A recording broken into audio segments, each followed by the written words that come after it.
Good noontime and welcome to the regular meeting of the Board of County Commissioners on Wednesday, January 10th. We are ready to start and we'll begin with additions and deletions. Are there any, John? We will, we will have one continuation that we'll be asking the board to do, which is item 12, I believe, on the agenda. Yeah. An ordinance of Board of County Commissioners of Pickens County, Colorado, amending Title A of the Pickens County Code. So if there's anyone here for that item, that one staff will be asking to continue. Let's see. We do not have a date certain yet, do we? 23rd, I was told. 24th. Oh, okay. 24th. Thank you, Laura. Yeah. Item 12? Yeah, but you can do that once you get to the item. Otherwise, there are no changes to the agenda. Thank you. Then we'll take public comments. If there's anybody here or online who'd like to comment on an item that is not on today's agenda, please let us know.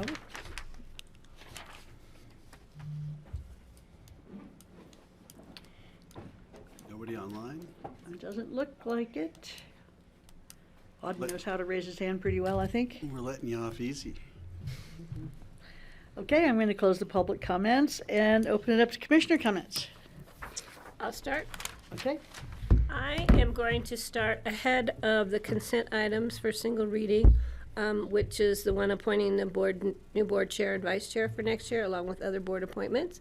Because I want to thank you, Francie, for doing an amazing job. Thank you, for Patty. rallying to the call of duty. I think you surpassed any of our expectations. You did it with elegance and a sense of humor, which I think was greatly appreciated. And I'm going to give you a gift. This is a gift from the Board of County Commissioners to the outgoing chair, and I'm proud to be the one that gets to present it to you. Thank you so much. Yes. Thank you, everyone. Well, I've certainly enjoyed my time in this seat. I've told Greg I'm giving it up reluctantly. It's my favorite seat in the room. Oh my God, I don't think I've heard that one in a long time. I'll read that at our break. Are there other commissioner comments? Thank you, Francie. Thank you, Patty. So I've had the privilege of working with Francie in two different places in two different decades.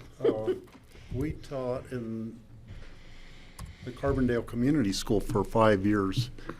Me teaching the first and second graders math and science, and Francie teaching the 7th and 8th graders math. And did you do science also? I did science and Spanish and literature. Yeah. Yeah. So a lot of the kids who I taught math to, she had later on.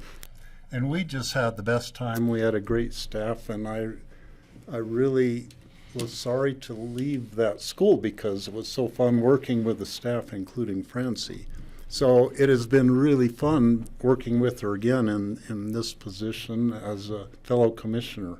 It has been And great. I appreciate the work you've done. You did a good job in your first stint as chairman. It's a tough one to do well, and you did a really good job. So thank you. Thanks, Steve. On a second note about Carbondale Community School, this Saturday night, the monthly contra dance will be held at Carbondale Community School at 7:30 till about 10 o'clock. And the Wooden Nickel String Band, which my wife Molly plays guitar and mandolin in, plays the music for it. It is the contra dancing is really fun. It's really good exercise, and I would urge anybody to come who's able to. This Saturday, 7:30. What would you say the minimum age to learn contra dancing would be? There are some little kids who are about this tall who come from musical families, and they do amazingly well. Okay. Usually the ones who kind of gum the works up are old people who are getting maybe a little bit of dementia or something and forget which way to turn. The little kids, Anybody over the I little used to be kids out of do a learning really how to good do job. Sounds like Pretty a sure space there's with a other lot of people grace besides to old it. people who forget which way to go. I thought he said contraband, so that's where I stand in all of it. Contrabands. That's what I heard also. Contraband dance. There'll be some contraband at the Carbondale Community School. No, there won't be any, no, there won't be. This is an alcohol-free event in the school. Well, they should We change the leave name. the school immaculate, just like we find it when we get there. But if you called it immaculate dance, nobody'd show up. Gonna be a long afternoon. Do we, Kelly? Come back sure to if me, I've Steve got is one done. more thing. Steve's still holding. Okay, I'll change the subject. And I just want to extend great thanks to our Public Works Department and CDOT and our fellow board members.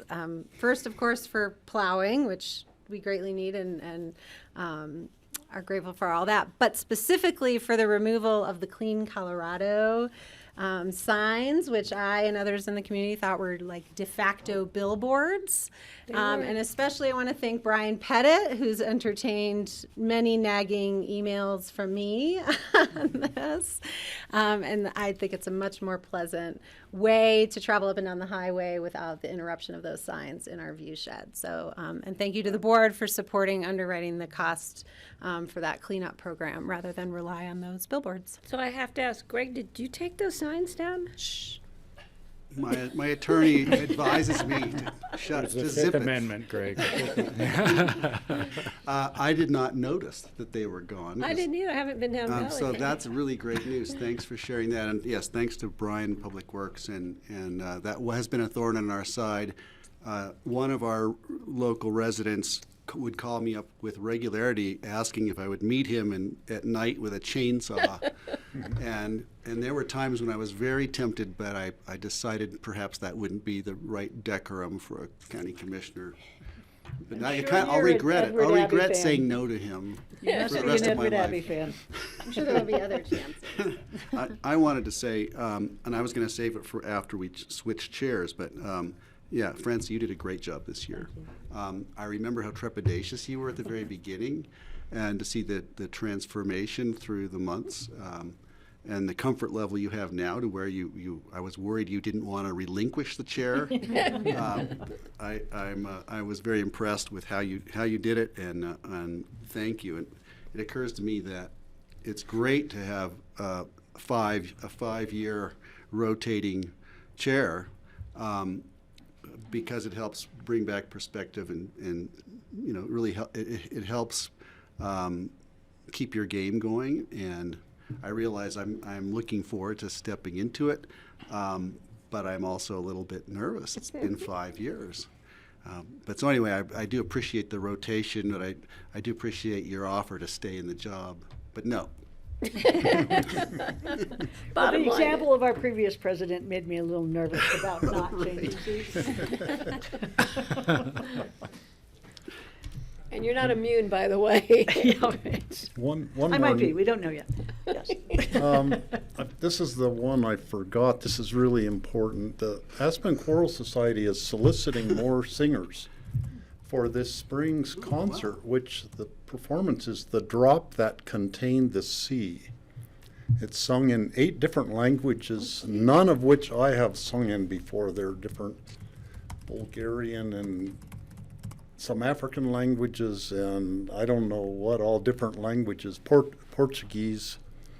But they want a whole bunch of people singing it. One of the Aspen performance will be at Harris Concert Hall, which is a rare occurrence for the Choral Society to get to sing there. And the concerts are, there are 3 concerts, one in Aspen, one in Basalt area and one in Glenwood High School. And that would be March 15th, 16th, and 17th. So that's the ultimate goal. But we would like more singers who maybe haven't sung in a choral group before, and it should be a lot of fun. When are rehearsals? The rehearsals are Sunday 4 to 6 at the 3rd Street Center in Carbondale. And they start January 21st is the first rehearsal. Are they looking for all voices, including All altos? voices, There's all usually too voices. many altos. They're looking for more altos? Should we make a rule that senior staff has to join the choir? I think, If yeah. that's your first move as chair, you're out. And the Okay. attorney's office has to be represented Remind as me well. again, will you? Jane, you might regret that. We also sang together in the past, in the Messiah, Yeah. under Ray Ray Adams. Adams. Ray Steve, Adams, would you right. text me that? I have Couple some of- friends who might be interested. Okay, sure. Any more commissioner comments?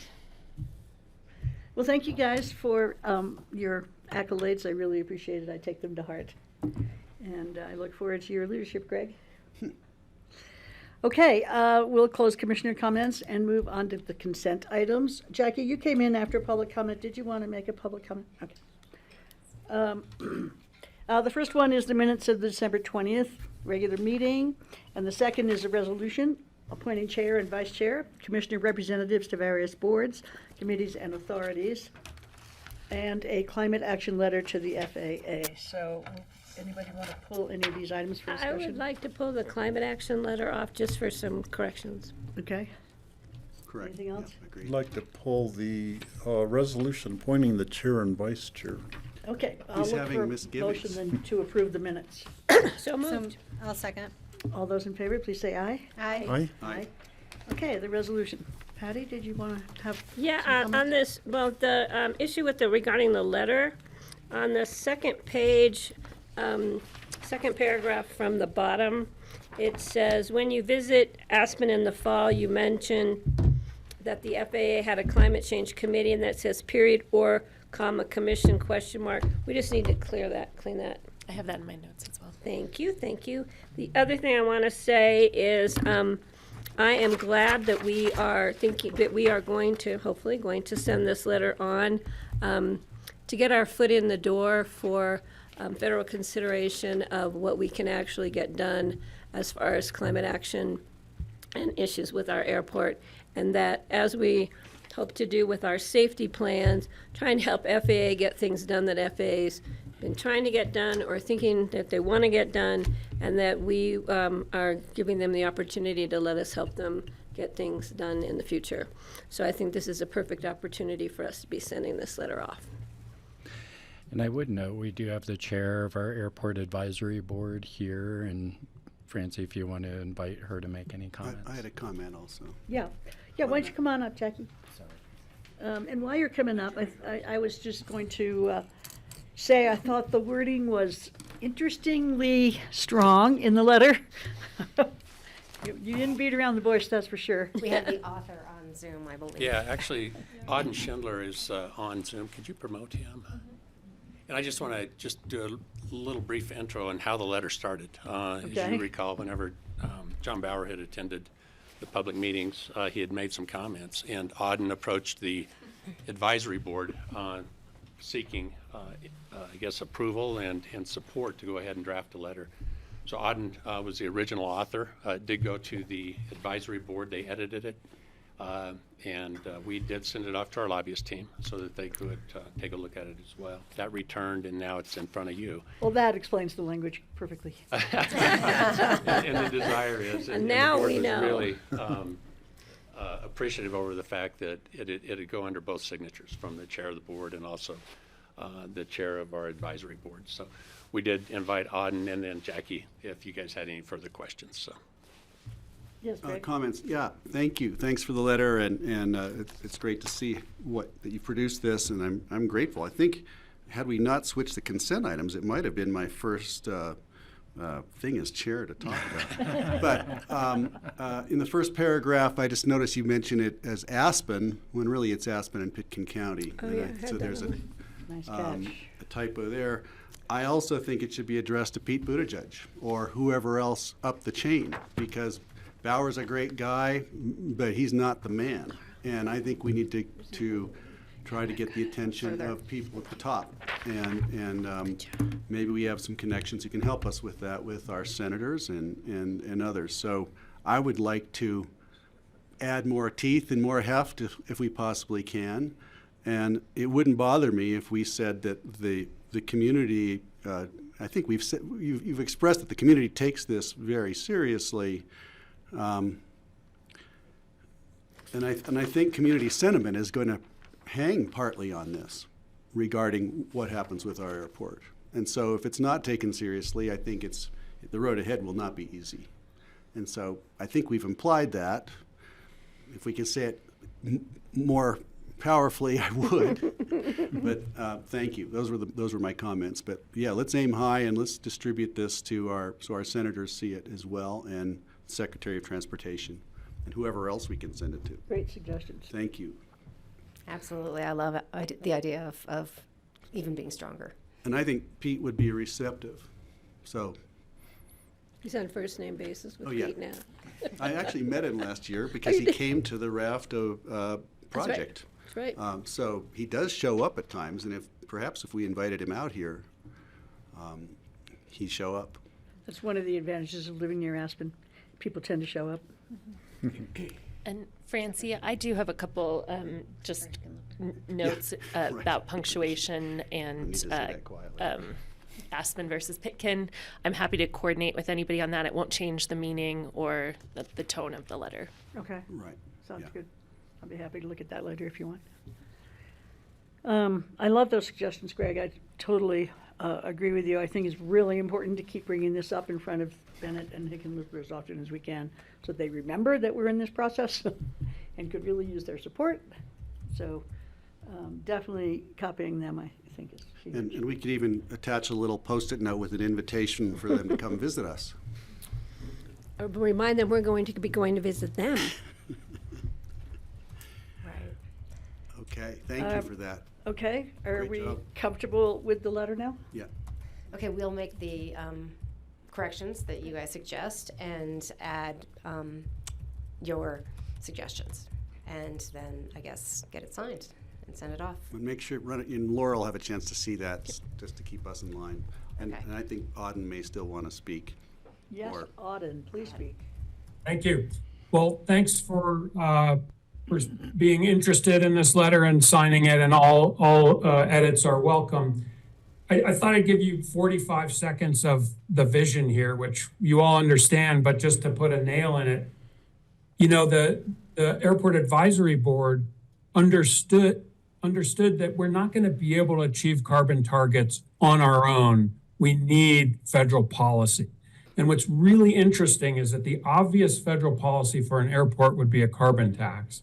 And also, it seems like globally, we're never going to solve climate without a price on carbon. So it has to start somewhere. The other interesting thing is you can't just pass a municipal carbon tax at a local airport. That's run by the FAA. So this is a really interesting play that could start in Aspen, and imagine then it spreads to Jackson, and then it spreads to Berkeley, and then the states adopt it, and then you have a national carbon tax, which has been politically impossible. So this is a really ambitious play, and one response from the FAA could be, oh, you can't do that. And then we say, okay, we're going to go to Washington and pass legislation.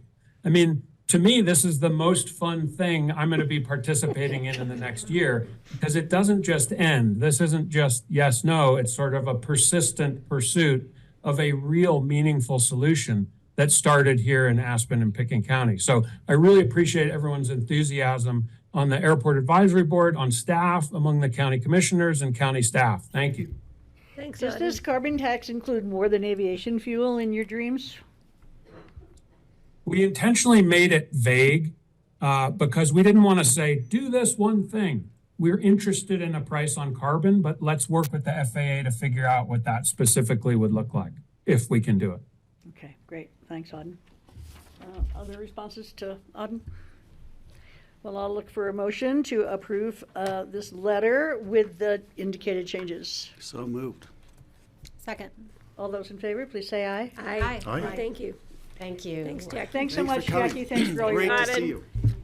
And great Thank you. job. Thank you. for all Thanks, that you Auden. Patty, did you want to comment on the, No, Steve did. okay. Well, the thing I wanted to point out, not only is this making Greg the chair for the coming year, me the vice chair, but it's also making appointments to a wide variety of boards. Some people think all we do is come to our commissioner meetings here, but all 5 of us serve on a variety of boards, all the way from Grand Junction to Denver and points in between. And we spend probably half of our time doing these other board responsibilities. So we're all aware of it, but I'd like to thank my fellow commissioners for all the work you do on all the different boards. We have a huge impact across the state, and that's largely through the work we do on these various positions that we hold. So I just want to make the public aware of that, and that we do more than just the official Board of County Commissioners meetings here. Thanks, Steve, for bringing that up. Thanks, Steve. If I could add to that, the list isn't comprehensive. This is just the official committees list. Yep. Because I think everybody's involved in other activities. In addition to these, it may not rise to the level of an official board appointment, Including our caucuses. including, right. So yeah, caucuses. it's a lot of balls in the air. Well, and I'm going to share something here because I know that Dan Bartholomew is here from the airport, but I told Dan earlier today I'm relinquishing my position as the person who gets all the emails from the airport. Because when the parking issue came up, I got bombarded with emails. And for some reason, none of you got them. So I promise in the future to share. Right, Dan? I'm going to share all the emails from the airport with my fellow commissioners. Just send them through Ingrid. She's a pretty good job of passing them Yeah, on. one of the things that I've been No, doing, let's not right. overload Ingrid this year. She's got plenty going on. while we're on this topic, one of the things that I've been doing since I took this job was being on the Wolf Reintroduction Stakeholder Advisory Group. And I can assure you that is still going on. I've been contacted by Outdoors Colorado, the High Country News, local people, students, NPR. NPR, yes, let's not forget NPR. That was the high point of my life, being on NPR.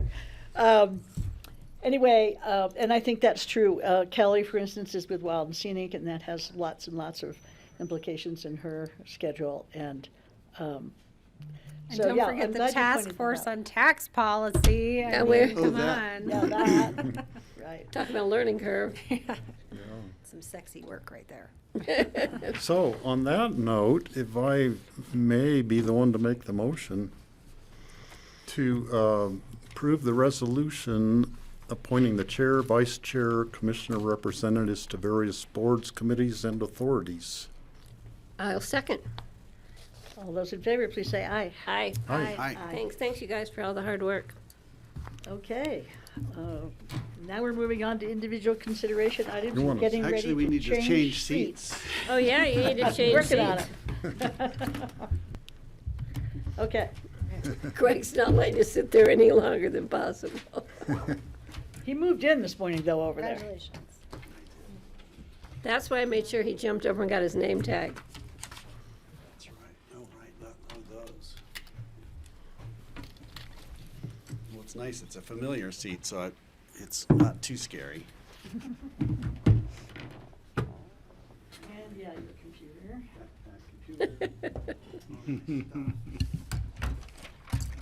I've never sat here before. Yeah, see? Name tag. The official transfer of the name tags. This seems very unceremonious. Well, at least we didn't make you jump There's a over on gavel camera, right there Greg. behind Playing you, music. Greg. Where's the whoopee cushion? I mean, that would be funny.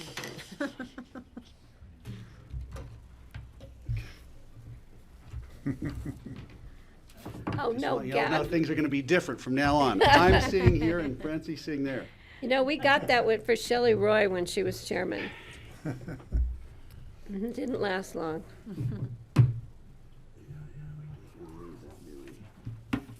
Okay, thank you all. This is great. We're off to a new start. I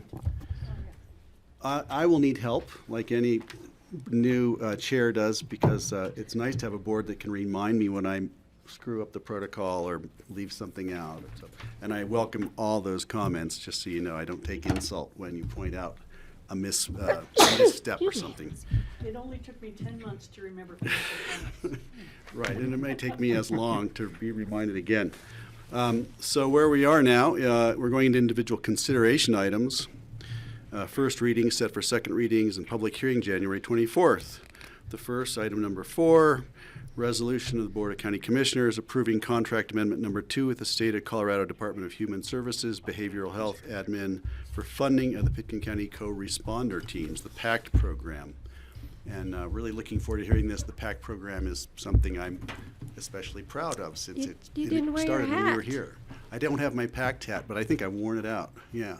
Those hats are my favorite. Yeah. I'm so excited to be here. Katie Hundermark with Pitkin County Public Health, Program Administrator for the Pitkin Area Co-Responder Teams, also known as PACT.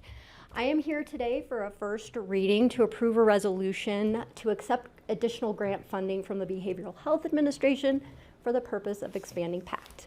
PACT was first funded under the Co-Responder Grant Program in 2018 and has continued annually thereafter. This year's initial funding amount, which was approved by this board in May of 2023, was for $380,000. It currently supports a majority of the program administrator's salary, as well as 2 full-time PACT team members, a full-time clinician and a peer specialist. A second funding stream was added in 2020 in the form of a harm reduction grant awarded by CDPHE, and that supports a second full-time clinician, which is currently vacant, as well as a case manager, and a small portion of the program administrator's salary. In August of 2023, the Behavioral Health Administration approached Public Health with an opportunity for expansion funding. And after consulting with the team as well as the steering committee, we identified the need for a second peer specialist, as well as a vehicle to support that position. Peer specialists are individuals with lived experience in the areas of mental health, substance use, recovery. And in our experience, are really important assets for linking people with treatment and have shown progress in helping with adherence as well. They kind of act as a bridge sometimes for individuals who may be reluctant to engage with other types of providers, and they also serve to reduce stigma. The additional grant funding, so the updated contract will add $95,904 to the current budget for a total of $475,904 for fiscal year 24. These expansion funds, with your approval, will help us begin recruiting, or will allow us to begin recruiting for this position, as well as to lease that vehicle for help with transporting clients in the community. Great. Katie, thank you. Yeah. And if you're done, I'll just say we're am. ready for questions, and I'd love to ask the first one, which Sure. would be talk about how the PACT program has worked for us so far. How often are they riding along, right? They're co-responder. I think of it as a ride-along program, but I'm sure it's not quite the same. But how often is that employed? And what can you tell us about how it's worked in the last 5 years? Absolutely, and as many of you know, I was the first co-response clinician when the program first launched back in 2019, and I've seen a lot of growth over the last 5 years. We currently have co-response in the field, so embedded with law enforcement and acting as a first responder 4 days a week. The days are currently Tuesday through Friday. And once we are able to recruit and fill the second position, we hope to return to 7 days a week, because that is the goal. And co-responders currently operate between the hours of about 7:30 and 5:30. Occasionally there is a later call in the afternoon that will carry them over if needed. in growing this program, when we first started, I mean, I was essentially by myself for a while, and then partnering with a peer specialist. So adding that case manager as well as the second co-responder has allowed us to serve obviously more individuals and respond to more calls and provide more wraparound services. So I am really excited about the investment in the model, which throughout the state has been extremely successful, both in rural and urban environments.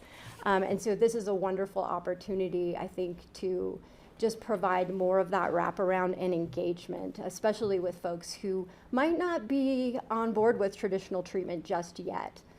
So linking them, I think, is important, and providing those connection points is extremely important. I would have invited a law enforcement official to join you, because I'd like to ask if that relieves any of the pressure on them. I assume it takes a weight off their shoulders when it comes to dealing with a situation with mental health. And I would be happy to do that for the second reading if you'd like. Let's do. Okay. If you would, that'd be great. Any questions from the board? Kelly? I just would like a reminder, is the PACT program working with all the law enforcement agencies in our Upper Valley? Yes, our clinicians are embedded with the Aspen Police Department because over 70% of all of the calls for service are within city limits and involve APD. But we also support the Pickens County Sheriff as well as the Snowmass Village Police, which also has a pretty significant volume of calls. Thank you. Great. Any other questions? Francie? Yeah, how many other municipalities or, thank you, how many other municipalities or jurisdictions have something like PACT that you know of? That is a very good question, and I don't know the answer to that, but many. Many? Many. It's been growing since we were one of the first, right? But it's We were growing. one of the first rural programs, and we might have even been the I think we were the first. first rural I think program. so too, if I remember correctly. And as a matter of fact, the Behavioral Health Administration just sent out an RFP for additional program proposals to expand, and they're really looking to expand in more of the rural areas because it has been so successful. Yeah, that's great. You guys do a great job. It's an amazing It's program. exciting. Other questions, comments? If not, I'll entertain a motion. I'll move to, Go ahead. I'll move to approve on first reading a resolution of the BoCC approving contract amendment number 2 with the State of Colorado Department of Human Services Behavioral Health Administration for funding of the Pickens area co-responder teams. So I'll second that. Set for Okay. second reading January 24th. We have a first and a second. All in favor? Hi, Aye. thanks. Thank you. Well, it was Thanks, great Katie. that this was my first, official duty here. So thank you. I I'm am glad you came honored. in. Thank Yeah. you very much for your time, and I will be back with law enforcement. Thank you. Appreciate it. When people tell me that, usually I run. Coming back with law enforcement. It's always such a threat. On a note similar to that, too bad she just left, but there was a comment I noticed I received from a classmate of mine who was the daughter of the former sheriff of Aspen, Whitmire. Kathy Whitmire grew up with me, and she talked about growing up in the courthouse. They lived in the jail, the basement of the courthouse, and as a small child, she and her siblings would have to run past the cells to get out the door to the school, and they would run because the various calls and comments from the whoever happened to be in the inmates. jail cell. She said, I didn't really like growing up in Aspen. I thought, well, I understand why. And I said, I was always afraid of her dad because he was a Western sheriff. And Is that when they had the fire? I don't know if we remember what when the fire They was had a there. fire but when he one was, of the he was sheriffs like was your in. classic Western sheriff with the big hat, and he intimidated little miscreants like myself. Okay, we're going to move along here. Resolution to approving a memorandum of understanding with the Colorado Department of Human Services for the Colorado Work Program. And Lindsay is Lindsay online or is Matt? We got Sam. Oh, Sam's here. Who's on deck? The deputy, maybe Sam will. Why don't we invite Sam to join, and we'll see if that's the Did right have choice. them potentially double booked, so I think Sam might be in the. Hey, Sam, Hey, everyone. are you the right man Thanks for for this? having me. Is that you? Yep. Happy New Year, Sam. So Happy New Year. Yeah. So Lindsay and Matt are both involved. So I'm stepping in today.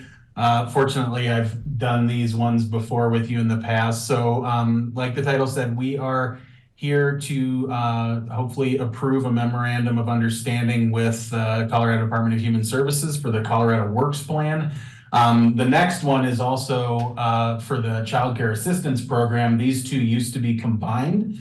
But when the Colorado Department of Early Childhood was formed, they pulled the child care assistance portion over into that department. So now we come each year with these two agreements, which the purpose of the Colorado Works is that the county is agreeing to provide administration of the program in accordance with the program rules.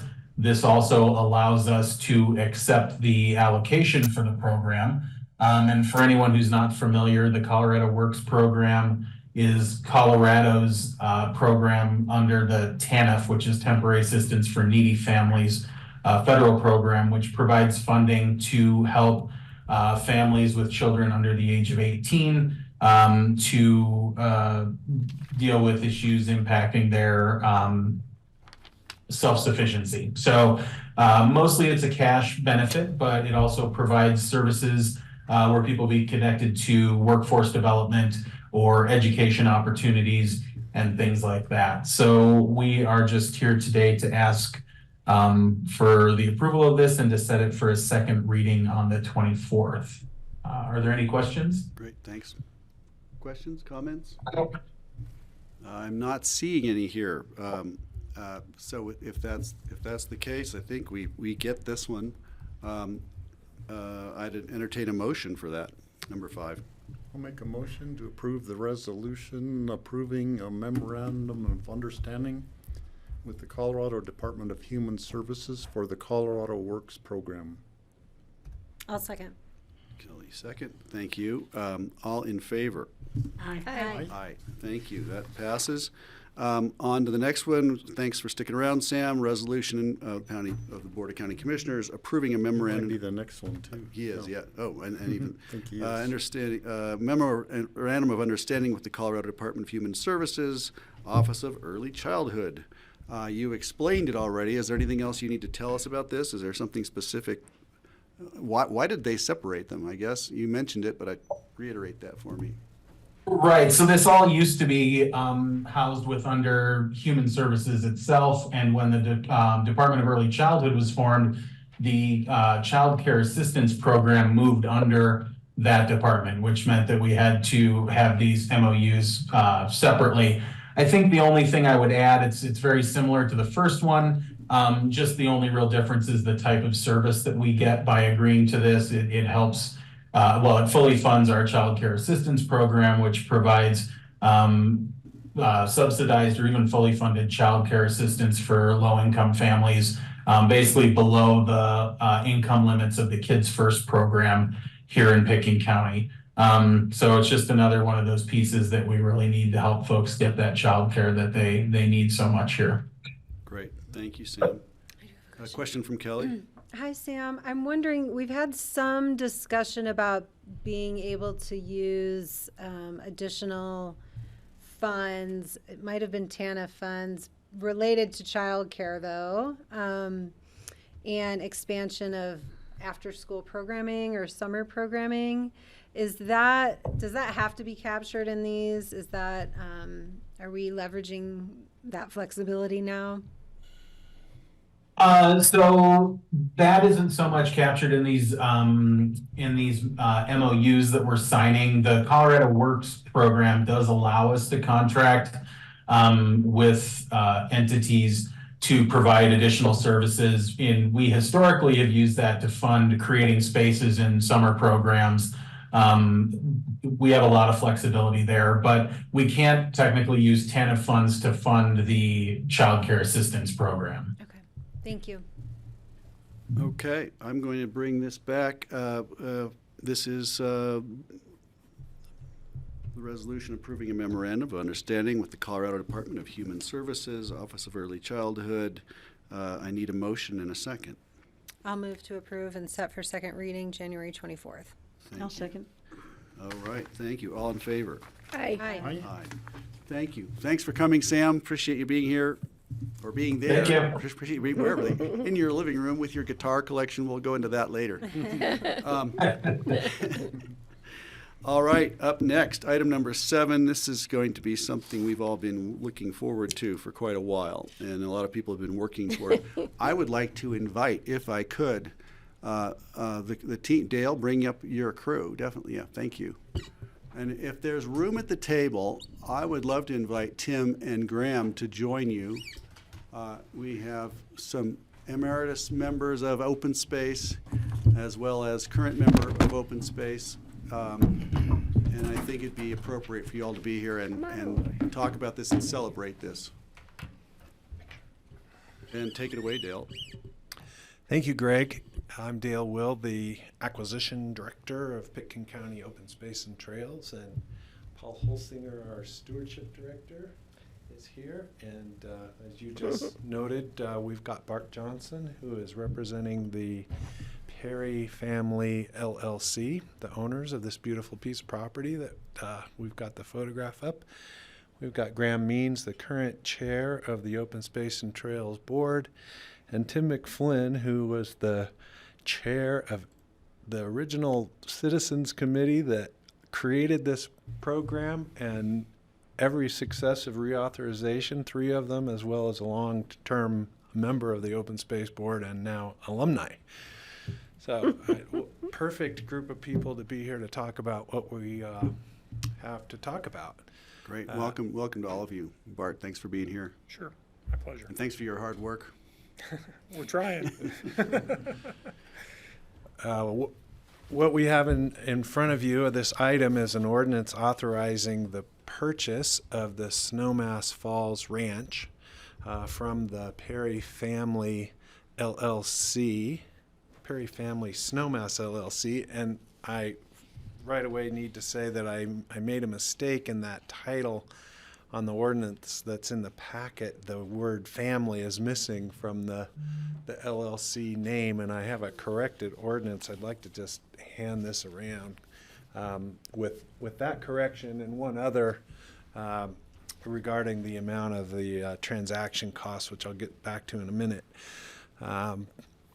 This is a property that's been on my radar for probably almost 25 years. I've been working for Open Space and Trails now. My 25-year thing is coming up in May. I can't believe it. But in any event, it's hard to know the lands of Pitkin County without being aware of this piece of property.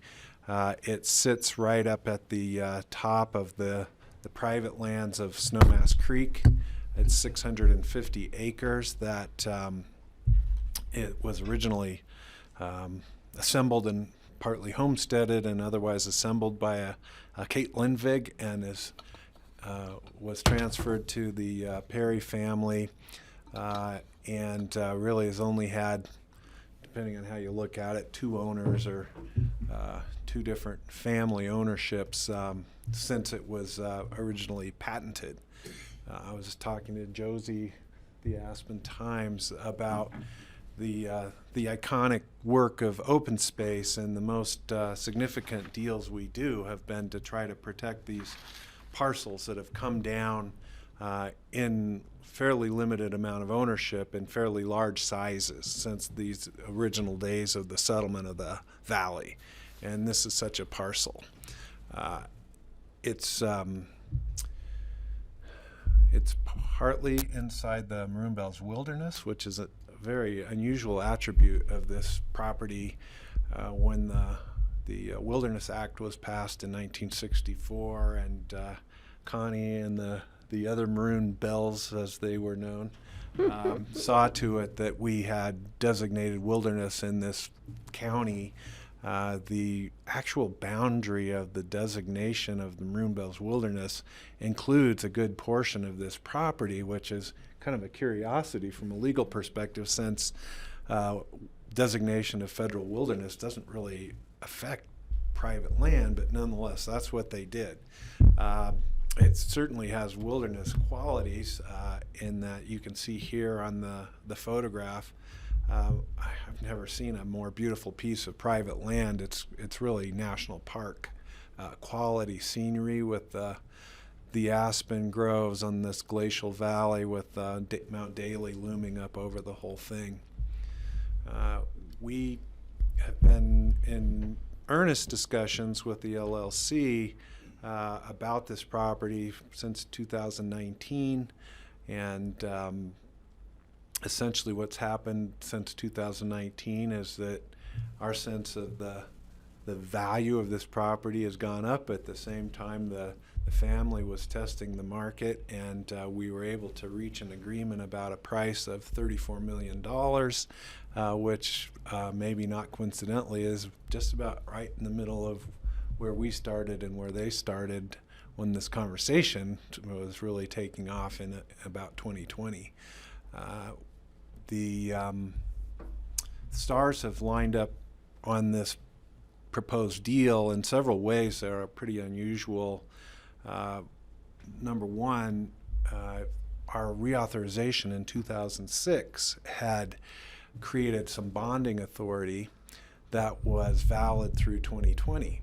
And as we were nearing the end of that voter authorization, we looked around and we knew this potential project was looming, and some others that you're aware of, and we decided let's not let these bonds expire. Let's go ahead and sell them, and we were able to do that at a historically low interest rate. Actually got a premium because at that time there were so many people that wanted to buy bonds at 1.8% interest or whatever it is that we got on these bonds. And although we actually spent that money on some other projects like the Moore Ranch project and Sunfire Ranch, we were able to bank our revenue because we had those funds, and that led to us having a reserve in our fund that's larger than we've had in the past. But another thing happened right around that same period of time, which was the passage of the Great American Outdoors Act. And as some of you may know, the Land and Water Conservation Fund was created way back in the 70s, and the idea was they would take the royalties from leasing of gas and oil wells on the outer continental shelf of the United States territorial waters out to 200 miles from the coast. And all those funds were supposed to go to acquisition of land by the Forest Service and the BLM and the Park Service on behalf of the citizens of the United States. And in fact, a lot of the big acquisitions that happened in our valley in the 70s happened with LWCF appropriations. The 2,000 acres of Hunter Creek that were bought from McCullough Oil happened with a LWCF appropriation. Big chunk of Ashcroft was purchased from the Ryan family that way. So it's not a new thing. It's just been dormant for decades. But in a rare event of bipartisan consensus in 2020, that Great American Outdoors Act was signed with support from both sides of the aisle, and said we're going to get back into the business of actually expending that royalty money on what was originally intended to do, which is acquire property that is sought as public land by the United States. So that passed.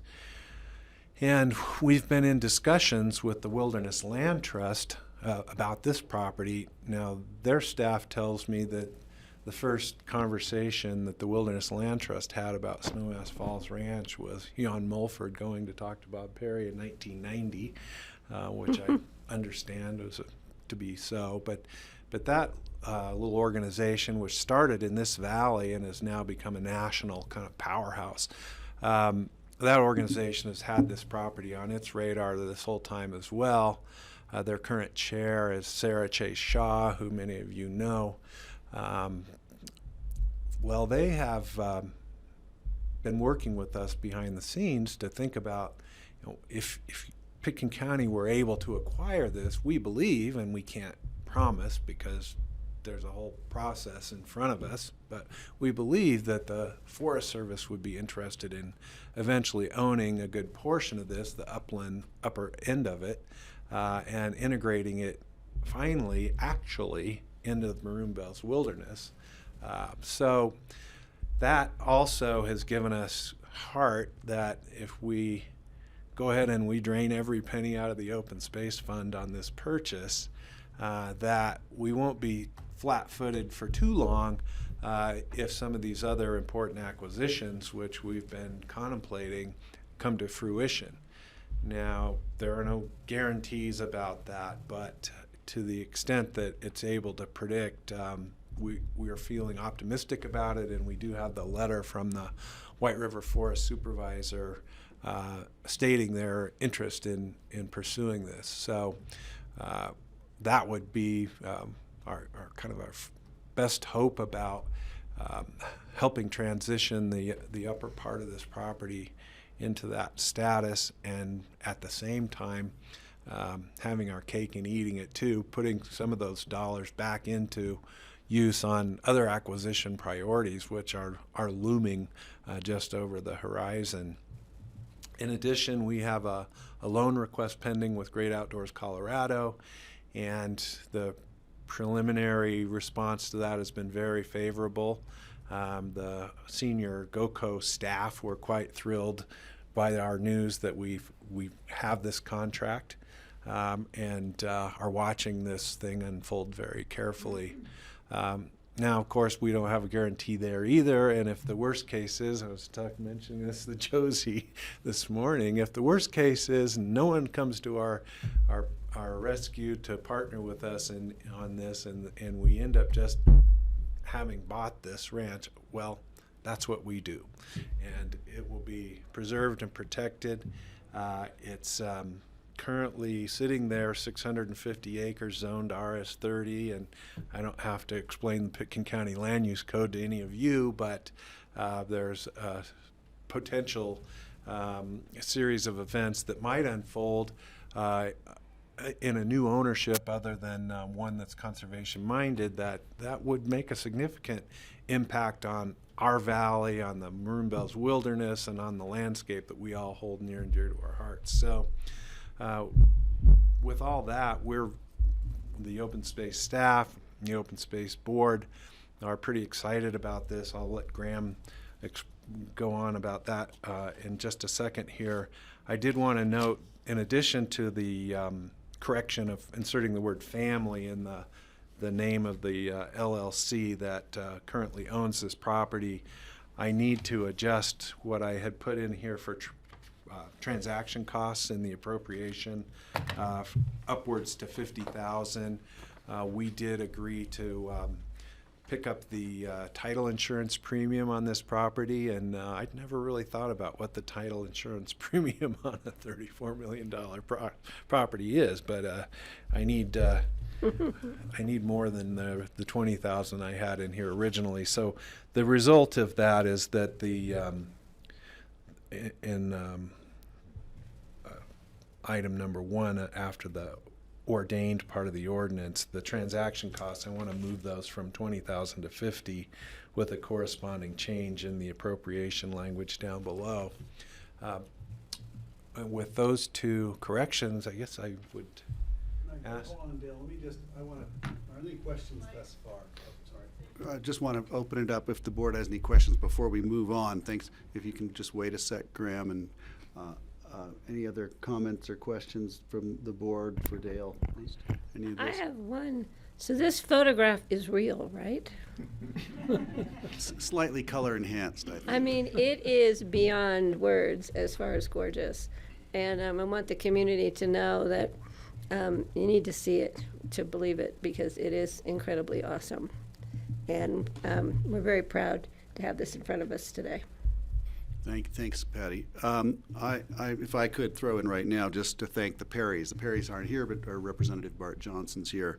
And Bart, you'll have a chance to say something if you'd like to. But our deepest gratitude to the Perrys for making this happen, for the Perry family. My earliest memories were a pack trip with Tom Turnbull and Bob Perry and Matt and Ian Carney 25 or so years ago up there, and just being completely blown away by the quality of the landscape so close to our urban growth areas. And it's clearly an incredible asset for the community, and I'm so grateful that we're protecting it. Dale did speak a lot about money and where the money came from and possible partners and all that. I'd like the public to understand that we've all been discussing this as a land acquisition in an executive session for several months, and I know the open space has long before that. And we've been assured by our own financial advisors, our treasurer, that we can afford to do this, and that the open space can afford to do this, and this is not beyond the reach of Pitkin County open space, and I'm very proud to be able to say that. With that, Francie, go ahead. Yeah, thank you, Dale, for that explanation, because I think for the public to have that on record is really good. It's a really big commitment on our part. But I also want to add that it is the taxpayers of Pitkin County who pay for this, and it is their generosity and their vision in supporting the open space and trails that makes this possible. So just want to make sure the taxpayers know that we appreciate that commitment on their part. Great, thanks. Back to you. You want to take it to Graham? Well, yeah, I think, as I mentioned, the Open Space Board at its first meeting of 2024 in Redstone last week voted unanimously to recommend this purchase to you. But since we have the board chair himself here, perhaps you want to convey that directly. Graham Means, and I'm honored, I guess, to be the chair right now of the Pitkin County Open Space and Trails Program. You know, this is very exciting for us, and I'd like to take the opportunity to acknowledge the program itself. And it takes a village to do this kind of thing. The Board of County Commissioners and the Pitkin County Open Space and Trails Board have been working collaboratively for 30 years on different programs, and we have saved an awful lot of properties, and it's been a very collaborative and very successful and popular program. The OST staff has done an amazing job, both for 30 years and particularly with this project, because this took a great deal of energy, a great deal of vision, a great deal of creativity to put this together. Another essential player in all of this is the property owners, who have, in many cases, loved the land, and I think it's 80 years on this particular piece of land. And they've loved the land, they've taken care of the land, and they want to see it preserved. And so they're a super important player. And then the residents and the taxpayers, I think, are, you know, we're fortunate to have, I think, an enlightened residents in this county. And then finally, there are the founders of the program who, over 30 years ago, had the vision to create this program, and we've got one of them right here, Tim McFlynn. So, you know, this is a community that has come together.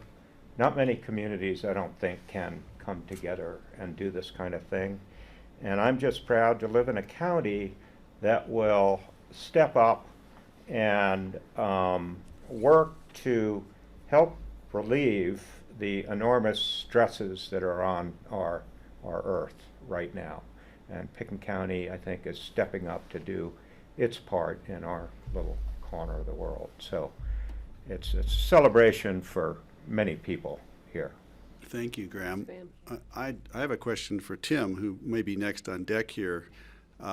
Did you ever imagine, maybe you did imagine this as a founder, but could you imagine the scope and the scale and the the success, the track record of Pitkin County Open Space over all these years? Well, that's a great question, Greg, because the people who came together to create the program all were visionaries. But we were saying, hey, trust us. We want to tax you. Is that okay? And the research we did in Boulder, because they had city and county open space programs, was don't make the tax last forever. Make it sunset in 10 years so you can prove yourself and it'll get reauthorized, which happened not just twice, 3 times. 3 times. And I think you remember when we did it in 2016, we did it through 2040. First time we did it for more than a decade. And what I want to acknowledge, in addition to the Perry family, and Bart's here, the Maroon Bells, who started Wilderness Workshop, it was their idea, and it was Connie Harvey herself who came into my office and said, I've got this big ranch in Old Snowmass, and we need some kind of way to fund the preservation without development of large landscapes of our county and our valley. Would you like to work on that? And I called the usual suspects, and we started getting together, and that passed 55-45 in 1990, 80-20. Nothing passes 80-20 in 2016. So I want to acknowledge Connie as well. Great, thank you. That's some great history. Bart, do you want to say anything? Is there anything you would like to add? I'd like to add a couple things, partly for my own, just because I showed up here, I feel like I should say something. First of all, We haven't seen you in a while. it has been. Well, usually I stay away from you guys. That's a good sign for That's me. a good. Bill advised. Patty, that's the real thing. I was up there this fall, and I think everybody who's been up there knows that it is stunningly beautiful.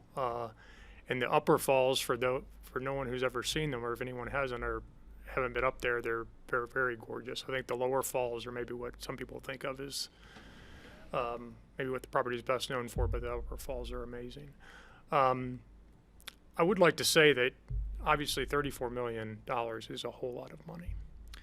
But for the family and Bob and Ruth Perry's descendants, which is now they're going on 4 or maybe 5 generations of people with now all different kinds of names who have enjoyed this property. It started out, they bought it because they needed summer grazing for the cattle ranch that they owned, the Mount Sopris Hereford Ranch down in Carbondale.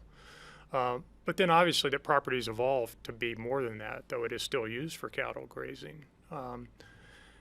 And you have 4 generations, maybe 5 now, of family who have had kids swinging on rope swings and swimming in the beaver ponds and fishing.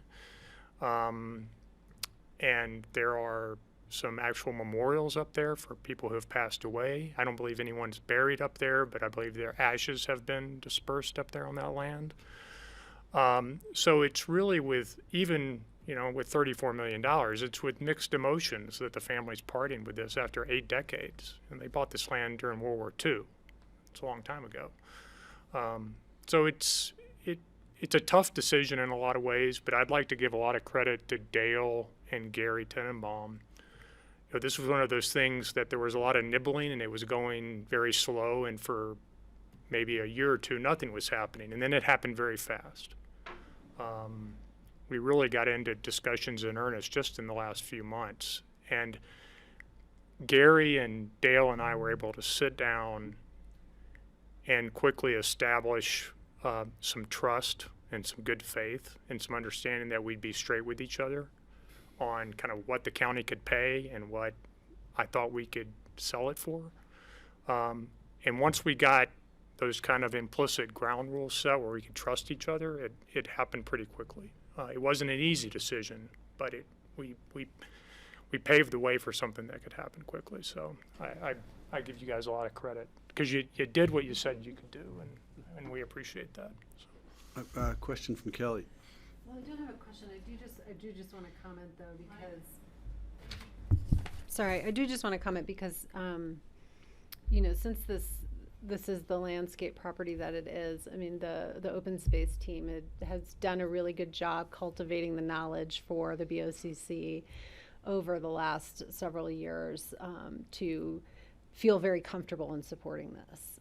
So while, it all came together very quickly, I think we were able to do that because of such a foundation of preparation and understanding that had happened over many conversations over several years, so that the voters and the taxpayers can recognize that we, have done very good due diligence on this and feel like we understand this property intimately, and it's a historic expenditure. It's a historic preservation that we feel good about, and I'm just really grateful for the Perry's partnership on this. Thank you. Francie, go ahead. I just wanted to speak about Bob Perry for a second. When we moved here 30 years ago, we moved on to the Mount Cypress Hereford Ranch, and we worked for Bob and Diddy, and that's where my son Ty got really involved with ranching. Although we had moved from a ranch to there, he was of the age to be really involved, and he worked really closely with Bob. And he was actually the person who was on the Gray Ranch. It was called the Gray Ranch at the time. He was the one who was working the Gray Ranch for Bob, which later became, for those of you who don't know, River Valley Ranch.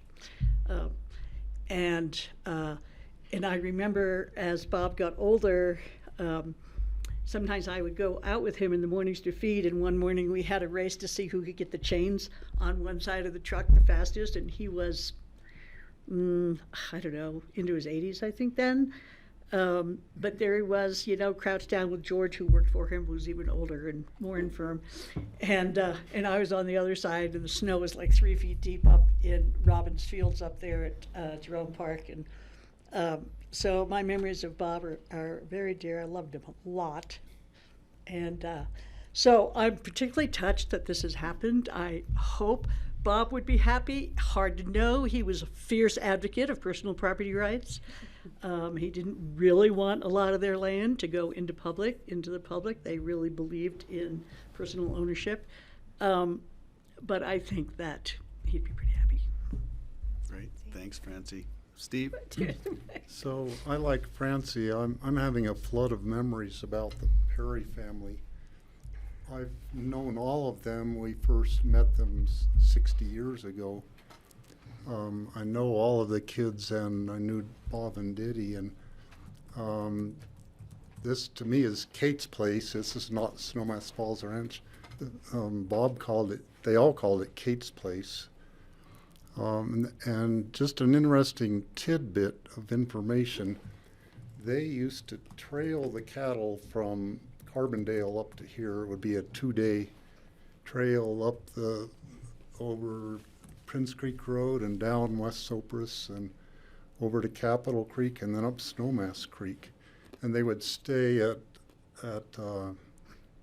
Fender's place on Cypress Creek was where the cattle would spend an overnight while they were trailing the cattle. They're from a different era, the Perry family.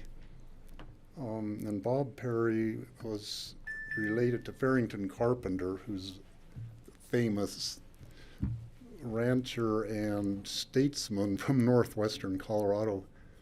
The Carpenter Ranch up in Hayden is really well known and preserved by the Nature Conservancy, I think, owns that.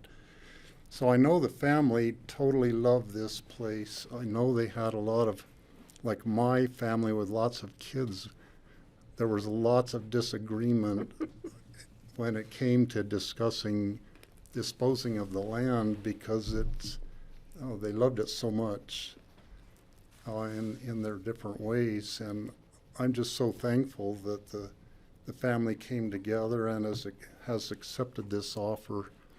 Oh, this is a huge legacy for the people of Pitkin County.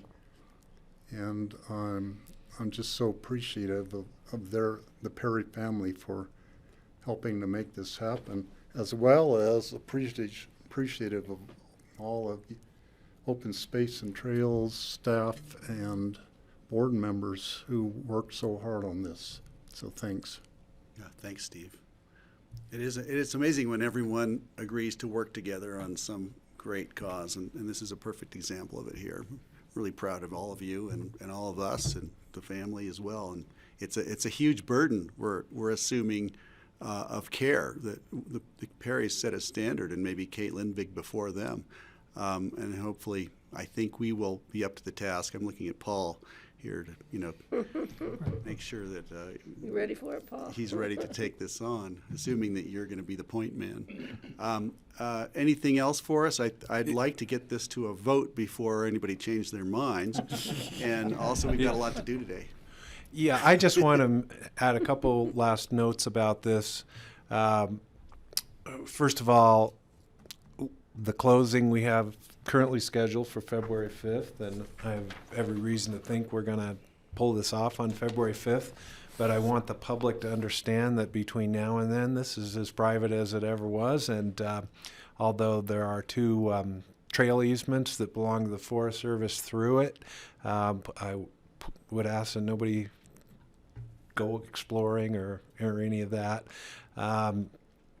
And once we close on this, assuming that we succeed with that, at our meeting on January 4th, the Open Space Board, in anticipation of this, took the step of declaring that the property, once it's acquired by the county, will be closed to the public except for the trails that I've mentioned already. So the status quo regarding where people can go will be continued for some interim amount of time.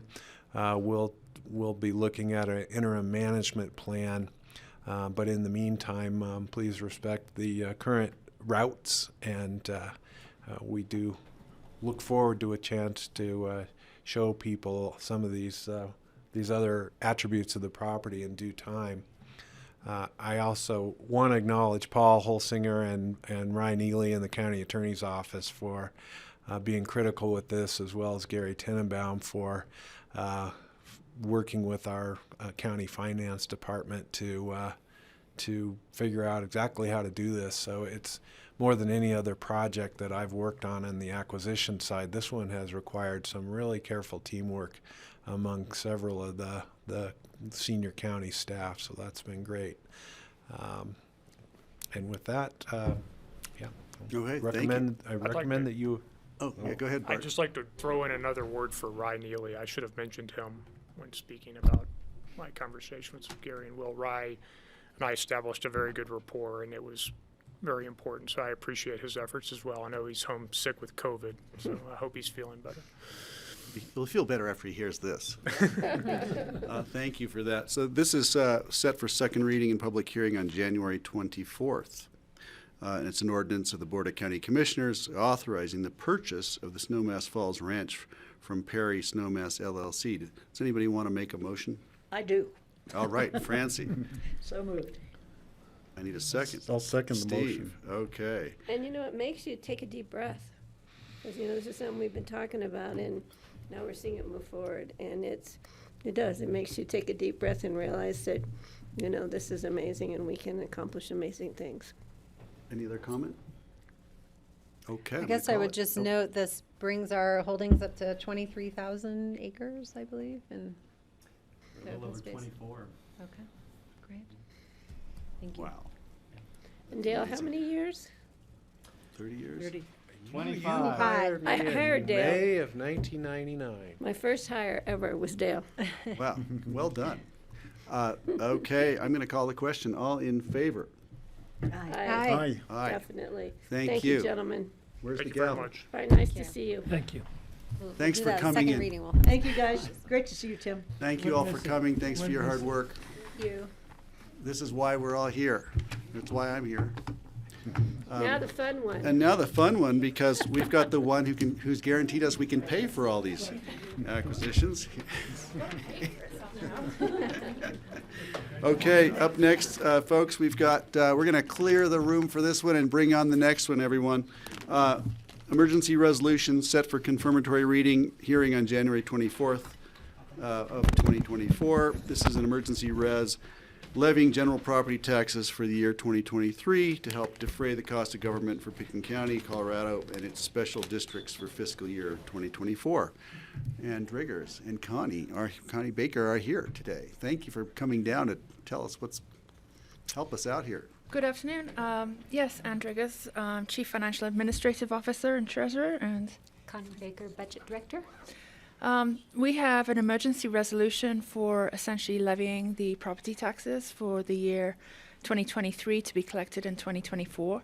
The reason why it's an emergency resolution was the state went into an extraordinary session late in the year and changed some of the requirements of that the assessor was needed to do in preparing the certification of values and giving them time to do so, adjusted the dates. So our typical date for bringing the property taxes to you for levying would have been the same day as we approved the budget, which was December 12th, but the state bumped this to January 10th, which is today. We recently received the final certification of values from the assessor, and so then we were able to calculate the mill levies that we need to collect property taxes for 2024 to meet the needs of the budget that you have already approved. So here we are in 2024 without actually having property taxes to support the budget that we've already got. But hopefully we can remedy that pretty quickly today. But that's the reason why it's an emergency resolution. So just to give you a little bit of background on how mill levies come about and how they're calculated this year with the kind of increase in actual and assessed valuations. It's obviously a topic of great interest. So if I may, I'm going to go into a little bit of background here to talk about it. So every 2 years, the county assessor revalues all of the properties in the counties in Colorado. In 2023, it was a revaluation year, meaning that they had to base their valuation on market conditions as of June 30, 2022, which was significantly different market conditions than it was 2 years prior to that. So the 2023 values that have come about will affect the property tax revenues for 2024 and 2025 until there's another revaluation. In 2023, the actual valuations were $70.4 billion, which was an increase of $29.1 billion, or 70% over 2022 valuations. Now, the assessed valuations are significantly less. They are $5.7 billion, with an increase of $2 billion, or 54.35% over those in 2022.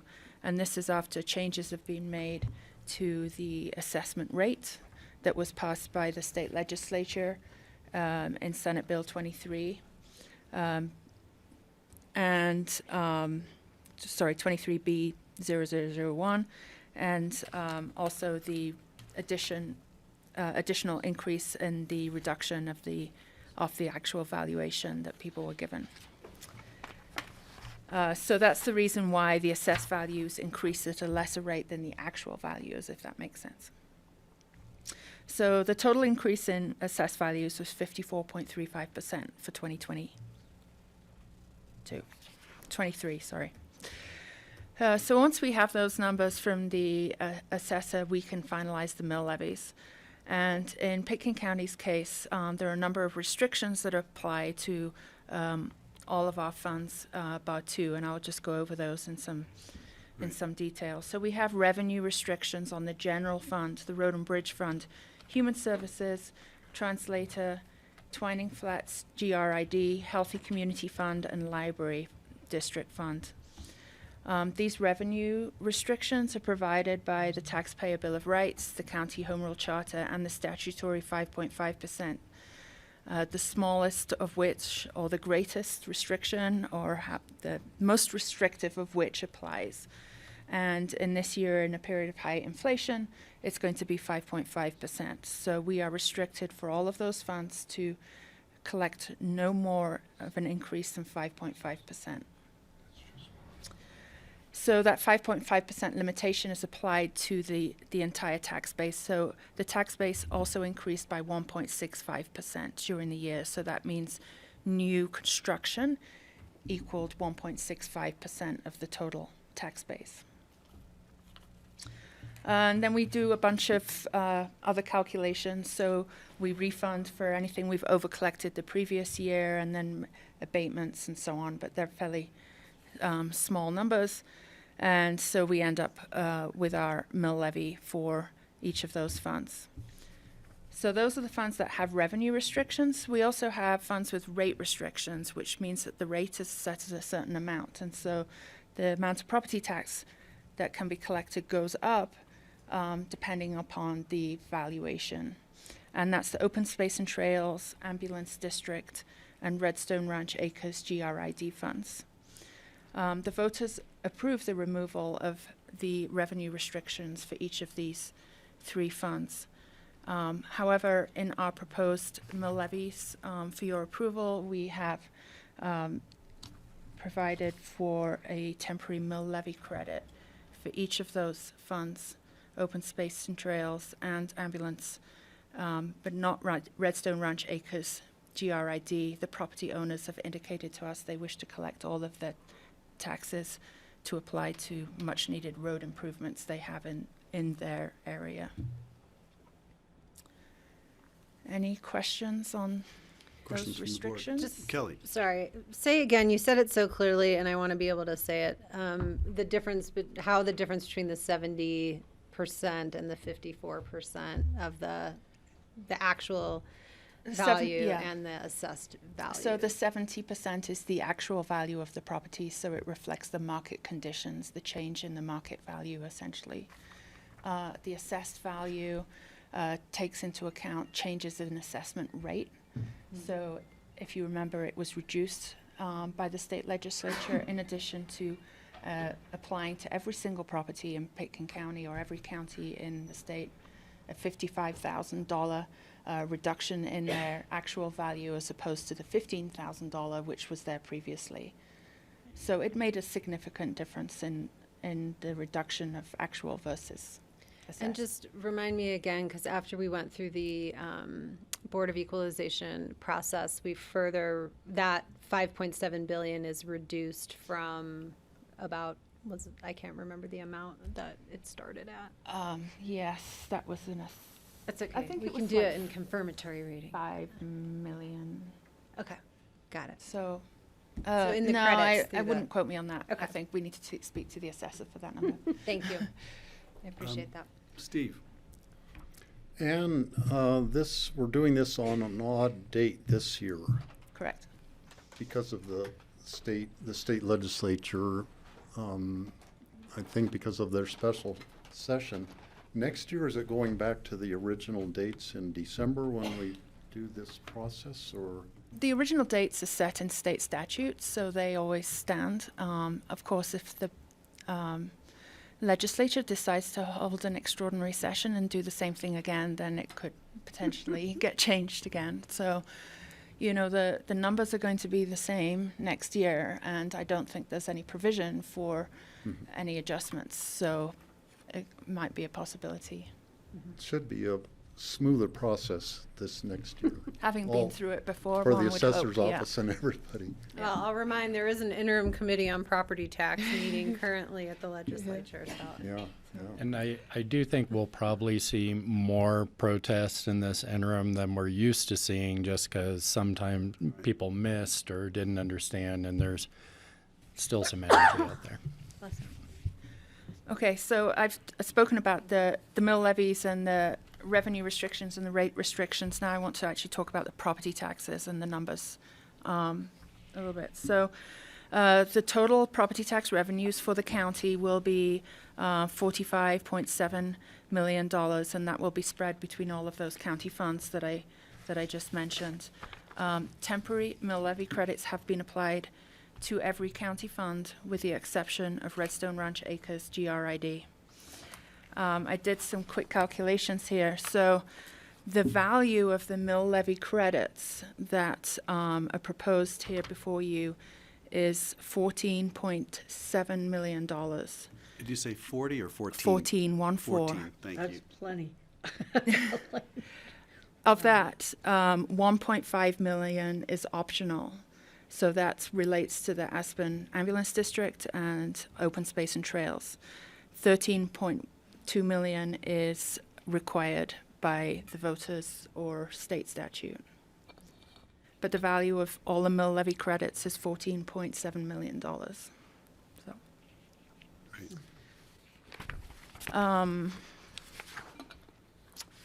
Can you tell them that figure about the general fund? I thought that was so So, interesting when yes, you told me. the general fund makes up the largest portion of that. So $8.7 million is mill levy credit for the general fund, which is almost equal to the amount that we will collect. So almost 50% of the general fund is in mill levy credit. Yeah. And that's driven by the 5.5% statutory cap. Yeah. So, now we're on to the key discussion items. So let's discuss. Okay. Does anybody have a? I have a question, and I don't know if you can answer it. But I've been asked this question by taxpayers. When do they expect to get their bill? As soon as we can get them out the door. They will be slightly delayed because of the delay going to the printers. So I think that by January 24th, we will have everything uploaded into the system and they will be mailed. Of course, if a property taxpayer wants to look online, they can get it on the January 24th. If they want to wait for it to come in the mail, then it might be a few days later. Okay, because I know a lot of the delay was because of what the state was doing. Right. And then the time it takes, now that we've set mill levies for staff to process all of the bills before we can get them calculated, audited, and then sent out. Yeah. So every district in Pitkin County, of which there are 52, are going through the same process today or a few days before. You'll have read in the newspaper. They don't have to give the treasurer their numbers until January the 17th, by which time I certify them to the state. The state then uploads them in the system to the assessor's system. Then they provide the tax warrant to the treasurer, and then we print the property tax bills. So we have a few weeks to do some Great. Thank you. So stuff. the taxpayers know. We need to make sure we get it right, of course. So happy Valentine's Day. Unfortunately, the state legislature has not provided for any change in the payment dates. And, in part that makes sense because many of our smaller districts have debt that requires payment based upon the property taxes collected after, the payment dates that it's received. So there's no provision for any late payment. And the taxpayers need to know that that was out of our hands, the Correct. county commissioners. Yeah. Thank you. Right, thanks, Ann. Other questions? I just wanted to ask you, as somebody with their ear to the ground around the state, with the other finance directors and CFOs for various counties around the state, how is our response to this compared to theirs? And how are we different in any way because of our status as a home rule Is there anything related to that? I'm just trying to decide, is this a situation that is across the board statewide? And how do we compare in the way we've issued credits, for instance? Yeah, we don't. I mean, since most of the districts and the counties don't have to even have their mill levies certified until today, we don't have all of that information. However, we do understand that most, entities, a lot of entities across the state are considering or have enacted mill levy credits because property taxes have gone up everywhere, really. Sure. We know CMC has done that, and they're, it's cover quite a lot of counties. I know Garfield County has done it. So I think that we have done, a lot of the districts across the state are doing it. Great, good to know. To varying extent. We have a lot of more revenue restrictions than most other counties, I would add. Okay, interesting. So this is set for a public hearing on January 24th for the confirmatory reading. What we're looking for now is a vote to move it forward. I need a motion. I'll make a motion for emergency resolution. The Board of County Commissioners levying general property taxes for the year 2023 to help defray the cost of government for Pickens County and its special district for fiscal year 2024. And we'll set for a confirmatory hearing and reading and public hearing on January the 24th. I'll second the motion. Okay, further discussion? I just can't thank staff enough for taking deep breaths and being flexible with what the state was doing. Indeed, it's been a difficult year. Yeah. And remind us again, how many protests have we received and processed? Maybe you're the wrong one to ask, but it was in magnitude. 5,000 or 6,000 or something? Yeah, it's over 5,000. Yeah. So four times what we normally get, or maybe 6 times what we normally get. Okay. Sorry, just one last comment, just in response to your question. I mean, I know in conversations I've had with other county commissioners around the state that, because of the way that we're able to create different funds, it's sort of not easy to say like one statement about a county's picture. I spoke to a Summit County commissioner this morning. They are going to be on a job freeze this year because they're having issues with meeting their general fund budget despite increases in assessment value, whereas their voter approved funds are all very healthy and they can get a lot done. And in other parts of the state where they have a harder time passing voter approved funds, something like the $55,000 value reduction is a real hit to their budgets. So it's hard to conceive how, like, with a huge value increase, how you still can have budget problems, but it's just because it's a complicated picture that doesn't always translate into dollars into a sheriff deputy's pocket, So I just would keep that in mind. I think we've tried to balance, the county's needs, our program demands with the restrictions that we have and the revenues available. And I hope we do a good job this year. So thanks, Ann. I appreciate you. Thank you for that. That helps. I'm going to call the question. All in favor? Aye. Aye. Okay, Thank you. it passes. Thank you, ladies. Thank you for coming in. Thanks all for being here. Thanks for your hard work. It's not going to get easier, by the way. Just so you know. And see you on the 24th of January. Ann's like, I already wear 3 hats. She already Please knows don't this. tell me that. She already knows this. Yeah. Okay. Up next, confirmatory reading, public hearing ordinance. This is an emergency ordinance of the Board of County Commissioners approving a lease agreement between the BoCC and PB&F/LLC DBA Stubby's Sports Bar for a space located at River Park Center on Emma Road, Basalt, Colorado. And Jody's here. Hi, Jody. Hi, Now- Jody Grady from the Assets Department.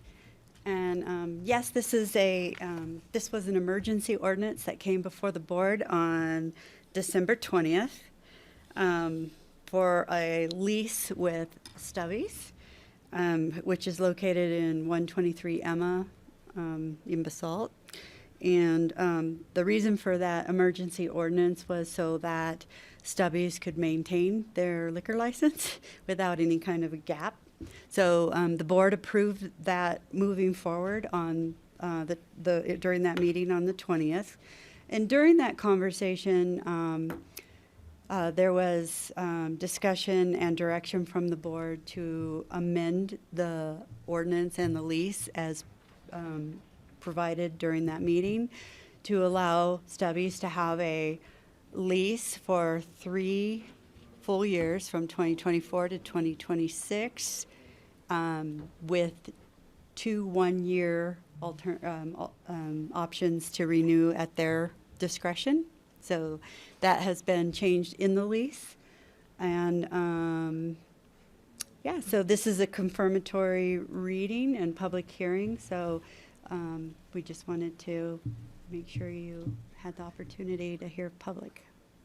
Right, and this is a public hearing, you said. It is, so it is. Do we have anybody here from the public who'd like to comment on this?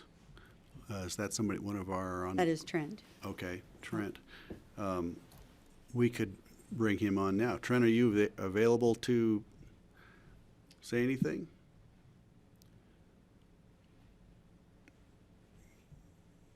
There he is. There he is, okay. I don't know, Thought we could. We could hear you. We could hear you, then you cut out. Okay, can you hear me now? Yes. Quite well. Wonderful.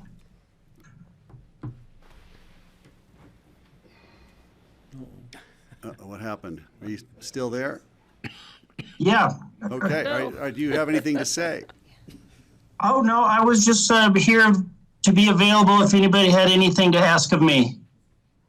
Got it, thank you. Okay, unless anybody in the room has something to add to this, raise your hand if you do.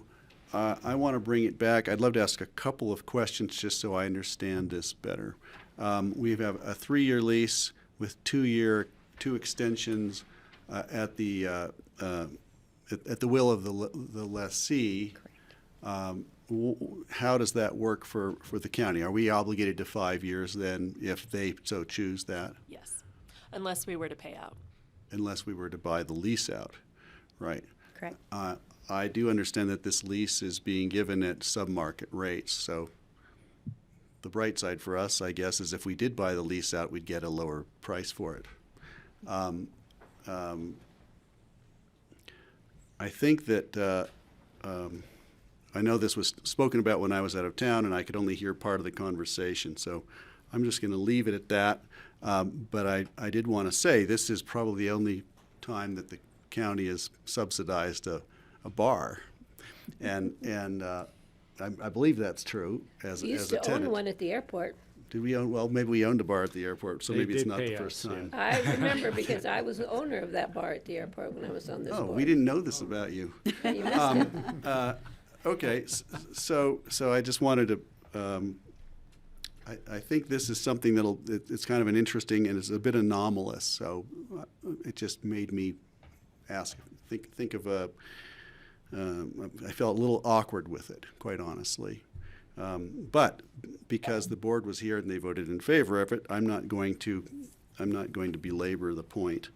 And if there's any other comment or question from my fellow board, please. I Share. want to clarify too that we subsidize lease costs for other places or give them in kind. At the Human Health Services Building, we do in kind, it's my understanding. For nonprofits. For nonprofits, but there are other exceptions to general terms of leases. And so it's not that uncommon. And we did also used to have, when the Ho Palace was there, they served liquor in that same building. So it's this different type of food source. One's All-American Burger, the other one's, but yeah, so it's not all that uncommon. And I think it's in the best interest of the community and the people that we heard from to allow this to continue, because it does provide a service that we've been asking others to help us provide at this point with what's happening with restaurants and people's ability to afford to enjoy themselves and go out occasionally. Other comments? Steve? Well, we know that eventually the county might need to use the space where Stubby's is located for, moving some of our staff down valley. That will remain to be seen, but I think the important thing, and the number of people who commented from the public about this, Stubby's is a well-beloved institution in Basalt, and it's really a low-cost place where the workers in this valley can go and, a reasonably priced place with a really good ambiance and a good place to hang out. And that's really, I think, what swayed all of us when to want to renew their lease for a longer term beyond 2 years. Not knowing what the Trent's long-term situation will be, because they're having a housing problem. But that remains to be seen. But I'm glad that we can keep this Basalt institution going for at least 5 more years. Great, thank you, Steve, that helps. Okay, I'm going to call a question. All in favor of supporting the lease agreement with BoCC and PB&F LLC, DBA Stubby Sports Bar? Did we have a motion? We didn't have a motion. We didn't close the public hearing. We're keeping you on track. I didn't have a motion. See, it's only day one. Wasn't that a motion? I thought that was a wonderful speech. Sounded like one. Well, you need to close the public hearing. See, first. It's a good thing you're all here. Greg's in training, for those of you. Yeah, I'm in training. It's been a few years. Okay, I'm going to close the public hearing because I don't see anybody else who wants to speak on this. And I'm going to bring it back to our board. We've had our comments, so I guess I need a motion now. I'll make a motion to approve this emergency ordinance, approving the lease agreement between the BoCC and Stubby's Sports Bar for the space at the River Park Center at 123 Emma Road. I will second. Steve and then Patty. Further discussion? Seeing none, all in favor? Aye. Aye. Aye. Thank you. Passes unanimously. Thank you. Okay, thanks, Jody. Thanks for Thanks, coming Jody. in. Thanks, Trent, if you're still there. Yes, thank you. Good luck. Okay, up next, on the other side of the page, land use public hearings, our favorite. Up next, we have a resolution granting special review approval for a limited development conservation parcel for the Nichols Family Trust. This is the Jakeman Creek property. Leslie may or may not be here, but Suzanne is here. This is moved to continue to April 10th, 2024. Yes, I was going to say, we have a note that we are going to discuss continuing it to the 10th of April. But I'm really grateful you came in. This is for Great the to see next you. item. Okay, take it away, Paul. Yeah, sorry. We are continuing this, but we thought it would be a good idea to give you an update on where we were because of the direction open space staff got at the November 1st meeting. And to introduce myself again, I'm Paul Holsinger, the Agriculture and Conservation Easement Manager. And the direction we got regarding this application for the Jakeman Creek property was to go talk to Eagle County and the family to see if we could come up with a creative solution to conserve this property without transferable development rights, or at least not wholly transferable development rights. In that time, we've had a meeting with the Nichols family and Tom Todd, their representative, as well as the Eagle County open space staff, and we've started those discussions and moved on. We've agreed to split an appraisal, a conservation easement appraisal, so that we can come up with a better strategy of conserving this place. And a tidbit about this that I think is interesting, given our Snowmass Falls discussion, was that the next day after Open Space signed that contract for Snowmass Falls, the next morning we went straight back into it, working with the Nichols family to keep the work going. So we celebrated for about a minute and then went right to it. But we are working diligently to continue this conservation effort. Great. Thank you, Paul. Question from Patty? You know, I'm getting confused on some of these days, but didn't the board want to do a site visit? Was that not brought up at that time? I thought we did bring it up. Yeah. I don't remember. I don't know if Leslie remembers. I remember being Leslie's part of waving that. her hand. Oh, she's here. Oh, Leslie's here. Okay. She's waving her I hand. remember discussing that with you, Leslie. So you did request a site visit, and that was on me to not schedule that. But since we were continuing to April, I figured we had more time to look to a site visit. So I'll work on that for all of you. Okay, I just want to make sure we didn't forget, because we were going to try and do it before winter, but I think winter's upon us. So I think continuing it to April facilitates a lot of things. Likewise, I'd prefer to be there in the I'll spring. look, and I I'll think I look to told the her that. beginning of April for you. Great. Thanks, Leslie, because I do realize I probably was part of the hesitation because of winter approaching and winter schedules and all that. So I don't mind not trying to go up there now when it's dark at 4 o'clock. But we'd love to see it. And Lynn, thank you for being here. And Tom, really glad you're here. What's next? Well, we're going to be continuing to work with Eagle County Open Space. We, I believe, have a meeting scheduled with their open space board in the beginning of March.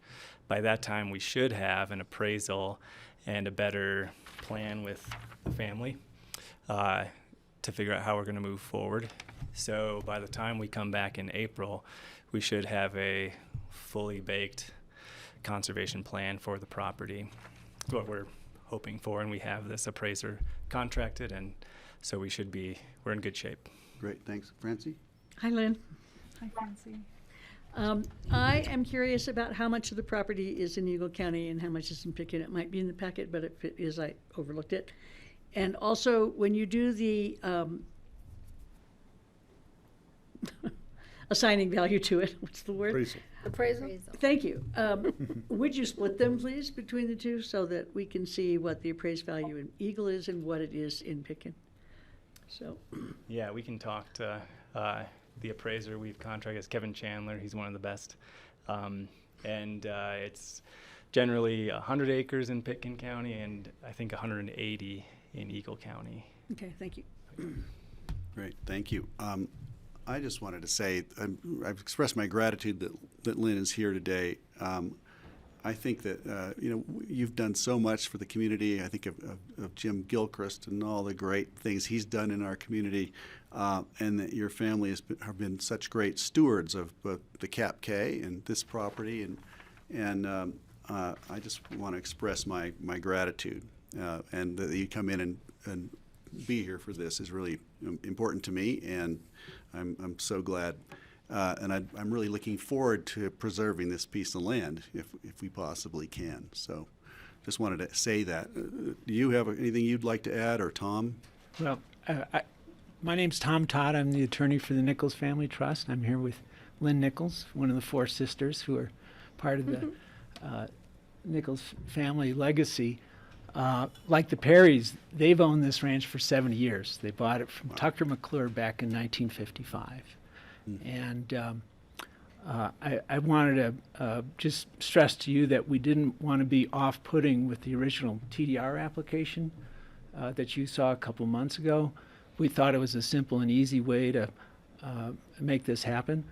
But you guys raised some really good points at the last meeting, and we've got the genius of Dale Will and Paul Holsinger and all their contacts, and Suzanne and Gary.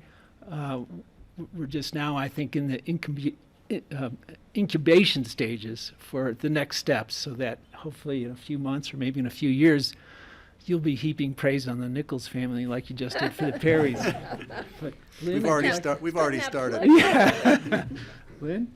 Well, I'm really excited for this opportunity, and the power of these conservation easements is enormous. And my family has been stewarding the Cap K for 70 years, and we would really love to stay in the business of taking care of our property as agricultural. Great. I wanted to add, for people who don't know, the last time I really talked to you, we were looking at your quarry. The Peach Blow quarry is on your property. And the Peach Blow, I think, provided the stone for the Wheeler Opera House, perhaps, part of the Jerome. A lot of the red stone you see in our community came from the The quarry. county courthouse, I believe. The county courthouse, thank you. Yeah. And we were looking for some stone for Andy Goldsworthy when he was building the wall, the running fence out at, what's it called, the Running River, something like that, out at the Door Hosier Center at the Institute. So the stone, there is stone from your quarry There in is. I that got to wall. meet Andy Goldsworthy. And you got, Is he the yeah, snake right. guy? Yeah. That's cool, I didn't know Yeah, that. he's the Very cool. environmental artist, he incorporated stone from the local area as well as all over the world into that wall, which is pretty fascinating. But anyway, you were so gracious to allow us to come on the property and look at that. And anyway, I have great memories of that. Well, that was an honor, for sure. What fun. And I think Lynn presented Andy Goldsworthy with a book of Andy Goldsworthy style artwork that the kids at the school had prepared for him.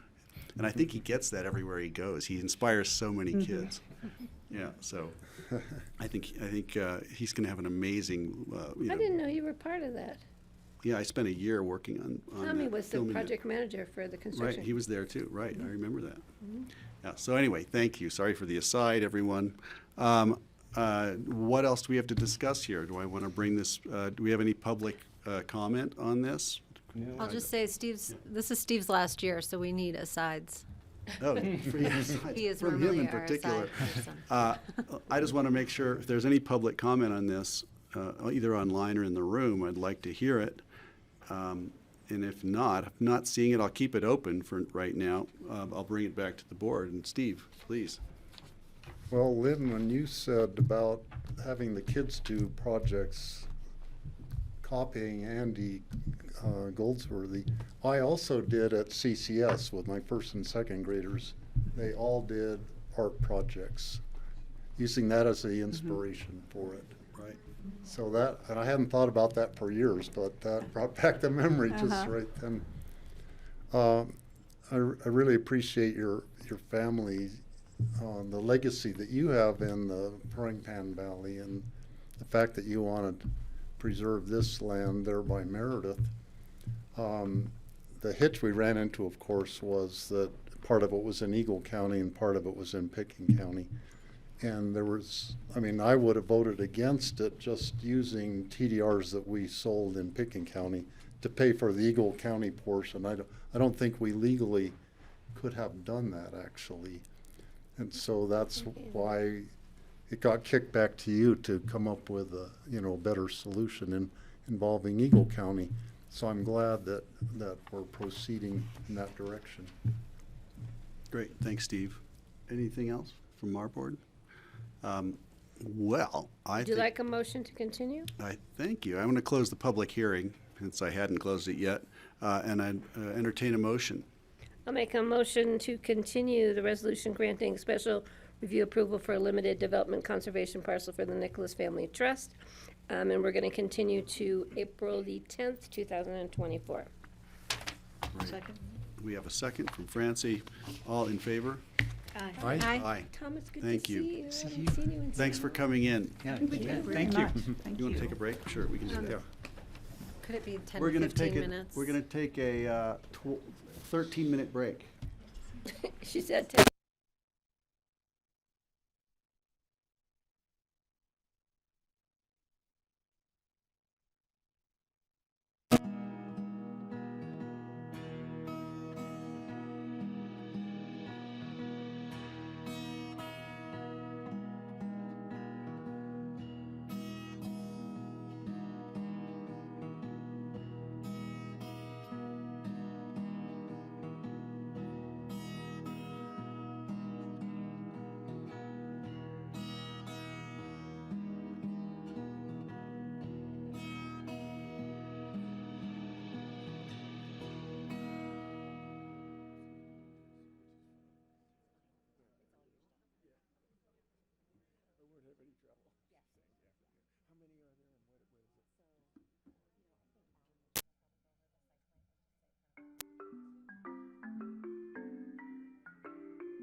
Okay, thank you all. We're back from our break. It's the 10th of January, Wednesday, and we are on item number, where are we? Item number 11 on our land use public hearings today, and we have a resolution before us approving the Castle Creek Campus Master Plan Amendment relating to employee housing mitigation.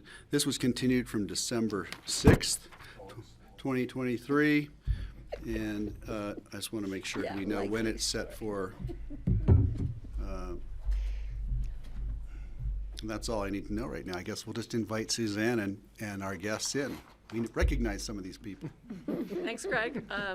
Suzanne Wolf with Community Development, and we've got Jenny Elliott with the Music School, Harry Teague, Alan Richmond, more folks behind us.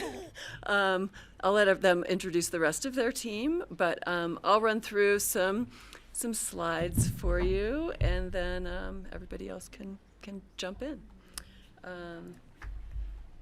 So the request is to amend the Castle Creek Campus Master Plan to accept alternative mitigation to payment of the employee housing impact fee, including providing on and off-site affordable housing units, and to approve the construction of 6 on-site affordable housing units. Currently, the master plan only speaks to paying the impact fee. So that's why an amendment is required to even talk about putting units on the site. So that's part of what we're doing here. I think you're all familiar with the location on Castle Creek Road, but we'll keep zooming in a little bit. That gives you an idea of the campus. And then one more zoom in will bring you to the 2 specific buildings we're talking about. Building 18, which is one of the historic buildings on the site. So right here, it was relocated when the campus was redeveloped, but that was all done through the Historic Preservation Officer. It's currently being used as office space and some storage down in the basement. And then this building, which is currently just a storage facility. These 2 buildings are where they would like to locate employee housing units. And this is, I think you all are familiar, but maybe to take one step back, is the campus is shared by the music school that uses it in the summertime, and the country day school for the other 9 months of the year. So the agreement as to how these units would be used and by whom is amongst them. But again, this is helping to serve both of those entities moving forward with housing. So again, 6 units. That 6B building, which is a storage building currently, would be replaced with 4 one-bedroom units. I'll show you a little graphic in a second of that. And then building 18 converted into 2 units, a 2-bedroom unit on the main level and a 1-bedroom unit on the upper level. So grab some of their cool graphics from the application. This is the 4-unit, 1-bedroom unit, so 2 units on each level. This is an existing building right here, and in the background you can kind of see the historic building. And then this graphic shows you popping out those units that would be put within that historic building. Minor modifications to the exterior to accommodate access to the upper level units, but again, pretty minor.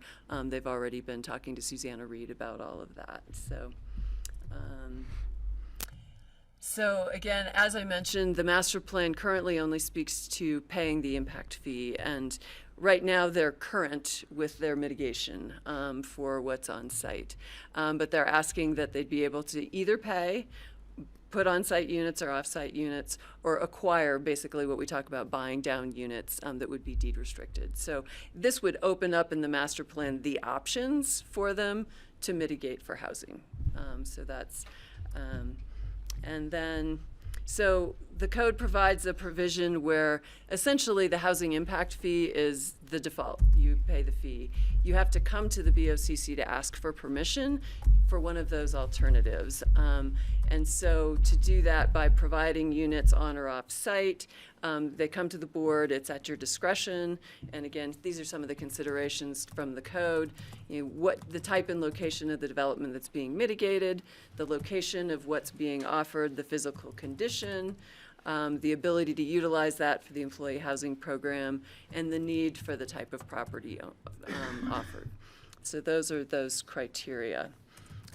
In this case, as I mentioned, they're current with their mitigation, but with their master plan, we had established baselines. Those have, moved a little bit over time as we went through audits and all of those. So there's a lot more background on that in the memo that I won't go into. But the current baseline levels are 45.75 FTEs for Country Day and 67 FTEs for the music school. They don't need to provide any housing right now. They're not required to. But so by building these units, they're looking to provide a credit against future mitigation. So as either entity crosses that threshold and mitigation would be required, that they'd essentially have a credit bank that they could tap into. So this would provide them 11 FTEs, which is calculated based on the way that the housing guidelines credit, I think it's, 1.75 for the one bedrooms and 2.25 for the two bedroom. That's how we get to the 11, 2.25. So here are also more of the guidelines out of the code for housing units developed in lieu of payment of the fee. Construction has to comply with regulations and get permits. They've agreed to comply with that. You get to look at what is proposed. Again, you've seen those graphics. There were more graphics in the packet of where they're going, what they're going to look like, how the units are going to function, and they would record a deed restriction. So those are the specific criteria in the code. And just to speak quickly to the criteria related to the master plan amendment, providing housing within the urban growth boundary. And I could go back to the map, but one of the lines that was on the map shows that the music school campus is within the urban growth boundary. So that's really important because that's how it meets, all of these criteria. Our land use policy about citizen housing, Maroon Castle Master Plan, the Aspen Area Community Plan, and the Pitkin County Comprehensive Plan all have statements about providing housing within the urban growth boundary. Other things we've looked at, under the land use code, again, limited disturbance. They're looking at, using an existing structure, replacing another existing structure. There isn't really a visual issue from Castle Creek Road. They've been working with the historic preservation officer, and she's okay with their proposal. And the infrastructure is sufficient to serve these units. So that's water, sewage, all of those other things. So we are recommending approval of this master plan amendment. So again, would allow them to broaden their options for future employee housing mitigation. And in this case, specifically approving the construction of the 6 units on site. And I guess back to number 1, to understand that if in the future they wanted to add more units on site or providing additional units off site, this is providing the opportunity, but that would have to be accepted by the BoCC as their mitigation. So this gives them the option to give them the comfort level to pursue some of these other alternatives, but then they would be back in front of you with that ask if they had something else to propose at that time. I think that's it on my end, if you have any questions. Certainly. Questions or comments? Francie? Yeah, this is a slam dunk as far as I'm concerned. I mean, employers providing employee housing is what my goal is for the county, rather than the county providing all the employee housing. So this is a natural for me. I don't know if you guys know, I used to work at Country Day, so I don't think that's going to affect my decision here, fond as I am. But it just seems like, the perfect solution to one of our problems, which is housing, and particularly something that's at this end of the roundabout where the traffic of going to and from is a nightmare. Better since the roundabout used to be really bad with the light, but so to have people living on site here is definitely a benefit to the traffic situation at the roundabout, as well as the school and the employees. So I'm totally in favor of this. Thanks, Francie. Steve? My question has to do with. Is your mic on, Steve? Yeah, With the 6 units, and then the music school is there for the summer, the school's there during the school year. I think the ideal would be to have these units occupied full-time year-round, and I hope that that would be your plan, and maybe in fact that's required by the deed restriction. But how do you envision that working out? Are there going to be a mix? Some of the units would be occupied year-round by staff from the country day school, and part of the units would be occupied year-round by staff from the music associates. Is that what the plan is? I'll punt that question to the team over here, and I don't know if you want. There may be more that they want to present, and that can be part of the, But in terms of, I guess your question would be, with the deed restriction, are they required to have them occupied year-round? Yes. Okay. And then what that looks like on there, and they can speak to. And you can answer that when, you don't have to do it right now. Sure. Other questions, comments? I just want to understand the employee mitigation. So the baseline, either they've already mitigated for, did not have to mitigate for, and the 11 FTE credit would be for any future generation that comes out in a 5-year audit. Correct. So when they cross those thresholds. Okay. And was there mitigation prior, or was it not required? Yes. Okay. Got it. Not for all of those FTEs. The short answer is yes, not for, there was obviously a baseline at a certain point. Yeah. That hadn't been, but then there have been increases with Country Day, not with the music school since then, that have been mitigated. So again, that's why everybody's good at those thresholds at this point for thank you. baselines. I recognize the code has changed and the percentage that we mitigated for has changed and all that, so that makes sense. Thank you. I'd had some questions that I'd love to ask, and then you can throw it out to your team, your esteemed group here to help us answer. First of all, I just know that valley to be cold and dark, and I'm just wondering how we're going to be answering the needs with an old building, historic building, for energy code, meeting energy codes and insulation, making a comfortable living space from a former office space, which I don't know if it was drafty and cold or if the heat was on around the clock or what, but it'd be nice to address, what does this mean in the way of energy use, and how do you work with a historic building, especially when it comes to bringing it up to a standard that one is necessary and a good idea. That's one question. Second one, ooh, my pen just fell apart. The second one, parking.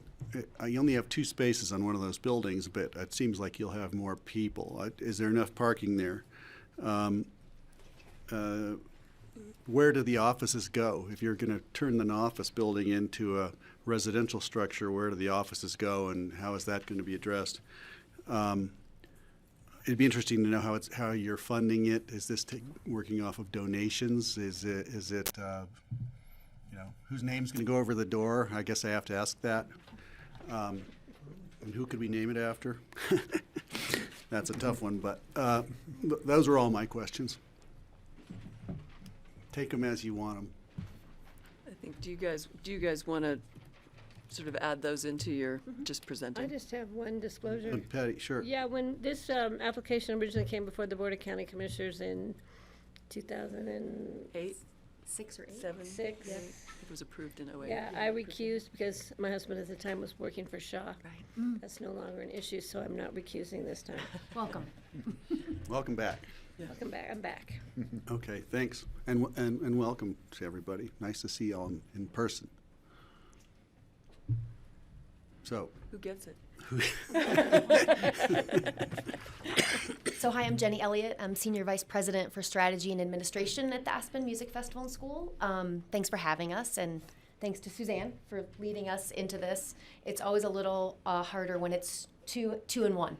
We were used to doing it, but we always need a little hand-holding to get here. So, the reason this has come about for the music festival is we've identified housing as our biggest risk area of anything that we do, very similar to any employer in the entire valley. It's affecting how many students we can have. It's affecting hiring staff, faculty, you name it. And so it is the number one thing we're focusing on. We just completed a 5-year strategic plan, and this is the biggest thing we're working on. The goal is to acquire, build, partner, find, make yurts, I don't know, housing wherever we can find it. And so we're really turning over a lot of rocks, talking to a lot of partners, but the number one thing we want to do is solve our own problem. So we're looking at our own land. Not only is the Castle Creek property sort of dark and cold, there's not a lot of buildable space.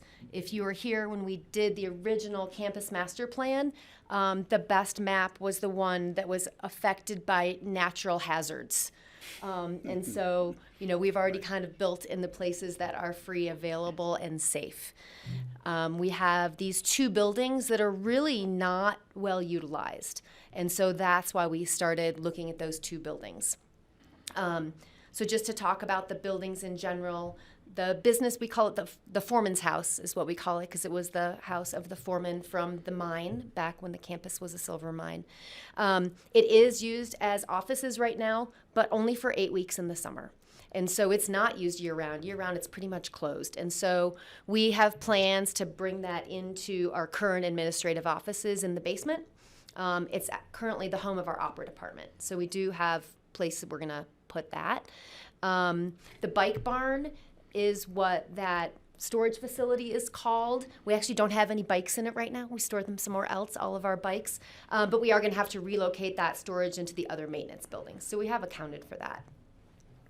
I'll talk a little bit about who we're going to put in here, and I'll talk from the music festival side, and Scott or Grace can talk from the country day school side. We have an arrangement with Country Day on the campus that's very detailed. The 2 buildings we're looking at right now are specifically owned by the music festival, and then there are other buildings on campus that are specifically owned by the Country Day School. So the bike barn is one that we do share, and so that would be, we'd be looking at having 2 units in the bike barn for Country Day use, 2 units for the music festival use, and the foreman's house would be used 100% by the music festival. One of the things that we'll do in one of those units, likely the foreman's house, is to put a facilities person in there. We have 100,000 square feet of building out there, and it's not near anything, and we do not have a person on site 24/7. And so it was one of our big goals is to actually have someone live there. And so we do look to have a facilities person living in that building that'll be there 24/7. Our goal is to use these year-round for year-round staff.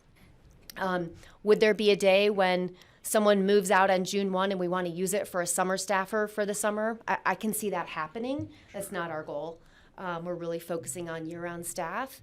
If you looked in your packet and saw the drop in FTEs at the music festival, especially for year-round staff, it's because we have more remote workers that are only coming here in the summer. And the number one reason we have that happening is because they can't find a place to live. So, we have had more people that, they're living in New York and they come in the summer, and we really want to bring more people back to the Valley. And we still have the majority of staff live in the Valley, but we need to be able to provide housing to more people so we can bring us all kind of back together. So year-round is the main goal. We have plenty of parking in that area. There's going to be new parking that's next to the bike barn, as well as I think there's 7 spots that's right behind the foreman's house. And between Country Day and the music festival, we can allocate that any way we want. And if we find we need more spots for people that live there, we have plenty of spots. So that's not a concern. I'm trying to see all your questions. Energy, insulation. I'm going to let Harry quality talk of about life. energy calcs, and maybe this will be a warm-up for your afternoon conversation. But we do have, we've had people working in there. When I first moved to the music festival, my office was in there. So you're right, it is drafty. But I'll let Harry talk about how we might deal with that. But I don't know if you have any other specific music festival people. It'll be the facilities guys. They're always in jackets. So Funding? I think I hit through all the Kids, too. music festival questions specifically. Oh, you asked about funding. Sorry. Yeah. Yeah. You don't even have to answer. Honestly, it's not my business. we're, as part of the strategic plan that I mentioned, we are going to be having a capital campaign to raise money for this. At the moment, we actually we were given some money from a big trust last year, and we're setting aside for this specific project. But we also are in the middle of a capital campaign, and so anything can happen. If we had someone who's interested in the Foreman's House, could it be named? It could. I guess I should disclose that actually in the summertime we house a music festival employee. Do. And it's really wonderful to have them staying with us on our property. And we appreciate that. And in the winter I think it's a ski instructor, but in the summer it's a music festival. Yep. And it's really a joy to have them there. And fewer people do that. We used to have a lot of that with both summer employees and students and faculty. And the number of faculty members that come to us at the end of every summer and say, I've been living here for 10 years and they just told me I don't get it next year. Right. And that's just happening more and more. Right. Well, thanks for trying to stem that. Yes. And if I could introduce Harry, who's so well known to us, but for your buildings and Harry, if you could just give us an update on what's your perception of taking care of the climate and taking care of the people living in the buildings. How do we balance that? How do you design buildings these days? Well, if the red light's on, Red light's on, you're on. If the light is red, you're good. You're good. There you I'm go. on. Then you're good. Okay. Thanks. Yeah. Well, thank you for the chance to appear before this august body in person. First time in this room and building. It's great to see you all. Cheers. And I think we'll see more of you. Anyway, yeah, I think this is a couple of things. Let me jump in the presentation.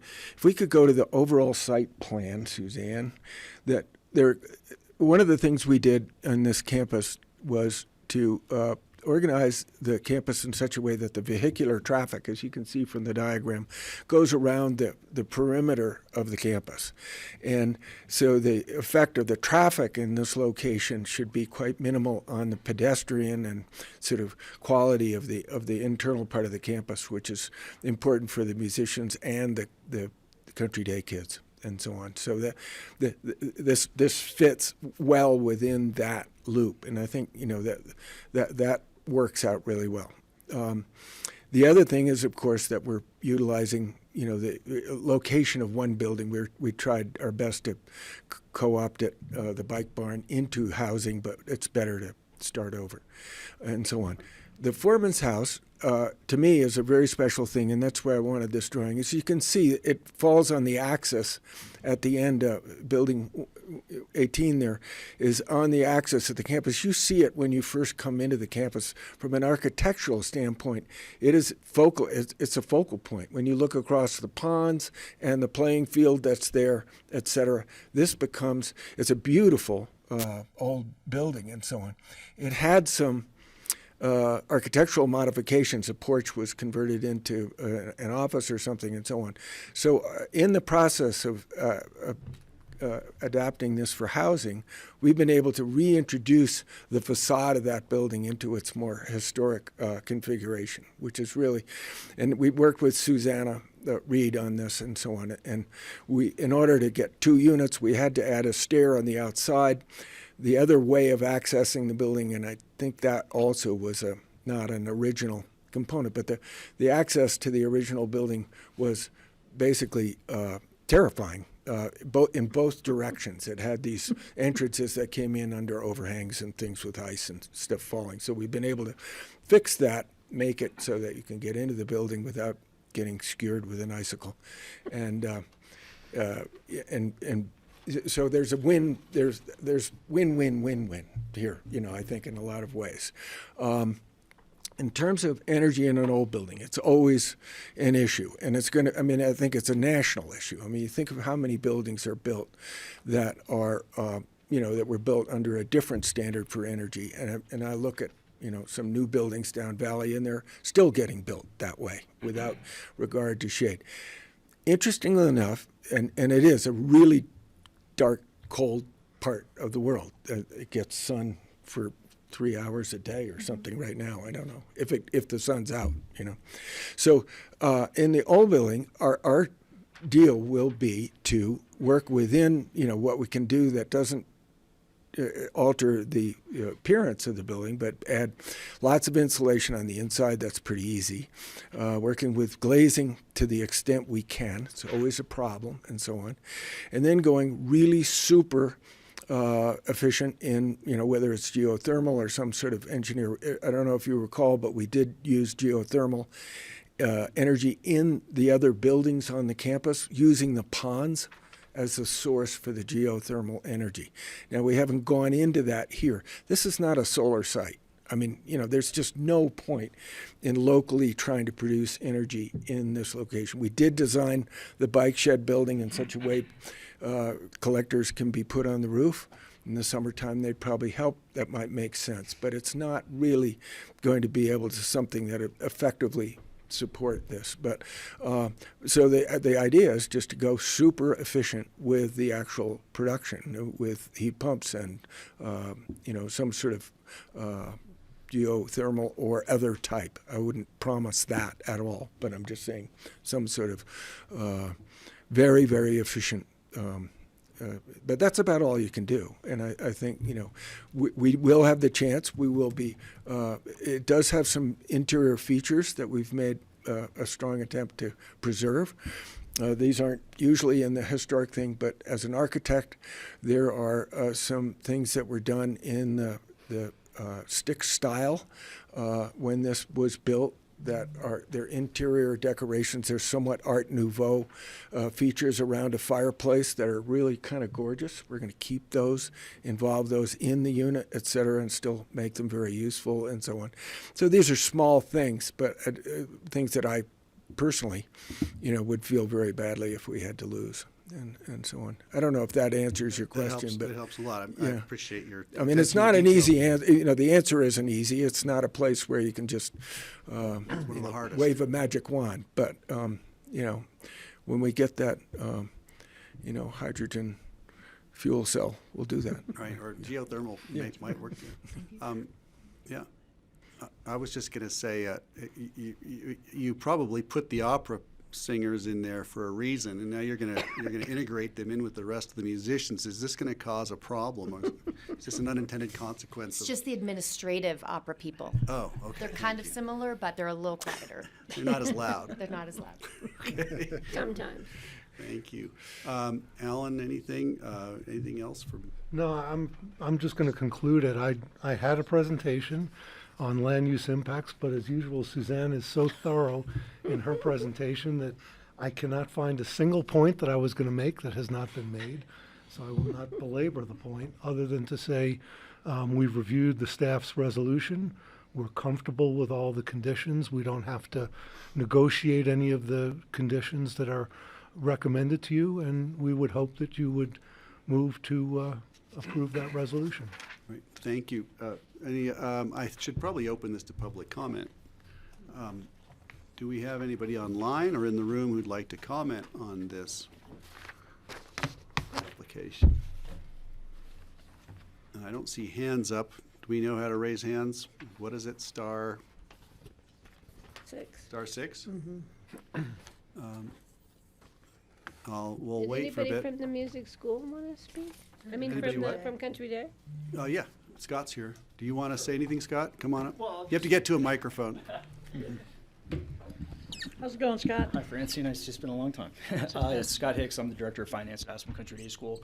And yeah, we've probably been a little bit more engaged in the process that we're coming to you today in terms of the affordable housing mitigation fee.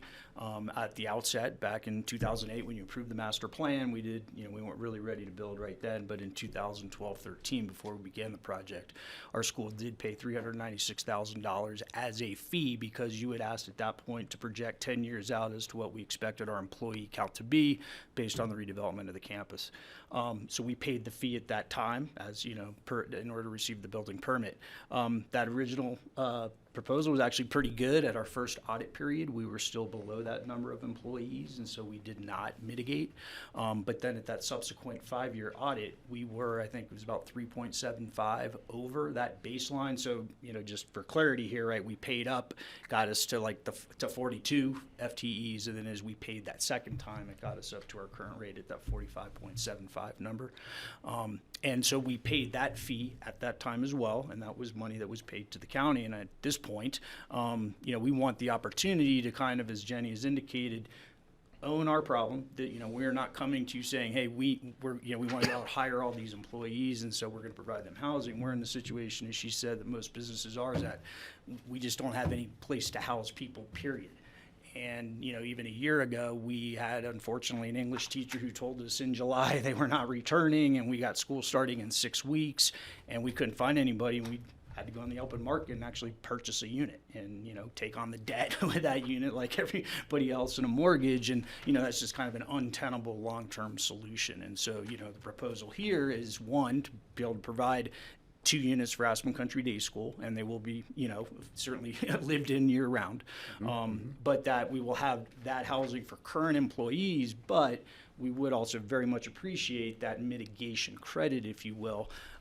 It's a landscape that number doesn't come back, right? When we set the baseline, if I'm 5 employees less than that baseline, obviously you're not giving us any money back, and I understand that. But we're getting at a place now where the overall enrollment of the school is stabilizing, number of faculty are stabilizing, but who knows? COVID changed things for us, and where we are today is we would certainly asking the commission to consider the 3 things: allow us all the options within the the land use code, allow us to build the units on site, and then to provide us with the credits that's being requested. And it is a number, as Suzanne pointed, that's 11 music festival school and country day school work together to figure out who gets what, but we would be thinking that we would be having the 2 units and about 3.5 of those credits. Great. Thanks, Scott. Sure. Very concise. Questions and thorough. How many students do you have now, Scott? So right now in our K through 8 enrollment, we're 252 students, and then pre-K is always a mixed bag because we go with an FTE number. So the total, we have like 39 total kids, but that equals about Half 30 FTE. kids per day. Yeah, Right. they don't all come 5 days a week. And if I read the plans right, this is on the other side of the river from the landslide that you and I experienced? Actually, it's on the same side. It is on the same but side. it's at the far end of the campus, yeah. So the mudslide that came down the hill was Keno Gulch, and that was actually the very first requirement of the commissioners back in the day, and we had the Great Wall of Keno, which is in place and keeping the campus safe to divert everything downstream from us. Yes. Yeah, that was quite an experience. Yeah, that forever changed the campus, but we have grown from that. Yes, absolutely. And since they've stabilized the park tunnel and there hasn't been much activity up there, I hope we don't have another situation like that with water building up. Yeah, completely agreed. And ironically, today we're looking at the creek because with all these cold temps, it just keeps getting higher and higher as it freezes. So we'll see how that goes. Right. Ice dams. Any other questions? I'm good. Public comment is still open, or it's open now. Did anybody online raise their hand? Just want to double check. We haven't lost. We're not ignoring anyone. It doesn't look like it. No comment from the room. Any other commissioner comments? And if not, I'd entertain a motion on this if we're ready for that. Steve? Well, I'd like to make a comment. I would agree with Francie that it's much preferable to have private enterprises, have institutions provide housing for their own employees wherever possible and as many as possible, rather than the county or city government providing housing. So to me, it's preferable to not collect the mitigation money and have us have to go out and, buy down units or build units somewhere.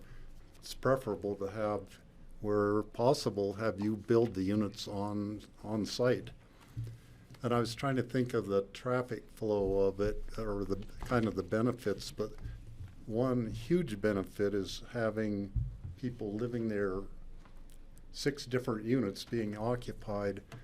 That will provide a huge major of security for the whole campus in case of fire or people trying to break into buildings or any of that kind of thing. That's a huge plus for having people living there. Some of the traffic might be a wash because they're not going to be commuting to work. They're already going to be there, but then they're going to be going to town to restaurants and go skiing and various things. So the amount of traffic might end up being kind of the same overall. They're just traveling in the other direction. Instead of going to work, they're going to recreation or errands or whatever. So I'm fully supportive of this application.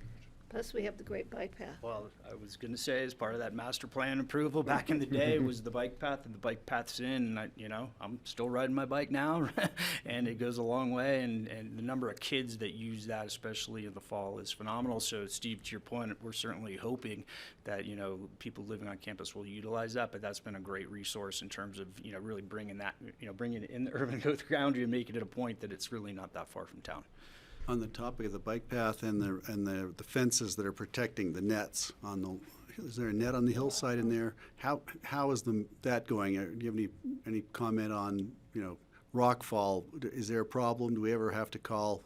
You ever have to call us and ask us to clean it up, for instance, or as from time to time, but only because it accumulates. Because it's working exactly the way that it should. Very few rocks come into the roadway, but it does pile up on the side. But then the guys come through with the front loader and they get it cleaned up. And maybe we've called twice in the last 5 years to have that done. Oh, okay. It's been a great Good solution. to know. Yes. Yeah, glad to know that it's working. Do you want a motion? Sure. And guess Kelly do you have a comment, or are you good? No, I'm good. You'd hear more from me if I had considered. You were writing down something like that. Francie, do you want to? All right, I'll make a motion to approve the resolution approving the Castle Creek Campus Master Plan amendment relating to employee housing mitigation. I will second. Patty seconds. I just wanted to say thank you for That guy's creative great idea. thinking. This is wonderful, innovative thinking, and it's great to see those older buildings utilized, or the older building, and it's good to see this happening. So thank you. Final comment Yeah, from Kelly. I'll put another plug for anyone who might want to host a student or faculty. We hosted a student this summer with a small house, 2 kids, a dog, had a lovely student stay with us, and we loved having her, and she enjoyed staying with us enough to ask again this year. So it's not, you don't have to come in with a closed mind about what it has to look like. I think that there's a lot of flexibility in how someone might consider hosting a student. What instrument did she play? Violin. Okay. So Great. one more comment from me too. Years ago, only one summer, we hosted 2 piano students from the music school. And they both are still living here. They are performing in 3 different churches for the Sunday services.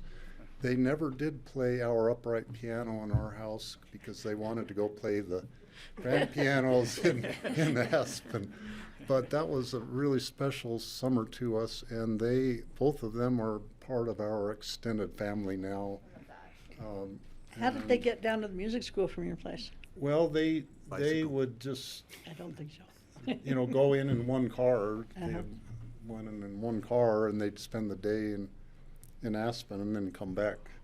So it was a bit of a commute from our house, 20 miles, but that was the drawback to it. But we would entertain, I think, in the future, having another 1 or 2 music students staying there. I think there's a lot of people in the community I'd rather have more music students around and getting them housed with local families if that's what it takes.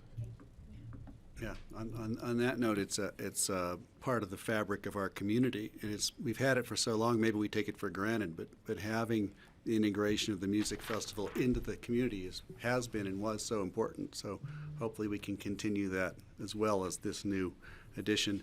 I'm going to call the question. We did have we made the motion. We did second it. All in favor? Aye. Aye. Nice to see you Great. guys. Thanks for coming in. Thanks for the Thanks. conversation. Thank you. Thanks for the creative thinking. Thank you, sir. If I could just take a second, I wanted to say thank you to all of you for the purchase of Snowmass Falls Ranch. I can't even, I was expressing this to Dale earlier today, I can't express how important it is what you've done here today. I just think it's wonderful. And I was telling Dale an anecdote that the realtor that was hired by the family to try and get the development of that property moving was somehow sending people my way. And I would get these calls and I would talk to people and I would say, you have got to be kidding me. I wouldn't represent that. I don't think what you're trying to do is appropriate. I think you ought to be talking to Open Space and Trail. This happened 10 times, 15 times.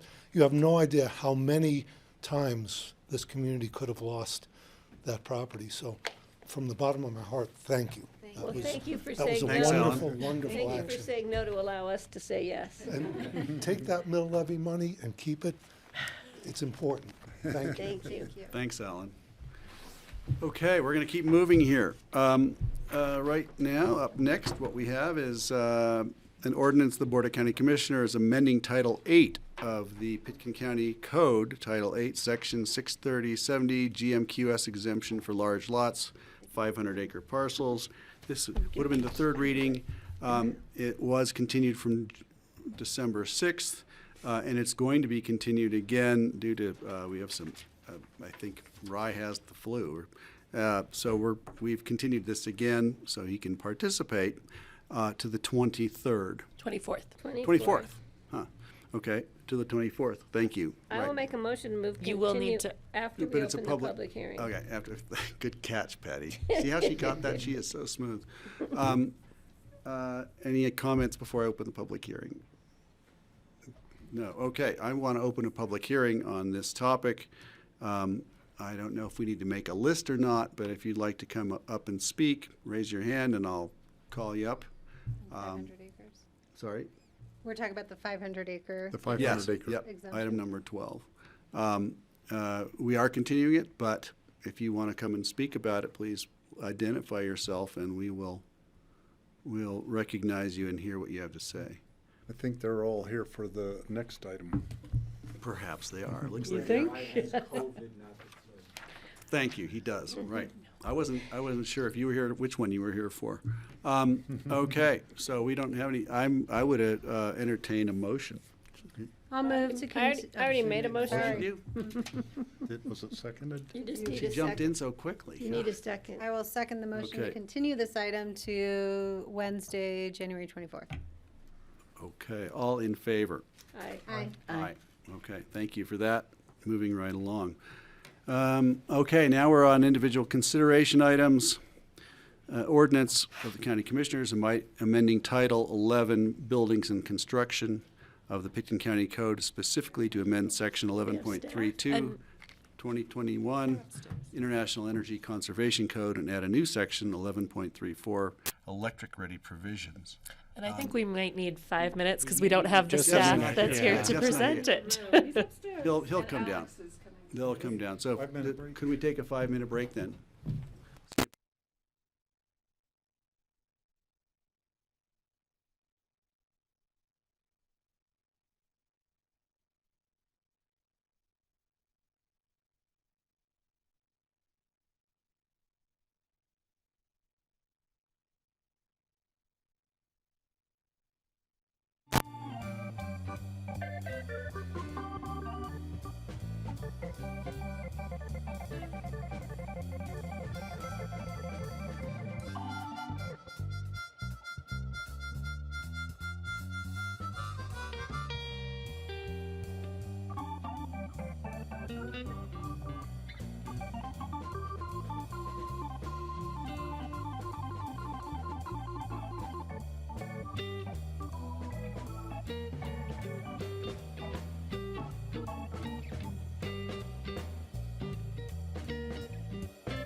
Okay, we're back again after our second break. It's Wednesday the 10th. see if And Ramsey up hopped. next is the last item on our agenda, well, second to last, which is the individual consideration item, second reading and public hearing. This is number 13, the ordinance of the Board of Commissioners, amending Title 11. Didn't I already say this? Building and Construction, Pitkin County Code, specifically to amend Section 11.32, International Energy Conservation Code, and add a new section 11.34, electric ready provisions. Jeff Erickson is here, as is Suzanne, and introduce us. This is John Houghton, our new plans examiner, building inspector. Thanks, John. Thanks for being here. Welcome. Okay, take it away. Get Alex. Oh, yeah. And Alex is here too. Yeah. Well, he's sitting in the back. Take it away. Great. Yeah, this is the second reading of an ordinance adopting amendments to implement a 200 million BTU per year exterior energy budget to the currently adopted 2021 International Energy Conservation Code, and the adoption of a new section, electric ready provisions. BoCC approved the amendments on first reading on December 6, 2023. The staff memo for that meeting with detail on the background and the proposed amendments was provided in Attachment A. Looking at the agenda, we'll take a look at the timeline going forward, the background, a little bit about how we got here today, the exterior energy budget amendments, electric ready provisions, the applicability of those amendments, and then staff's recommendation. Great. So December 6th, the BoCC approved on first reading these amendments. Today is the second reading public hearing. Upon a final adoption, the notice is published and posted, and the code will take effect in 30 days after publication of notice, sometime around mid-February. All right, so how did we get here today?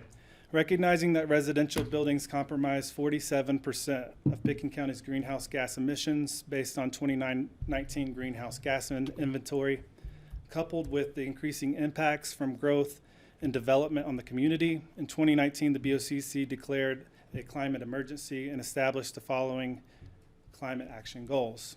The first is to reduce annual emissions by 90% from 2019 levels by 2050. And the second is to require all new residential development to be net zero by 2030. The Energy Code adoption on Earth Day in 2020 addressed the internal energy consumption of homes by setting a HERS energy rating index of 60 before the installation of renewable energy and an ERI of 30 after the installation of renewables, with the goal of reaching an ERI of 0 by 2030. The code adoption did not address exterior energy consumption, which can account for 2 to 3 times the total building energy consumption that is not accounted for in the energy rating index. And then in 22-23, the Community Growth Advisory Committee was assembled and developed recommendations to implement bold building performance standards. Of those recommendations, limiting exterior energy use was a top priority and key lever to achieving our climate goals. So why exterior energy budget and electric ready? The first is reducing exterior energy loads is critical to meeting both the net zero goal and the greenhouse emissions goal. Reducing exterior energy loads makes electric ready provisions and the path to electrification more feasible.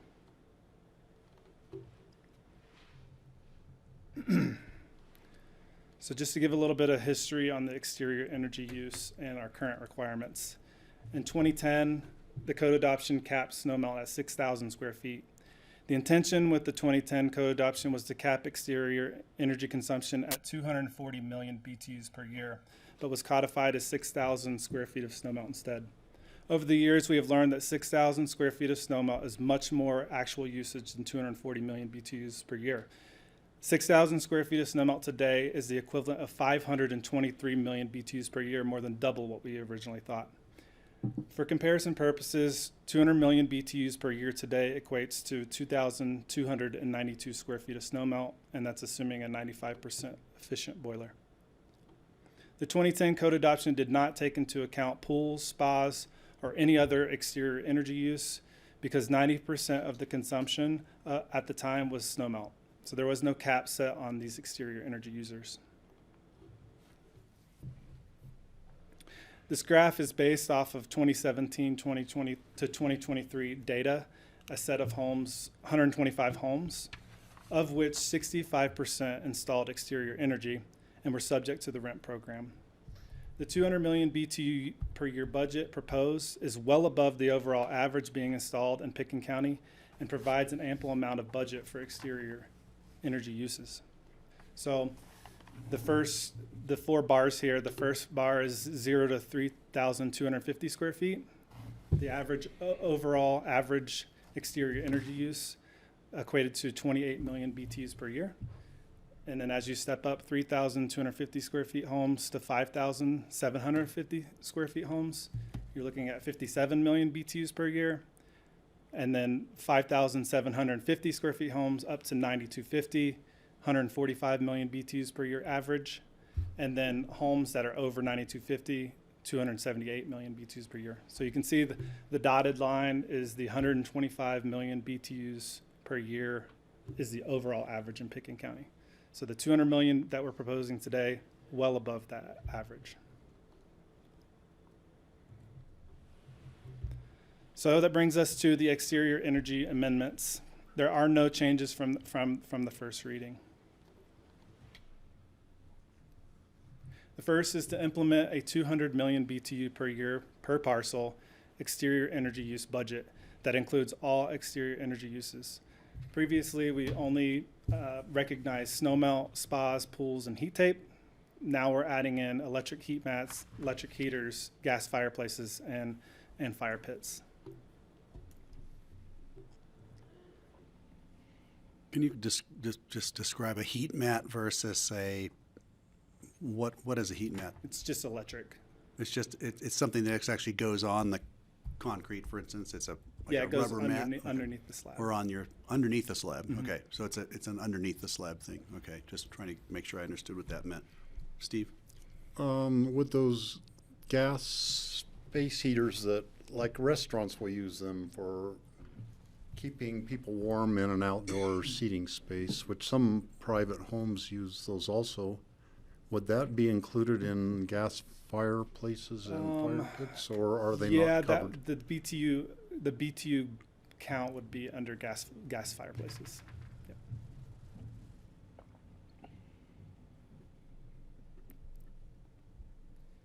And the second to the exterior energy use budget is that the exterior energy budget may be distributed among the types of regulated energy uses at the discretion of the applicant, as I'll show you in a few slides. There are no exemptions to the exterior energy budget. You have 200 million BTUs, that's it. Anything that goes on outside is 200 million BTUs, it's added into that budget. This does not apply to commercial applications. We have written in an example, an exception where a specific external energy use is demonstrated to be necessary to mitigate a life safety concern. The chief building official may waive the rent payment for that specific use. The specific use will still be included and calculated into the exterior energy budget. So they don't have to pay for it, but if it's a life safety concern, we'll work with them as far as the payment, but it still goes into the 200 million BTUs per year. This graph shows a 200 million BTU per year exterior energy budget likely scenarios. So each bar is a different scenario. The first one is 850 square feet of snowmelt, a 64 square foot spa, and a 275 square foot pool. The second bar is a little less snowmelt, so 700 square feet of snowmelt, no spa, same size pool with 1,000 linear feet of heat tape. And then the third bar is a little less snowmelt, 500 square feet of snowmelt, 64 square feet of spa, a 245 square foot pool with 500 linear feet of heat tape and a fire pit. So these are likely scenarios. And you can see that each bar adds up to the 200 million BTUs per year. This graph shows the comparison between exterior and interior energy use. The first bar. Sorry. Question I'm from just trying Kelly. to visualize 1,000 linear feet of heat tape. Sure. What is like dimension? In a few slides, I'll get into heat tape a little bit more. Okay. Can we maybe wait a minute? Okay, thank you. So this graph shows a model 5,750 square foot home. The first bar shows a home that has no exterior energy budget. So the gray area in the first bar is snow melt. The teal area is a 64 square foot pool. I'm sorry, spa. And then the blue area is a 500 square foot pool. This is basically a maxed out exterior energy use. And you can see that the exterior energy use is 2 to 3 times more than the interior energy use. And it's almost a billion BTUs per year.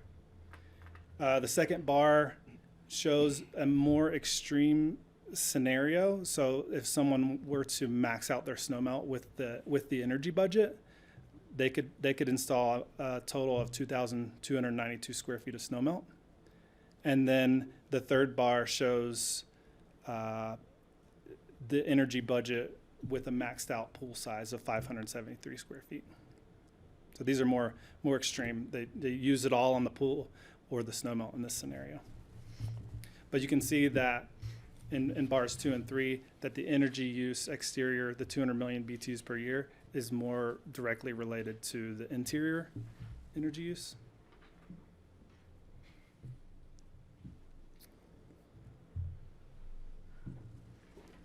So if this exterior energy use was converted to electricity, implementing an exterior energy budget of 200 million BTUs per year will make switching from fossil fuel to electricity more feasible, reducing the equivalent electrical load more than 4 times. So the home that had no exterior energy budget, the 6,000 square feet of snowmelt, the large spa and the large pool, is around 1,600 amps of electricity. If you implement the 200 million BTU budget, it drops that load about 4 times, so around 400 amps for that scenario. On a question on that, how common is a 400 amp service? How common is it? Yeah. Well, 1,600 amp services are common in Pickens County. So if you have a 1,600 amp service and you add 1,600 more amps via changing your combustion equipment out to electrical, then you're looking at a lot of 3,000 amp services if we don't do this.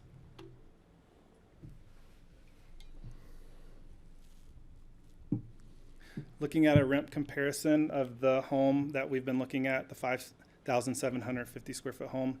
Again, the block on the left, 6,000 square feet of snowmelt, large spa, large pool, has an annual exterior energy use of 726 million BTUs per year.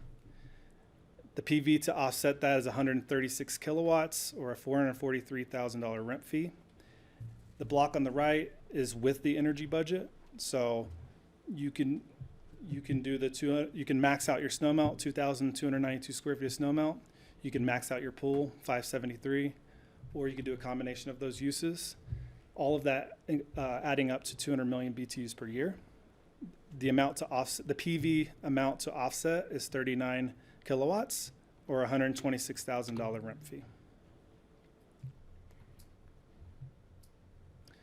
So we've seen this photo, but this is a 15,000 square foot home, and this is a 100 kilowatt array with an 8,500 square foot footprint. So the scenario that we've been looking at was 130 kilowatts just for the exterior energy use. So there's not enough in this photo to offset the maxed out that we're allowing right now. Can you tell us what the standard, a typical home's solar, a typical PV array on a house, a typical American house is what, 6 to 7 kilowatt? On a 2,000 square foot home? Something like yeah, that. I mean, it depends on the roof orientation and, Right. on a number of different I things. think But I think I read the 10 average is kilowatts maybe 6 or 7. Ours is 10. Yours 10? Okay. Wish mine was 10. A lot of these homes could fit maybe, There's two 40 kilowatts. On the roof? Yeah. Right. So this is 20 times to 5 times larger than. Just to offset the exterior energy Just to use. offset exterior energy. And it's important to note that we're trying to go from an ERI of 30 down to an ERI of 0, or net 0 for the interior energy use. ERI, Energy rating index. So the idea is that the energy rating index of 0 is net 0, but that's not accounting for the exterior energy use. So as we go to that route, we're going to need more PV to offset that interior, to bring that ERI down. So we don't have enough roof space for going forward.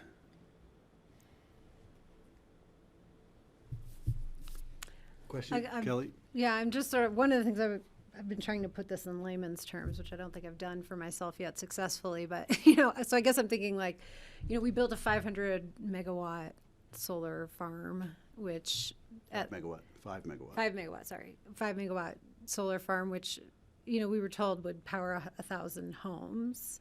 So now I'm like thinking, well, how many homes, Like this? exteriors is it powering, is just, I don't have the answer yet, but that's what I'm kind of working through of like, okay, so we did this thing to try and solve part of the problem that way, but how is it, like, what is it getting us in a realistically on the ground of use in Pitkin County? Sure. So How many 200? yeah, I don't know the answer to that either yet, Yeah. but 1,000 homes probably using 150,000 BTUs a year, average house, but these are not average houses. that's what I'm saying though. Like, so how, like under our current doing nothing and having, 1 billion BTUs a year for homes that we're approving in Pitkin County, like what did we get by building that solar farm, or approving that solar farm? Yeah. Just, I'm thinking through it that way. Thank you. Sure. Steve? So my question would have to do with geothermal or ground heat assisted heating of things like heated driveways. To me, it seems like it would be feasible to do snow melt on a driveway with just using the electricity for a heat pump and then having sufficient square footage of, pipes buried underground to pull the Sure. heat off of that. Sure. Is that allowable? Could somebody do a bigger snow melt if they are using their own heat from their own property from the ground heat assisted kind of a system? The 200 million BTUs per year is the cap. There is no exception. No matter how they're the source of the. So they could do that using electricity or gas or geothermal, doesn't matter. Yeah, and I would like to think that, as we're trying to get away from boilers and combustion equipment for heating, that would be more used for interior heating than the heating of our exterior driveways. Mm-hmm. So if someone had second question, I guess, if someone had a net zero house already, so well designed, they have a net zero house, which some of them I think are coming in at that. And then they want some exterior heat things, perhaps above, maybe they'd be below the cap that's being proposed, but would the total house energy budget sway the equation for the exterior if the interior was totally net zero? I think that's our goal, right? Is to get to net zero interior and exterior. So, the likelihood that they're net zero interior and exterior with greater than a 200 million BTU budget is unlikely. Is unlikely to have that much PV to offset the interior and interior. Is kind of what we're looking at. Okay, thanks. Other questions? Well, I just wanted to, I said 150,000 before I went 150 million. So if an average home in Colorado is 150 million BTUs in the house, not exterior, but in the house, and that's still 15% more than the average US because it's cold in Colorado. And we're limiting the outside use to 200 million, then our average home in Aspen, our average big home, forget average, a big home in Aspen would be at around 400 or 500 million, right? I mean, because they're not going to be at 150 million because they're not an average size, so they're going to be more than that interior. And then 200 million outside, we're still looking at astronomical BTU consumption. Yeah. This example here on the screen is a 5,750 square foot home that's built. So you can see all of the, each bar has the same interior energy consumption, and I think it's 235 million BTUs per year. So it's a little more than the exterior energy budget. So it's not 1-to-1. But it's closer. Look at that. Yeah, 200 million BTUs per year is a lot. Yeah. How many driveways in Pitkin County do you think require snow melt? Zero. I mean, if the driveway was required to be snow melted, then it would be written in, for life safety reasons, it'd be written into the building code, right? And I think Jan Legursky is on the phone here with Aspen Fire, the fire marshal for Aspen Fire Department, and she's telling me that no driveways in Pitkin County have to be snow melted for life safety purposes. That's good information. And she can follow. She can. Thank you. Speak if she likes. That is correct. Our only requirement in the fire code is that they be maintained. But there's nothing that specifies that they're required to be snow melted. So that is absolutely correct. And please identify yourself just for our record. I'm sorry? Please just identify yourself for the record. Oh, apologies. Yeah, this is Jan Legursky, Fire Marshal with Aspen Fire. Great. Thanks, Jan. You bet. Did you have a question, Francie, or a comment? Well, I was just thinking when you drive Midland Avenue in Glenwood, and some of those driveways on the left as you're going towards the shopping center thing are so steep. And somehow they survive without snow melt. I mean, there's steeper than anything in Pitkin County. And sometimes they come down and across the road because I drive that road a lot. That's true. What else have you got? More to go here? We do. We have a little bit more. Sorry. So based on some life safety concerns that Patty raised in previous meetings and members of the community, the building code requires roofs to incorporate snow shed design to mitigate concerns regarding hazardous walkways, not snow melt. Roofs shall be designed so that they do not shed ice and snow onto the main path of egress to the public way, upon the public way, or upon neighboring property, with the exception of roofs that have mechanical snow retention devices, otherwise known as snow fences.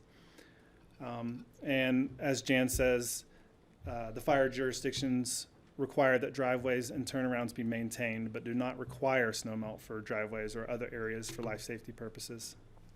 Jeff, could you you could probably compare the cost and energy use of a manually cleared driveway to meet these specifications versus a snow melt driveway.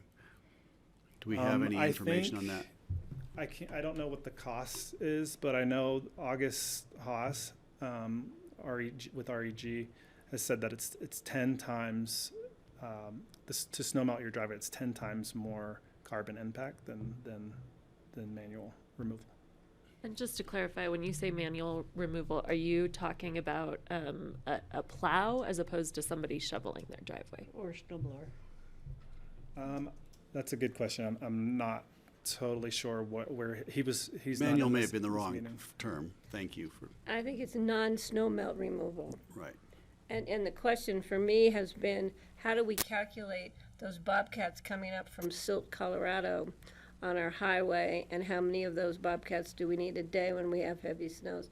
And that's just a fact, guys, because we know a lot of people don't snow melt and they hire snow removal companies, because snow removal companies do a really good business during the winter here. Yeah. And it's because they're clearing those driveways that may not be steep, may not be snow melted, because they're not steep, but because people don't go out and shovel their own driveways, period. I heard a comment on a similar call on one of this topic from the Public Works Director in Steamboat Springs, who said that it was definitely a factor of, between 4 and 10 times the amount of energy use for the snow melt, which tends to be always on during the winter, than it was for going out and plowing and doing what, with the Bobcats. I can just say it, and anecdotally, we have a snowplow service that comes to our community road up in Brush Creek, but we haven't had enough snow to justify them coming for the last several weeks. So even though we have snowfall through this cold period, it hasn't been enough to even bring them in. So I had 3 plows go by my house at Smuggler Trailer Court well, this morning. sometimes they go out and they plow an inch of snow. That's another issue. But we just don't plow that often because 1, the sun melts it, and 2, it's not necessary all the time. And I'm just not sure an automatic system can operate when it's not discriminate when it's not necessary, when it is. It's just going to be on and steaming all the time. I think most of them are required to have sensors. Yeah, I was going to say they are. They are. For the Is it a snow level? But even with that, it's a lot less energy consumption, manually removing it. Right. Thank you. But they are required to have sensors on them, so they're not on all the time. They're not, 'cause yeah. We had that issue in the past all the time, and we changed the code way back when, so that didn't happen. Yep.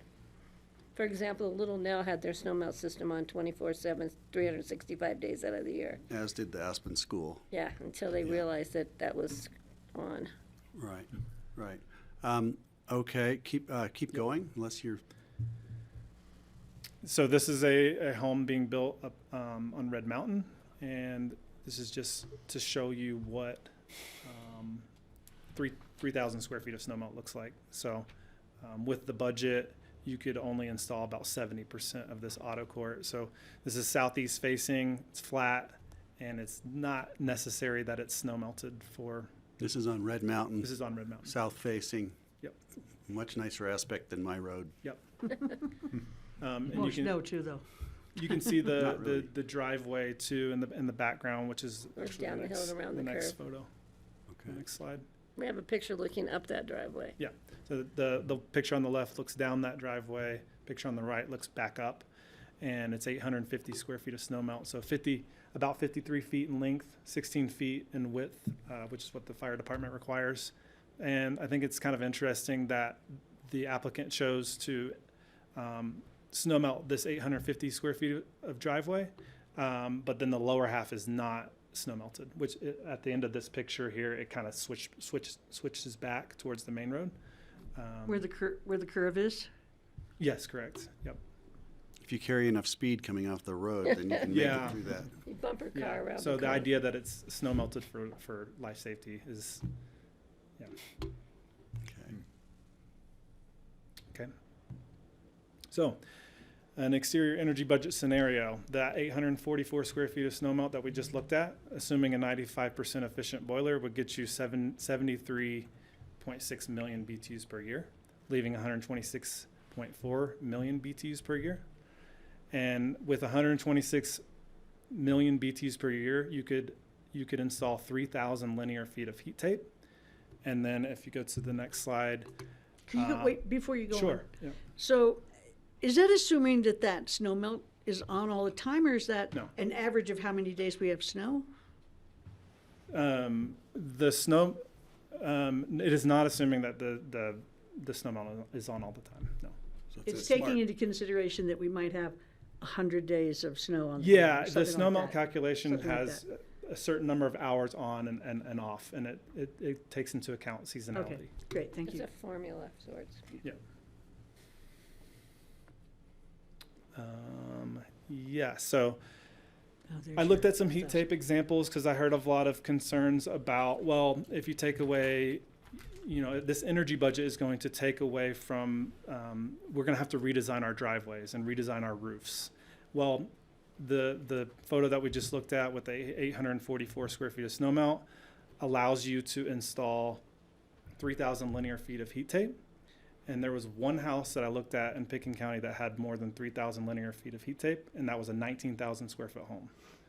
So again, the 200 million BTUs per year is plenty of budget to install snow melt and not have to reincorporate, heat tape on roofs or change your roof in any way. Can I ask a question? Yeah, Patty. You're talking about, and I totally agree with design of roof or mechanical snow fences on roofs.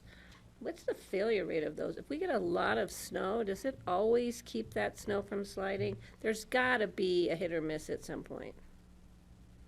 I haven't heard of any snow fence failures. I just have the public safety concerns after we had the woman die in the avalanche that came off her roof. But if it was a life safety concern, if the roof is a life safety concern, then heat tape would be written into the code to mitigate that concern. It's not written into the code that way. Heat tape is for building design and ice damming and to mitigate those kind of concerns. Other examples? Yeah. So these examples are of homes all around, large homes all around, Red Mountain, Woody Creek, Castle Creek Valley, West Cypress Creek. So. But heat tape isn't always used just on roofs. I have heat tape in my house for my pipes. Yes. That's triggered. It's got a sensor Under on your it. house? Mm-hmm, under my house. Yeah, roofs and gutters, typically. In valleys. Yes. Yep. Yeah. But again, the 200 million BTUs per year, Mine's you get a not- lot of yeah. snow melt, and then more Mine's heat not tape. that much. Yeah, Mine's more like a heat string tape of than you could Christmas ever lights, install. along the fence. So this is this slide is in response to questions raised at first reading. Currently, there are no code changes to include seasonal pool options. There's a larger conversation currently happening regarding pools and the climate and code implementation project. So our next effort. So our seasonal pool is an option. The REMP program, again, currently does not recognize seasonal pools. The summer-only pools option was recognized as part of the REMP program from 2003 to 2009, but it was removed as an option due to enforcement concerns and abuse of the option. Pools in Aspen and Pitkin County are typically not winterized, although it is possible, and are heated year-round. Enforcement would require multiple inspections every year at the winterization process during the winter months to make sure that it's being maintained, and then at the de-winterization process.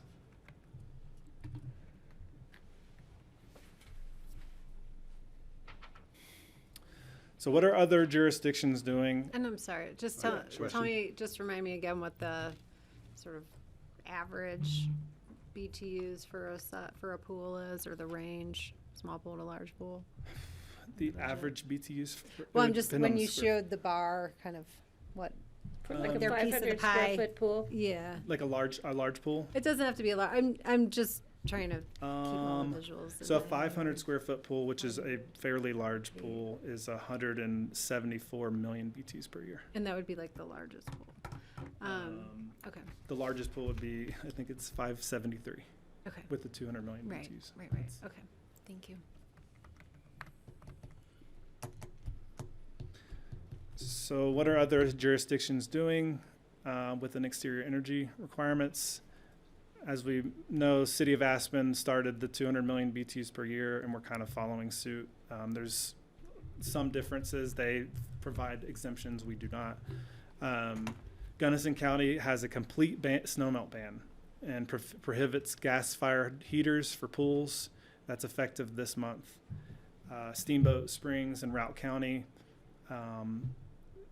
has also banned snowmelt unless it is 100% renewable, and that's also goes into effect this month. Note that Gunnison County probably has an average winter temperature that's colder than ours, typically by, I don't know how many degrees, but it seems like they're always a lot colder. Just kind of interesting. Agreed. And then we have the adoption of the electric ready provisions. July 1st, 2023, the State of Colorado Energy Office mandated residential electric ready provisions. They have a model electric code that must be adopted with any new code updates. we've adopted that model code with some changes that are applicable to our jurisdiction. Mainly the electrical service is being accounted for in residential. This is a little bit of an overview of what that code looks like. You have the scope and administration definitions, and then Chapter 3 is the residential electric ready. Part 1 is residential, Part 2 is commercial, and then Chapter 4 is left as a placeholder because the solar ready provisions currently live in the land use code, and we are thinking that it may end up moving into the building code, so that's why that's left there. And then Chapter 5 has electric vehicle, residential, and commercial ready standards.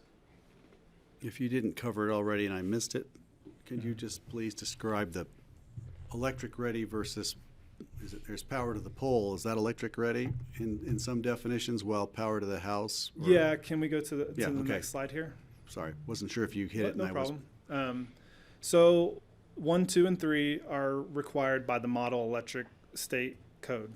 That means that the electrical receptacle or junction box has to be installed, and then a circuit has to be installed from that location back to the electrical panel. And then a physical breaker space has to be left available in the panel. We're saying, Pickens County is saying that we want the electrical service to be able to accommodate any new loads that are being installed. And is there an actual kilowatt minimum or megawatt minimum? How do you make sure you're ready? Is there a standard that if you could just elaborate? Partly why John's here with us now. So there's going to be a whole new electrical ready plan review that if you install a gas boiler, whatever that BTU equivalent is in electricity, you have to spec out that electrical appliance, and you have to provide that in your electrical service calculations. So that we'll be working with the electrical engineer in most cases, because we require engineered calculations for any services over 400 amps. Okay. And we're assuming that these houses will require over 400 amps? Most homes in Pickens County are over 400 amps. It's rare that we have, it basically is a 200 amp service, and then it jumps from a 200 amp service to a 400. So, and then anything over 400 is engineered. My house is circa 1978, and I think it's 200 amp, maybe. Maybe. We have 100 for 2 houses at our A lot of place. flickering in your home. Luckily, not yet. Okay. No snow melt for you. No, I took the heat tape off years ago. Thank you. Yep. The other change from the model to our code is that all new buildings, residential and commercial, that these are applicable to, and then major renovations and additions that are 1,000 square feet floor area or more, and altering combustion equipment system. So we kind of had to put a threshold of what is a large scale addition or remodel to be able to say that the electric ready standards are applicable.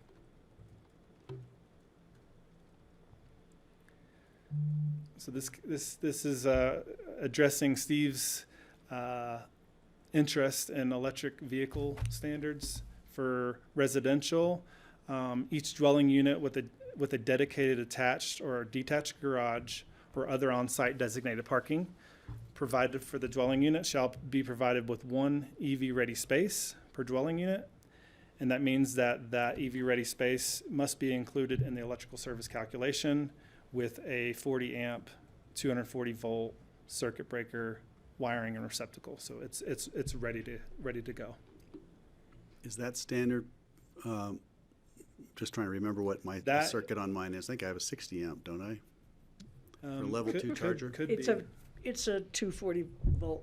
The level 2 is a level 2 charger. Most of the chargers are 240. In the home chargers, volt. right? Yeah. But 40 amp is a standard. And then the commercial electric vehicle ready standards are a little more nuanced. It's based off of the building occupancy type, and I provided an example for a multifamily in the AIS, and it's also on the next slide. So for an apartment building with 10 dedicated parking spots, they would need to install 2 EV-ready spaces, so the electrical service can carry the load of the 40 amp load for 2 of those spaces. The wiring conduit is installed, the receptacles installed, circuit breakers installed, so they're ready to go. They need to have 1 EV capable space, so there's multiple definitions in this new code, and EV capable is service capacity, and then the conduit, and then the physical space for the equipment. So you don't have to actually have the circuit breaker installed and the wiring. That's what an EV capable space is defined as. And then they have to have 1 EV capable light space. So the conduit is installed in the physical space, but they don't have to have these calculations in the electrical service. I have a question about that. It just seems that that's under capacity. We're aiming to be 50% EVs in Colorado. I think we're at 12% already. We're already pushing past 1 car in 10. And as things appear to be going, we're going to see a lot of EVs and plug-in hybrids, which are becoming more popular. And it seems to me that people are going to be fighting over EV chargers. So my question is this a standard we're going to blow right by and need to increase within years?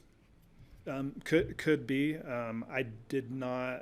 We did not amend the state model code. They might amend it in the meantime. Sure. I think this is what was passed by the state legislature a couple of years ago with the 2 per 10 spaces, as I remember. But it's actually 4 per 10, and 3 of which are in the service, so you can count 3 of them. So it could be. Has our utility, Holy Cross, I guess primarily for Pitkin County outside the city, weighed in on this? On the EV Just or on as a whole? The specs, yeah. I'm just wondering regarding the specs, is that something they can anticipate being able to serve? And I have not. I know that we have spoken with Holy Cross, and they are with enough notice. They're fully ready for the electric ready and electric vehicle ready standards that we're proposing today. Okay, thank you. And with that, I will turn it over to Suzanne to talk about the applicability piece of these 2 codes. Okay. Thanks, Jack. Okay. This is the fun part, huh? Yeah, this is the place. Okay. Sorry. So, building code amendments are generally adopted as a rule of general applicability, which means once the code goes into effect, it applies to anybody who comes in for a permit after that date. So the way the ordinance is written today, that's how it would go into effect. Any project that's in the permit process and has been deemed complete prior to that date would not be subject to the new code requirements. But if it's in pre-submittal or in any stage of land use where it hasn't proceeded to permit, it would be subject to those regulations. So again, if adopted today with the noticing requirements, essentially it would go into effect mid-February. That specific date would be determined based on the noticing. Can I ask you something right there? So a project's still in the pre-submittal stage, whether their land use application is complete or not? If their land use is completed but their building permit has not been submitted, you're saying they are not exempt? Is that what you're saying? Correct. Yeah, that's what she's saying. I'll talk a lot more about that. I just want to clarify. I'm going to talk a lot about what it means to be in our process. I just want to. Has anything changed since are you guys bringing anything new to us from our last discussion? And can you flag if things have changed The- from where we started. The only thing new we're bringing to you is your request, which will come at the very end of the slides I'm talking about, which is would there be some appeal type of process Thank you. to exempt certain projects. Just clarify if that's what's before them today. That is not in the ordinance today. The ordinance is written as it was on first reading, which is that it would be applied as a rule of general applicability. And question would be, what happens if we amend the ordinance to address some of those issues today? Do we have to come back for another read? Yes. Yes. Okay. This is great reading material, I don't know. So we're talking about this because obviously you've heard from a lot of the public with concerns and requests for exceptions for land use applications that have been submitted and deemed complete. So that means they're in some process with us, either on a wait list waiting to be assigned to a planner for reviewed or being reviewed. Also to land use application approvals that have vested rights. So go to the next slide. Just to make sure we're all speaking the same language about the planning process. We have a pre-application conference with somebody, which is when we explain, here are all the things we think you're going to need to submit to have an application for us. The applicant compiles that application, and then they come in and we do what we call the completeness review. And at that point, we're reviewing it to say, we told you to address these 10 sections of the code. Have you addressed those, and have you provided all of the other pieces we've asked for with your application? If it's deemed complete, then next step is to assign it to a planner.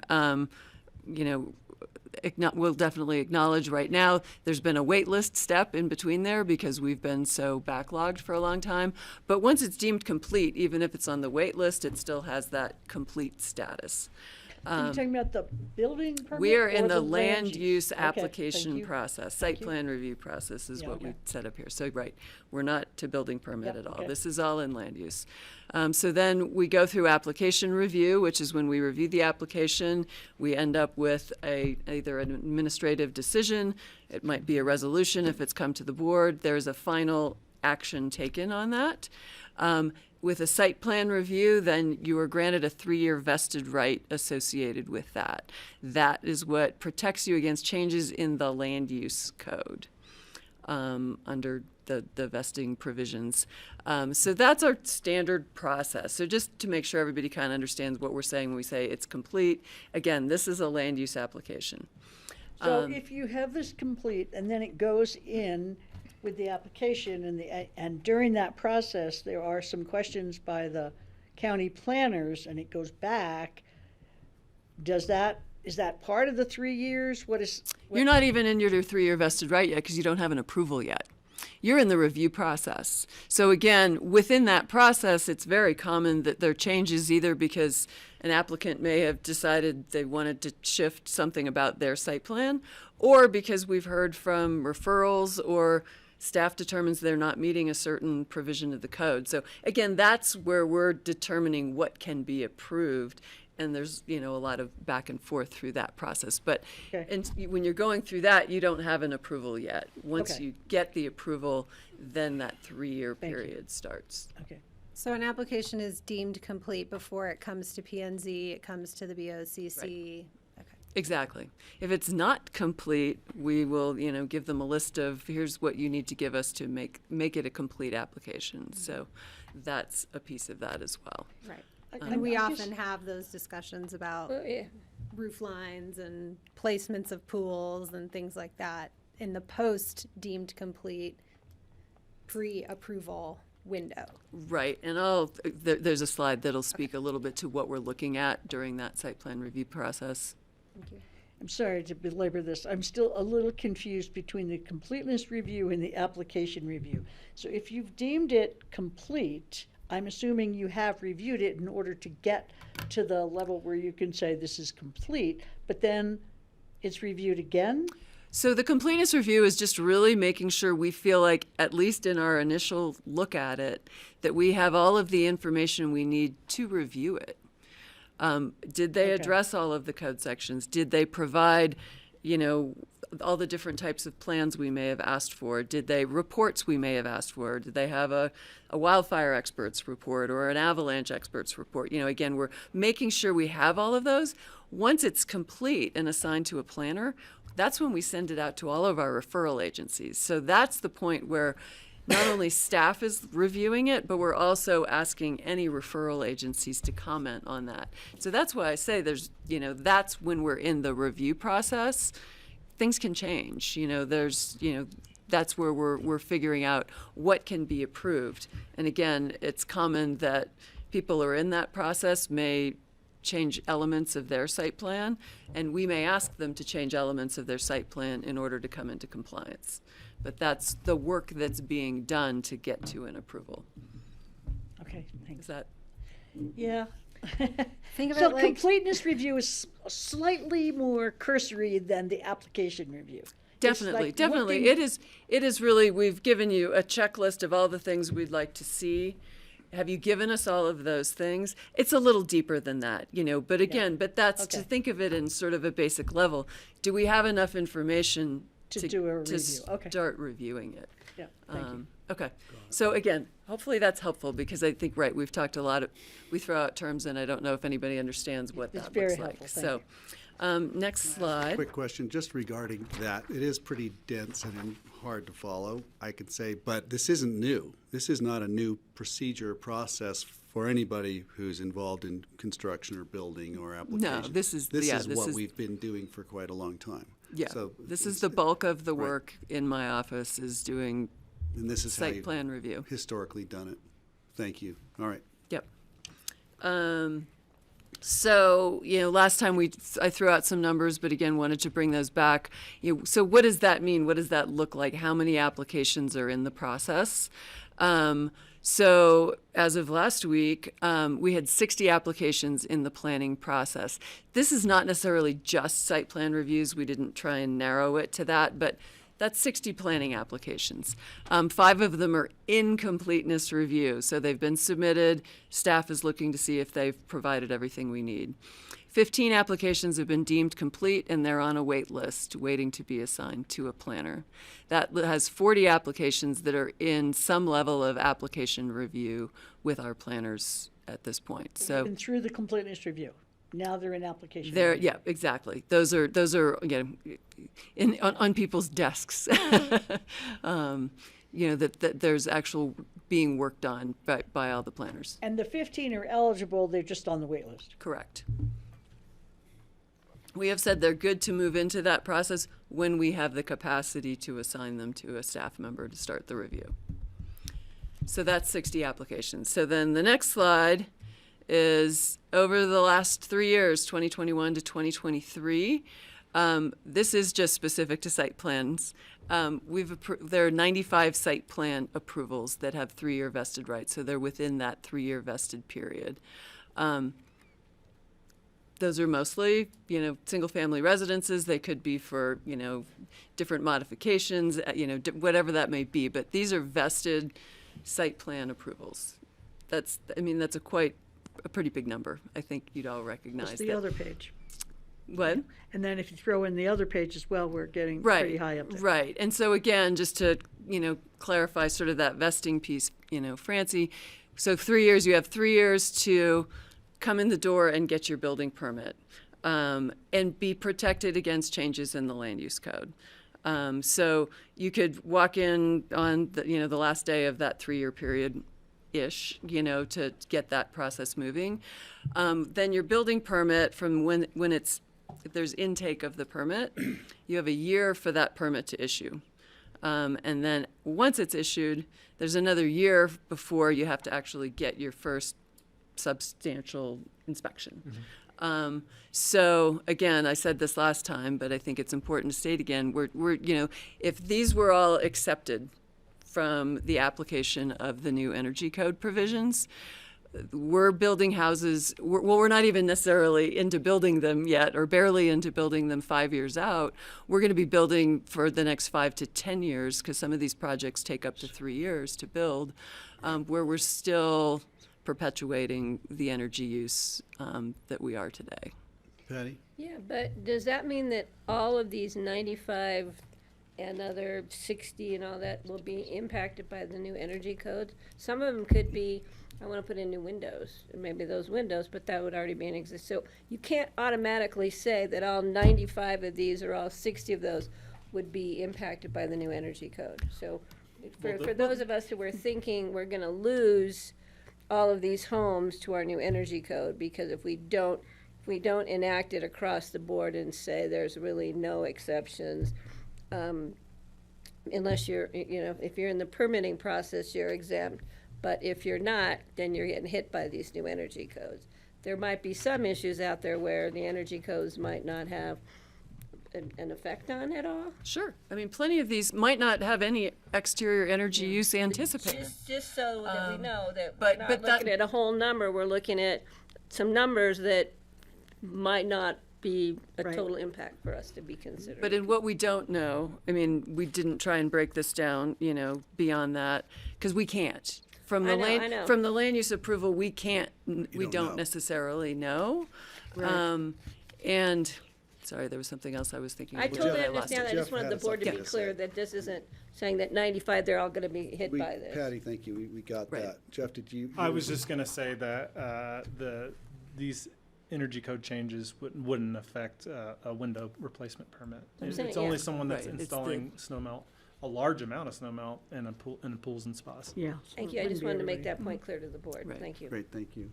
Thank you. Francie? Thanks, Greg. Not being interrupted. This is slightly off topic, but it's on this page. So you have 1 year from the time you bring in your building permit, but is that 1 year from when you guys first start reviewing that building permit, or the date that it enters the door? It goes to a pre-submittal meeting which is kind of like the completeness review. Once it makes it through the pre-submittal meeting, then it rolls to a building permit application. When our permit coordinators take that application and all the documents in, the intake date is accepted, then it goes into the review process. That's when the clock starts ticking for the 1 year. Even if there's a waiting list in there? The wait list is up for planning applications. But there is a waiting list in the building department as well, right? I mean, things don't It don't goes to a- necessarily go in and come out in a year. It goes to multiple review agencies, zoning, fire, and then the building department is the last. So, yeah, there may be a waiting list once it gets to the building department. Yeah. And then is that waiting time then subtracted No. or added to the 1 year? No, the 1 year is there. Okay. And that's what the building code has written for us. Okay. It's not related to this, so we don't have to talk about it anymore, but Oh, we'll talk about all it right. another time. Okay, I'm going to keep going. Keep going. One more, or a few more, just a couple more. So this was just to speak to what is it planners are looking at during the land use review process related to these items we're talking about, pools and fire features and driveways and all of that. When we're looking at a site plan, we're looking at the location of improvements on a property. We're establishing an envelope, we're avoiding constraints. And, there are some things in the land use code. For a driveway, we do have driveway orientation for solar access standards. We have building orientation. Unfortunately, there are guidelines in the code. We've had to argue a little bit about that with folks. Obviously, there's some scenarios where it's, really difficult to meet those orientation guidelines. But again, what we're looking at is the orientation, the location on the property. We're not looking at is your driveway snow melted and what are the systems that are needed to snow melt. Again, snow melt may come up in conversations with the fire department. If that's, there may be a determination in the fire department talking to the applicant about, could snow melt be a solution?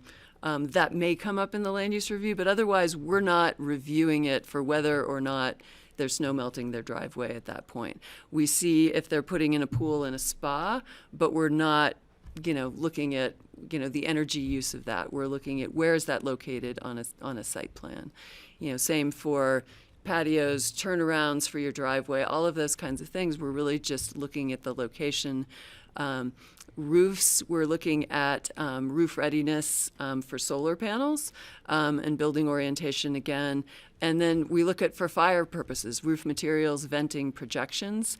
But we're not looking at, oh, right, you've created a roof form and a pitch that's going to require heat tape in the future.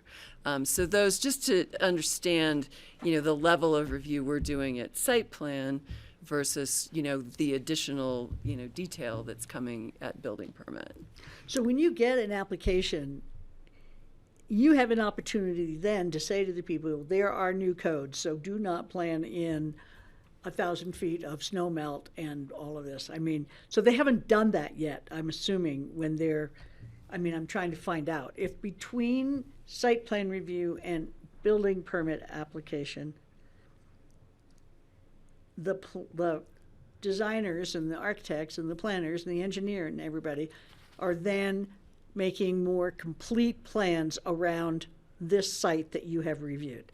So that is when they can make changes about what they thought they were going to have. I mean, they wouldn't already have all their plans and everything drawn up at this point when they get through the site plan review. That, again, there's just only a certain level of, we're not requiring building permit level drawings at site plan. I think that's, or the mechanical and electrical, like all of that type of detail, we're not looking at site plan. I guess what I'm trying to get at is on the part of the planners and the architects and all the people involved with submitting the building permit application to you. Is it after they get their site plan reviewed that they would begin all that specification work? Or is it likely that a lot of that work would have been done during site plan review time and you just haven't seen it yet? I think you'll hear from, the public. I think, yes, definitely some people will say, sure, there's a lot of that work going on behind the scenes that we may not be seeing as it relates to how they're designing their site.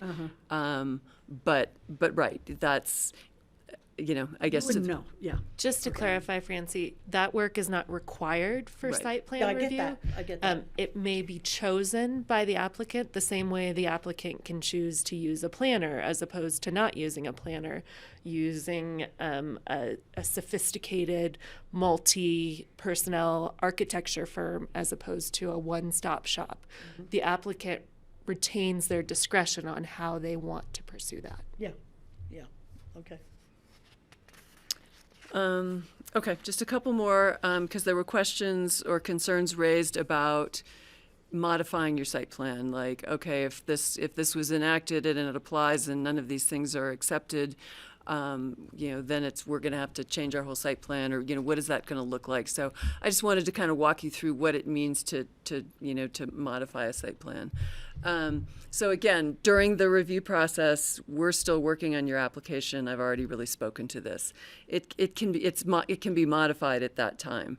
That's common, whether it's on the applicant's part wanting to change things or it's coming from staff or the referral agencies. Things can be modified during that site plan review process, and then that's what is memorialized in the final approval.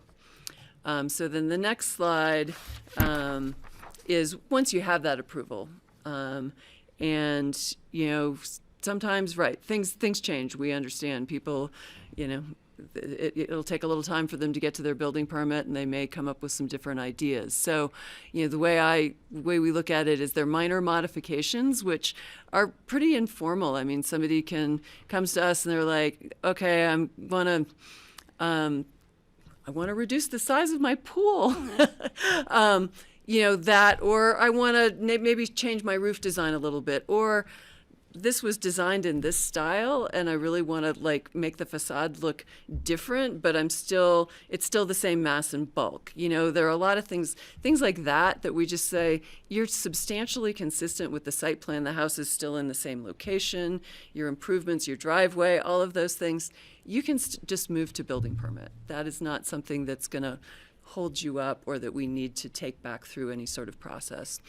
Then there are minor amendments, and that does require an application back to staff and before you can go to building permit.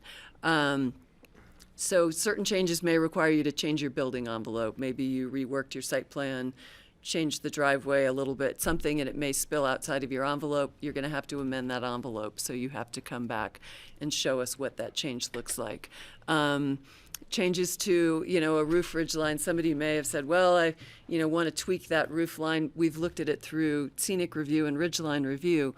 We want to make sure that your changes to that roof line aren't now going to break a ridge line. So those are things we'd take through a minor amendment. It doesn't go back through a full public notice process, but it's a staff level review. We may send it out to a couple of referrals that would be pertinent, but it is a minor review process with staff. And then a major amendment is really a totally new site plan. If you're significantly redesigning, you're going to come back through and just really do a new site plan that's going to get a new vested right. But walking away from that previously approved site plan means you are going to be subject to any changes in the code, the land use code, like the 9250 limit or the other overlay zone district limitations. And just, a lot of times we see a full site plan redo because properties are changing hands a lot. You'll do a full site plan review and 2 years later there's a new owner and they want to do something totally different with it. And so we start all over with them and do a new site plan review. Or But the Board of County Commissioners has changed the land use code, and so they have to start over again. if they're vested, no. Okay. So again, I think the way we're thinking, and again, yes, maybe there are going to be exceptions to that, but modifications to site plans to reduce the overall external energy use are most likely going to fall in those first two categories: a minor modification or a minor amendment. Thank you. So that's that's kind of where we're getting to with that. Okay, we're getting there. So again, right now the ordinance is written to say that this would be adopted as a rule of general applicability. There would be no exceptions for anything in the land use process or anything with a site plan with a vested right. So any building permit application submitted after the code goes into effect would have to comply with the 200 million BTU external energy budget. That's the way the ordinance is drafted, and that is staff's recommendation. Last slide is, at the last meeting, the board did ask for, could there be some process?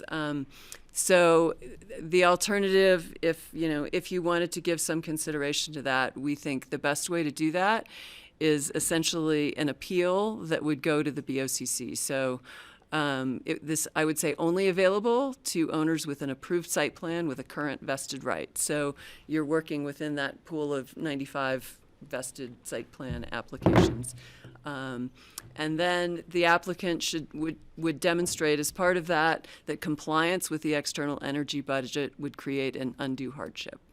That, leaves it kind of open in terms of that language, but our staff conversations about what criteria to try to attach to that it just didn't really get us to anything. I mean, again, I think if you want to create an opportunity for people to come to you, I think you want to be able to hear what the argument they're going to make.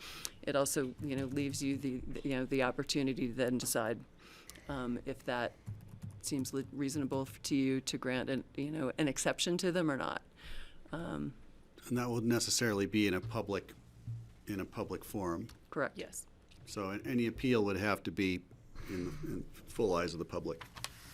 Right. Thank you. It'd come to the BoCC. And I guess it doesn't sound like there's a written requirement, but would you expect that those would be projects that couldn't meet the minor modification standard? I would say that's part of their demonstration to you is, either that this is my plan and here's why I can't meet this or I can't modify it or, whatever that might be. It leaves them to present their argument to you. People could obviously look at, could I do a minor modification? That would be, their first option, presumably, but their other option would be to come to you and. But there's not a proposed requirement to have to approach staff with a request for a minor modification. They would just appeal direct to the board. They would have the ability to do either, Kelly. Mm-hmm. Right. I think I that's was good. I'm just saying it's not written where we'd say you have to do this first before No, you can appeal no. to us. Okay, thank you. Can I just have a point of clarification? I heard you say something, but I'm not sure I heard you correctly. But the rules of general applicability, if you have a vested right, do those rules apply with your vested right, or do they not? A rule of a vested right does not protect you against That's what I thought, except if a rule we of general exempt it from applicability. that in our provision. So we said new house size would not affect you if you have vested rights. We could, as a board, say that. I'm happy to delve into this deeper if you want, but Suzanne's answer is correct. Okay, that's all I need. That's what I thought I heard, and that's what I thought I heard, and I just want a clarification. What are other examples of rules of general applicability? I know our employee housing impact fee. What others? Obviously, the building codes. So the Good- the yeah, here goes statute Laura. that speaks to vested rights does specifically call out, for example, building, fire, plumbing, electrical, and mechanical codes. Does that give you a better sense? Thank you. Okay. I would love to do public comment since it's 4 Right, o'clock I and would we got a too. room full. Are you finished? I am finished. You are We're all finished. Thank you for that. That's a Sorry, it's long, but information we wanted to rich. be thorough. I think I'm going to save it. I don't think I have any other It was questions great, right Suzanne. now. It wasn't too long at all. Yeah, thank you. Thank I you did a all, lot Jeff. of the delaying. John, thanks for being here. Okay, we're going to open this to public comment. I'm going to entertain between who's on screen and who is in the room. And you can raise your hand and I'll call you and we'll get started. If somebody'd like to come up and make a comment, and then we'll switch to people who are on the call also. And are we limiting it to 3 minutes? And these are comments that are limited to 3 minutes for each individual. Thank you. Greg. Thanks. I need my timer. Oh, God, there's no rush. Okay, public comments closed. Your vice chair left. Do you want help? My vice chair left. I'll run the stopwatch. It works. Glenn's got his hand up. Started the front row. Okay, we've got somebody with their hand up. I didn't see him. Come on up, Glenn. Thanks, John. Don't be shy, people. Thank you. My name is Glenn Horn. Justin Nyberg and I represent the owners of 4 lots at the far west end of Willoughby Way. We applied for site plan approval in December of 2021. You granted site plan approval in July of 2023 by a 4-0 vote. Our client and our team support Pitkin County's efforts to require the most energy efficient development in Pitkin County. We understand your concerns about exempting many properties from the exterior energy cap. The Willoughby Way project is a unique project and superior to most site plan applications due to energy efficiency and vast community benefits. It's a good example of the kind of project that's been approved by the county that may be unintentionally shut down due to the application of these energy codes. The Willoughby Way site-specific development plan features floor area and density reduction, elimination of 1 platted lot, earth-sheltered, highly efficient design, 2 houses with energy ratings of 0, 30 points below the county standard, conversion of 2 free market Hunter Creek dwelling units to employee housing units, widening a 1/4 mile of Willoughby Way, extending the fire hydrant system at the west end of Willoughby Way, an interconnect between the City of Aspen and Pitkin Green water system to dramatically increase the water supply for firefighting, a contribution of $2 million to the Pitkin Green community water system, coordination of a model public-private partnership to mitigate severe wildfire danger on the west end of Red Mountain and Willoughby Way. This work is completed. Contribution of $210,000 to the Aspen Fire Protection District's Community Wildfire Protection Fund. Acquisition of 5 TDRs, enabling the preservation of 87 acres of land in the rural area. The project will sterilize 3,582 square feet of TDR development potential. This is the equivalent of the applicant buying and extinguishing 1.4 TDRs. There's a development agreement which protects the project from changes to the Pitkin County codes. The approved site plan features an outdoor pool, patio, and pool house, predominantly flat roofs which require heat tape, and a snow-melted fire truck turnaround requested by the fire marshal. Our team has been diligently working on the building permit submittal since the site plan was approved in July, and we're just weeks away from submitting our building permit application. The applicant has made a major investment to prepare the building permit submittal based upon the vested site-specific development plan, and will invest even more on capital improvements in the neighborhood. We're perfectly willing to comply with the Electric Ready Code provisions. We ask you to exempt the Willoughby project from complying with the external energy budget. You can exempt the project as part of the ordinance adopting the external energy budget or as part of the Willoughby Way project's development agreement. In the event you don't exempt our project from complying with the external energy budget, we ask you to include an appeal process for owners with approved plans and vested property rights to enable our team to demonstrate that compliance with the external energy budget would create an undue hardship. Justin Nyberg would now like to comment on some of the additional aspects of the project. Thank you. Thanks, Glenn. Thank you, Glenn.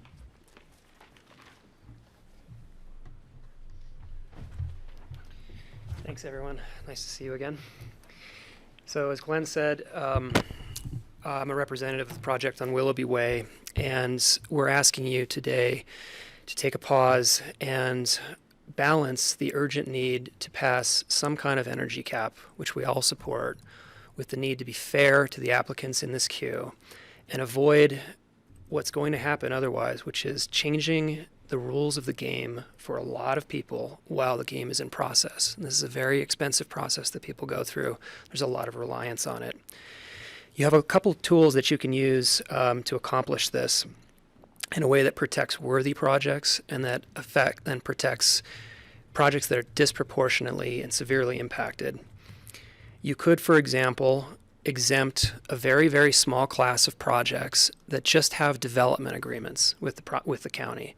These are very complicated projects that provide community benefits as part of their trade-off for approvals, and they're often done in multiple phases, so they have multiple permit applications, and if there's one worthy group, that's it. A larger group would be all applications for what we call site-specific development plans or site plans. These are really the only kinds of the applications in this land use queue that would be affected severely by these code changes. So exempting all applications for site-specific development plans. You could narrow that further and just exempt approved applications for these plans. You could also only exempt projects with pools or visible features that would definitely be affected. As Glenn mentioned, you can create an appeal process to allow meritorious projects to proceed, or you can do what I think, what most of the room would probably like, which is that you would exempt all land use applications in the land use application queue, period, which is what you do with zoning, which is what you just did with all the energy caps that the floor area caps that were inspired by your energy and climate goals. As Patty pointed out, the staff did a lot of research to figure out how many applications are in each of these categories and are pending, but that data doesn't tell us a whole lot because we don't know of the 60 applications that are in the land use queue, how many are site plans for projects that would be affected, projects with pools, for example. Of the 95 site plans that have been approved, we don't know how many are in construction already or have already submitted for their building permit. And so we don't know how many are really kind of at impact here. But one of the main points is if that number is really large, just consider that shows you the scale of the unfairness. If there are a lot of people affected by this, doesn't that argue for more caution, more of a deference towards fairness and even-handedness on this?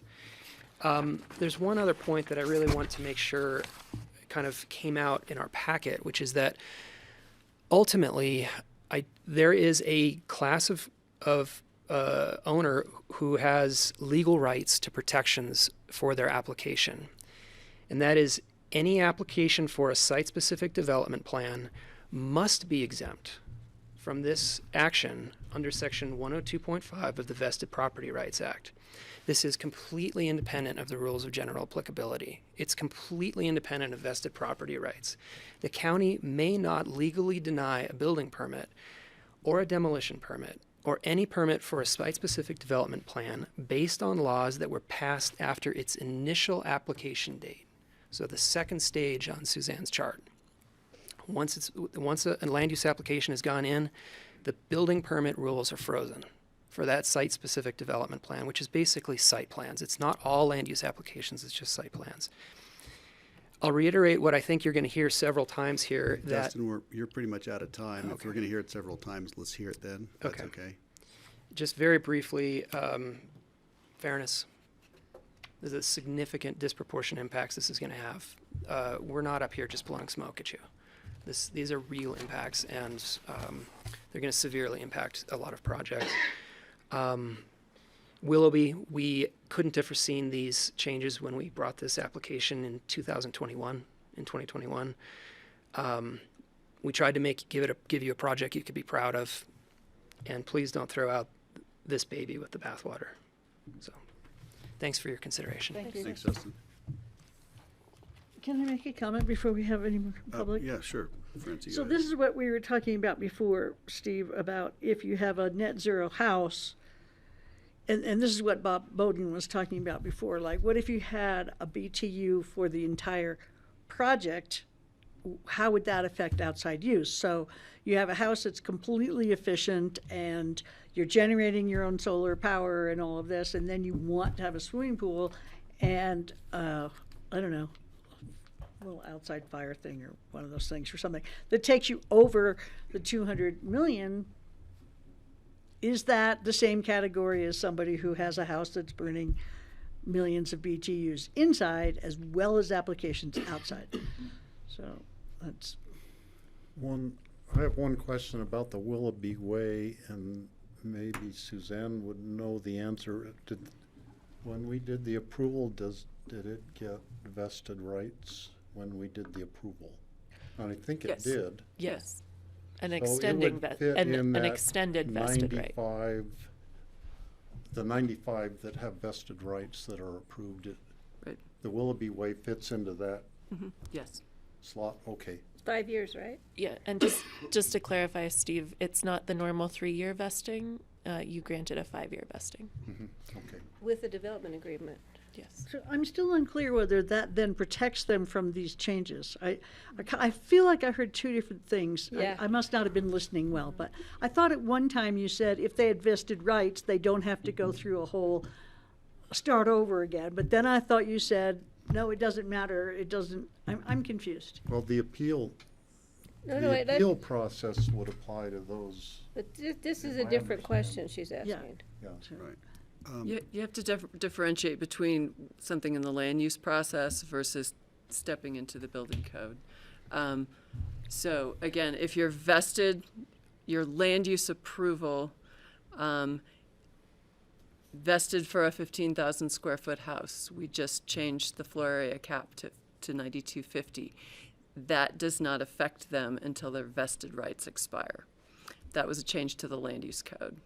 And maybe, I don't know if you want to speak to that. But, What? yeah, but then does the energy code affect them if Yeah, they've got but so vested what rights? about the house that has a swimming pool as part of the site plan? Is that a vested right now? Do they get to have that swimming pool no matter what the BTU consumption is, or? The site plan approval does not speak to their BTUs at all. That shows up in the building code or the energy code. So again, The swimming pool's on the site plan. it shows you a circle on a plan.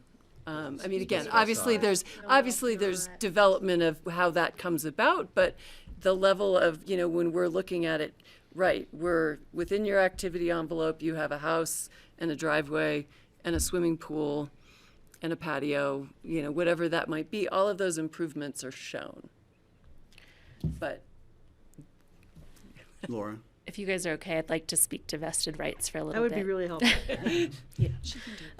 So under the state statutes, the act creates a vested right only to the extent that those conditions that are set forth in what the vested right is granted for are not changed unless an exception applies. So what Suzanne has said is, okay, they come in for site plan. That site plan shows, you're going to have general massing, right?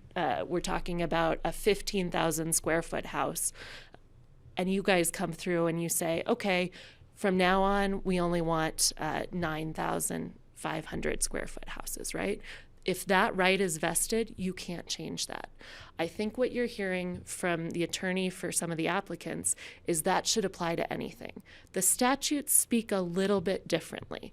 What they say is you have a vested right unless an exception applies. The exception spelled out in the statute, let me pull it up and I want to read it to you specifically so that I don't get it wrong. The local government can adopt a new or amended law or regulation when necessary for the immediate preservation of public health, safety, and may enforce such law or regulation in relation to applications pending at such time such law or regulation is adopted. That applies to that 102.5 that Mr. Nyberg brought up in terms of any application that comes in the door. There's even more specific statute that speaks to vested rights. And what that says is, let me pull it up, guys. The establishment of a vested right shall not preclude the application of ordinances or regulations which are general in nature and are applicable to all property subject to land use regulation by a local government, including, but not limited to, which is it's giving a list. Other things can be beyond this list, but they must be of a similar nature.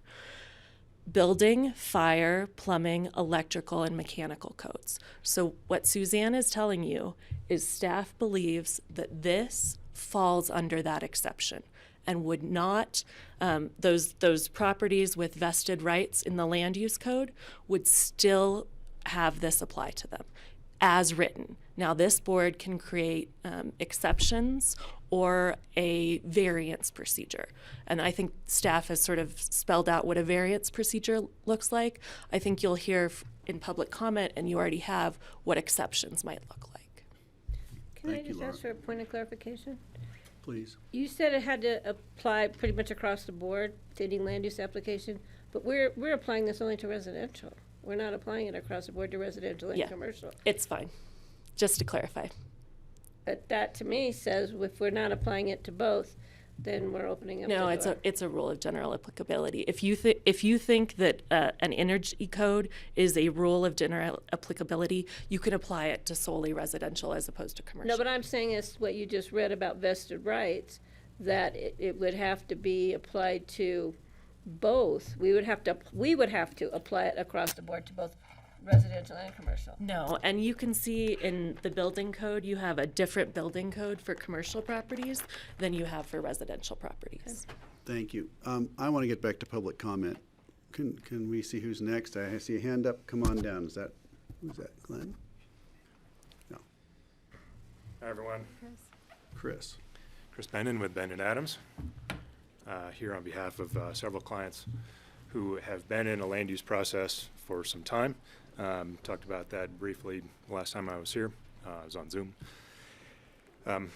So I think what we're struggling with is, various different principles that you try to maintain in all of your decision making, right? So you have principles regarding the environment and the things we've been talking about.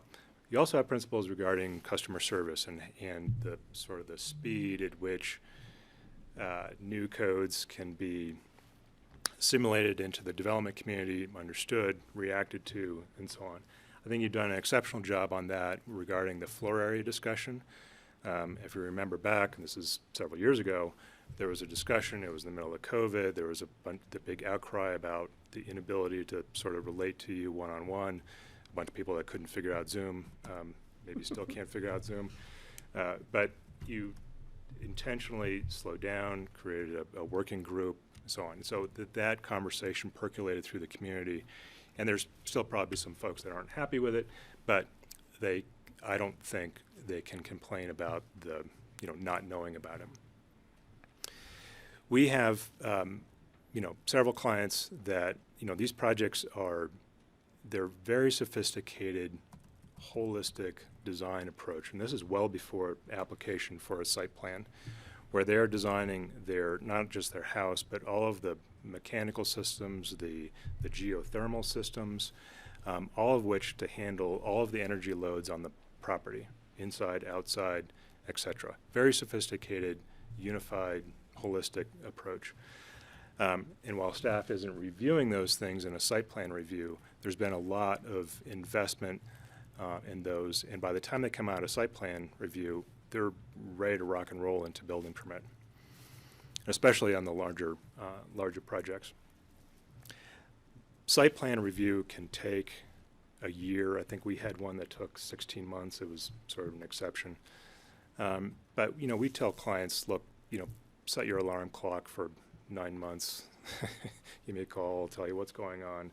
But it could be a legitimate year before you get through a site plan review. And they are preparing their documents, et cetera, so they can pop out and go straight into building permit review. I'm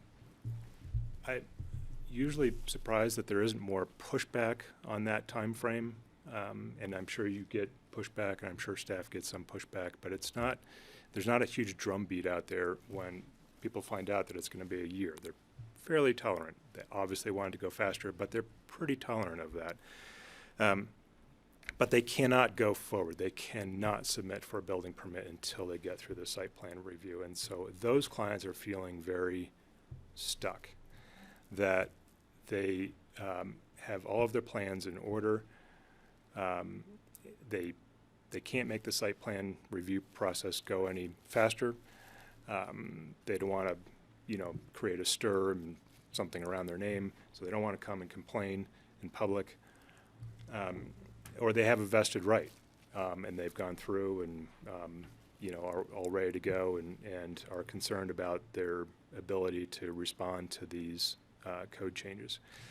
I think one exception that you may consider would be an exception for folks that are in this category, that are in active site plan review.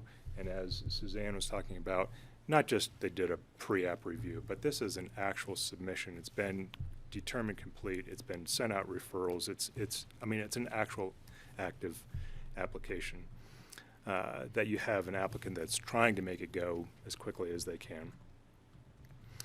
And to the extent that you're concerned about, this extending this for multiple years, maybe you say, look, once you get your site plan review, you got a year. You got to act on it more quickly. You can't wait your 3 years and then drag it out and so on and so on. Maybe you tell them, look, you got a year. We'll meet you halfway or a third way. But, so we'll give you an exception, but you need to act on it pretty quickly. And you could maybe even do that for the folks that have a vested right out there as well, right? You maybe have an extended vested right. Maybe they could sit around for 3 years, but maybe that's a concern. You want to see the applicability of these codes come in a little quicker. Maybe say, look, you got a year. We'll meet you a third of the way. You got to get going. Thanks, so Chris. Those are my comments, and thank you. Appreciate it. Thank you.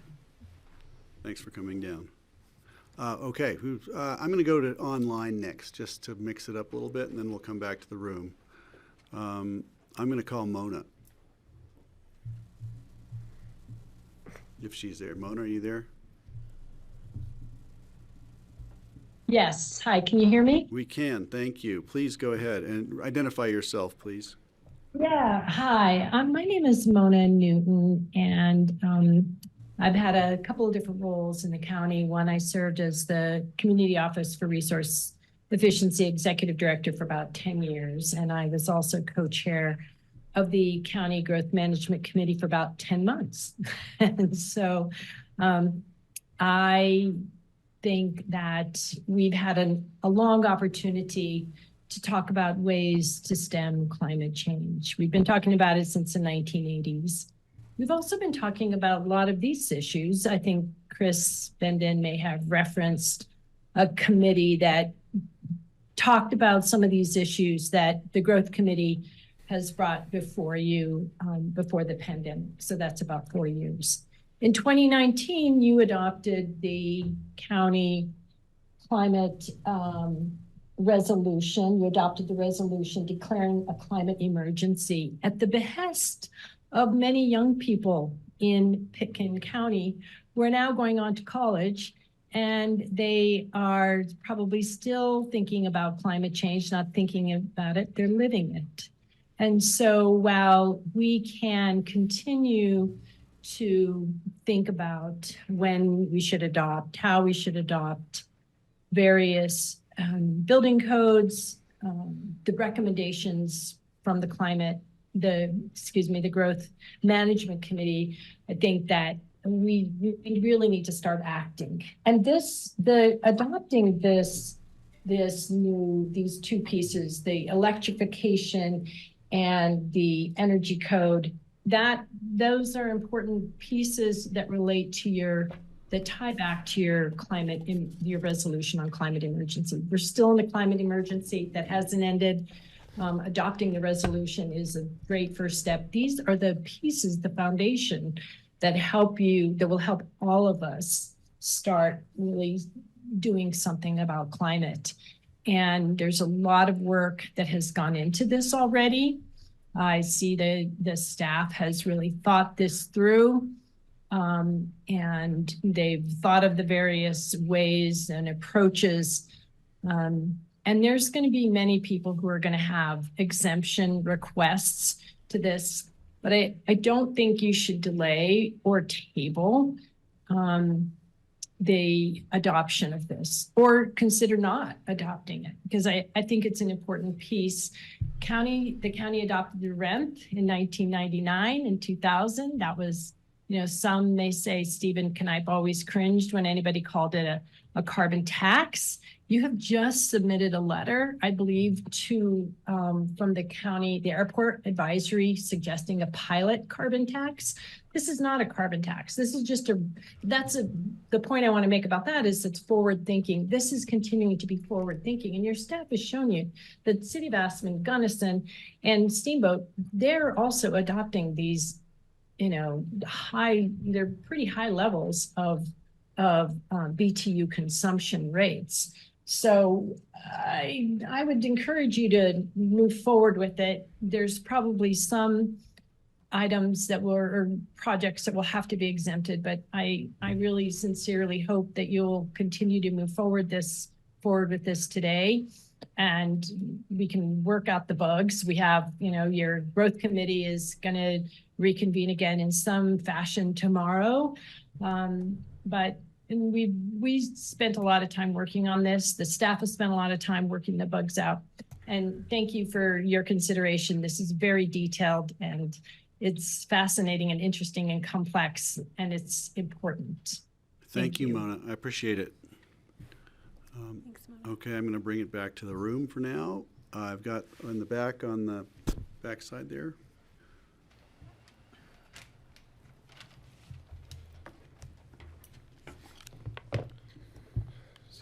Spin right. Hi, I'm Simon Elliott. I'm with CCY Architects. There will been a letter in the packet that you received today from us. I'd like to start by saying that we support what is trying to be done here. The goals here are admirable, and we need to make these steps. It's certainly the right thing to do. However, that being said, do have responsibilities to our clients, and so I'd like to make a couple of points. To reiterate what we say in our letter is that we do believe that an exemption for projects that are in the land use process, that are in for site plan approval, is justified. We've been working on a project for over 2 years now. I believe next week is the 1-year anniversary for us submitting for site plan approval. And when we initiate a design, We are considering the entire scope of the project, the entire site, what our clients are requesting, what the code allows, both land use and building code. So we are taking all that stuff into account as we start to develop this project. And so we work on it, and then we get to the point where we can submit for a site plan approval. Had these rules been in effect, or the full extent of them understood when we started this project 2 years ago, a different project would have been developed. These proposed building changes actually change the way we can use the land, which feels to me like it is more like a land use change than a building code change. Outside amenities are part of initial land planning. And Francie, to your question, I mean, yeah, we are considering where there might be snow melt. Obviously, we are considering if there are pools or spas and things like that. I mean, we may not be into the absolute detail of how many linear feet of heat tape is being planned for, but these things are being considered, and they're being considered for a long time prior to even being able to get in for our submission. So that's why, just to reiterate, we think that an exemption for those projects in site plan approval is warranted. The other point I'd like to make is a little bit more, I don't know, a little bit more nuanced, and I feel like some of the people on the board here have been touching it a little bit as the conversation has gone. And, you know, I truly understand and agree with the urgency that we need to be acting on the climate crisis, and this is probably part of that action that we can be taking. But I feel like with a little bit of a crafting of the policy that is being proposed here, a little bit of massaging of it, we could actually help incentivize greater adoption and innovation of non-carbon producing energy. So, you know, let's allow owners to take full advantage of their lands if they are able to produce more power, or produce power on their own properties, to run snowmelt systems, heat a pool, heat a spa. Why shouldn't they be allowed to do that? So that there is actually a carrot that could be worked into this policy to help incentivize these people to do more. And so I think that's just an angle that I'd like the board to consider with this. Great, you know, you're over time now. I appreciate that. Good All points. right. Thanks for talking to us. Thank you. Thanks, Simon. Okay, hands up in the back. I got one in the far back corner. Ben. Thank you. My name is Ben Genshaft. I'm an attorney here in Aspen, and I'm going to be really quick. I just wanted to clarify a few things that came up that sounded like it wasn't clear with you all. First of all, building code stuff is not protected by vested rights, okay? Normally, it's fine because it's stuff that people expect might change, stuff that doesn't really affect the underlying design in a material way. So let's say that the railing on a stair has to be a different width or something. Life safety stuff, sprinklers, whatever. Okay, that's all very common and I think sort of accepted in the design community. The reason that this is such a big deal and you're hearing so much about it is because this is such a dramatic change in the energy code, which we all support long run. I just want to say that. I mean, I think it's great, but to the people that are caught in the middle of the process, it's very unfair because it's such a dramatic change. There should be some kind of relief for the people that have really spent a lot of time planning on this. I understand the appeal process. I think that's a good thing. I don't think it's right that it should only apply to those who are approved because, and I've said this before, I really respect Suzanne's office and what they do. I know they work as hard and as fast as they can. But the truth is, it takes a really long time to get through that process.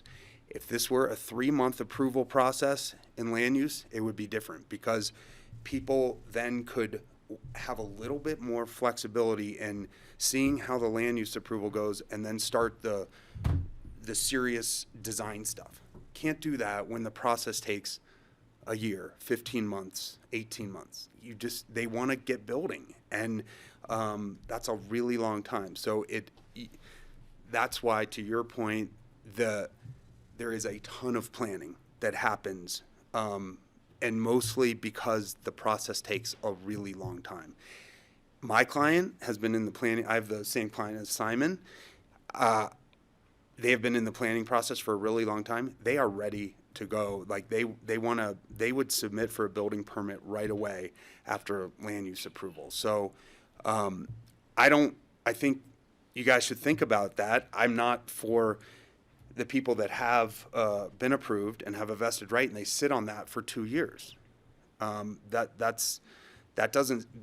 They should be able to go through an appeal process, but the clients that's been planning and waiting in the land use process for 12 or 15 months, they can't take advantage of that appeal process. So I think that should be thought about, and I think that if all we're going to do is grant an appeal right, that should at least apply to those that have been in the planning process and not just to those who have been approved and are vested. So that's it. I just wanted to clarify those points. Thank you very much. Thank you, Ben. Okay, I've got another one in the back here. Come on down.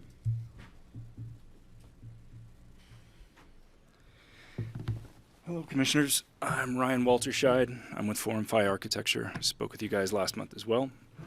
To echo Simon's points, everybody in the design community in this valley is very supportive of the energy code. None of us are going to argue that. I would say that most of us have been designing to it and exceeding it for quite some time. I think in the last 10 years, every project that we've done has solar panels on the roof. I would say 2/3 of them have geothermal in it. I would urge you to continue to, as Simon began to say, allow some incentive. I believe you're removing all of the incentive by providing a 200 million BTU cap and stripping out what the REMP program actually provided for previously. I don't know that you're aware, but Holy Cross will actually prohibit the installation of photovoltaic over 150% of what you can use. So for somebody who only has a 2,000 square foot home and is on 200 amp service, you are limited to essentially a much smaller amount of photovoltaic usage. So we have a lot of clientele who actually would promote more, and the 100 kilowatt that Mr. Erickson kept showing you over on American Way, that client I'm sure would have done more had they been allowed to. But Holy Cross is going to kind of get in the way of this process. To also speak to that, as we shift, we have a couple projects that are following the City of Aspen's code change, which you're following now.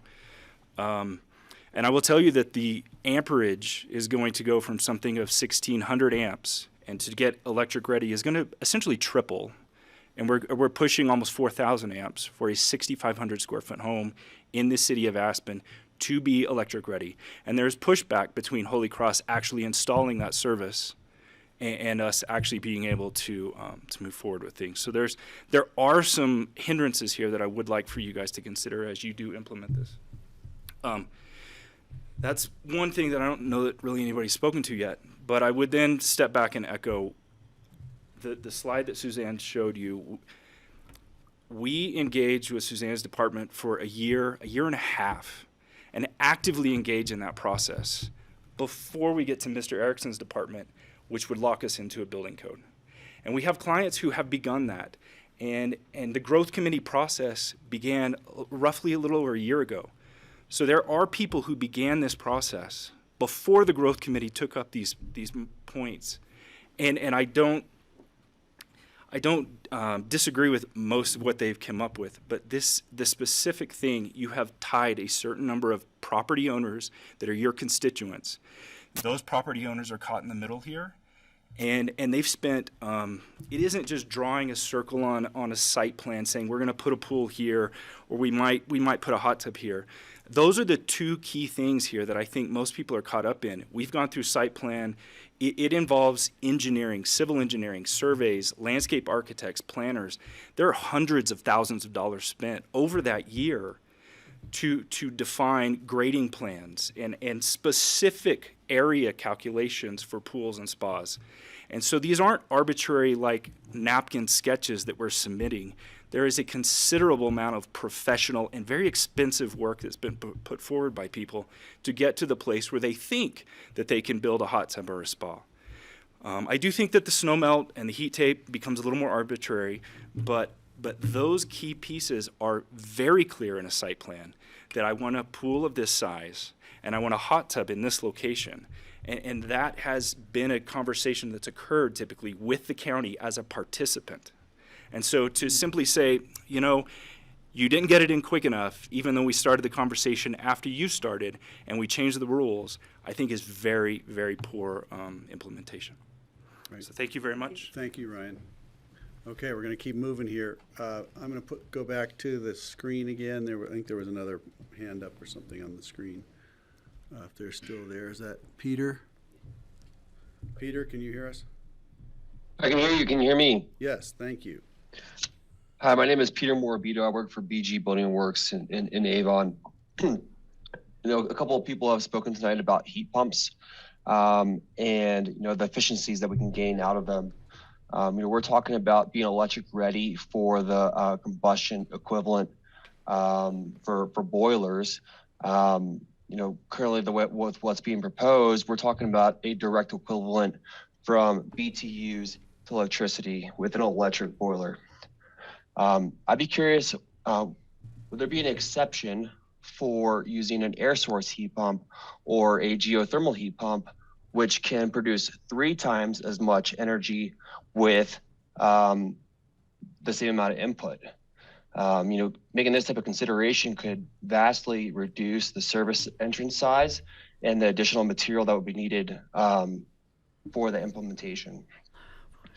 Additionally, we were talking about being more energy efficient with geothermal heat pumps and trying to achieve net zero.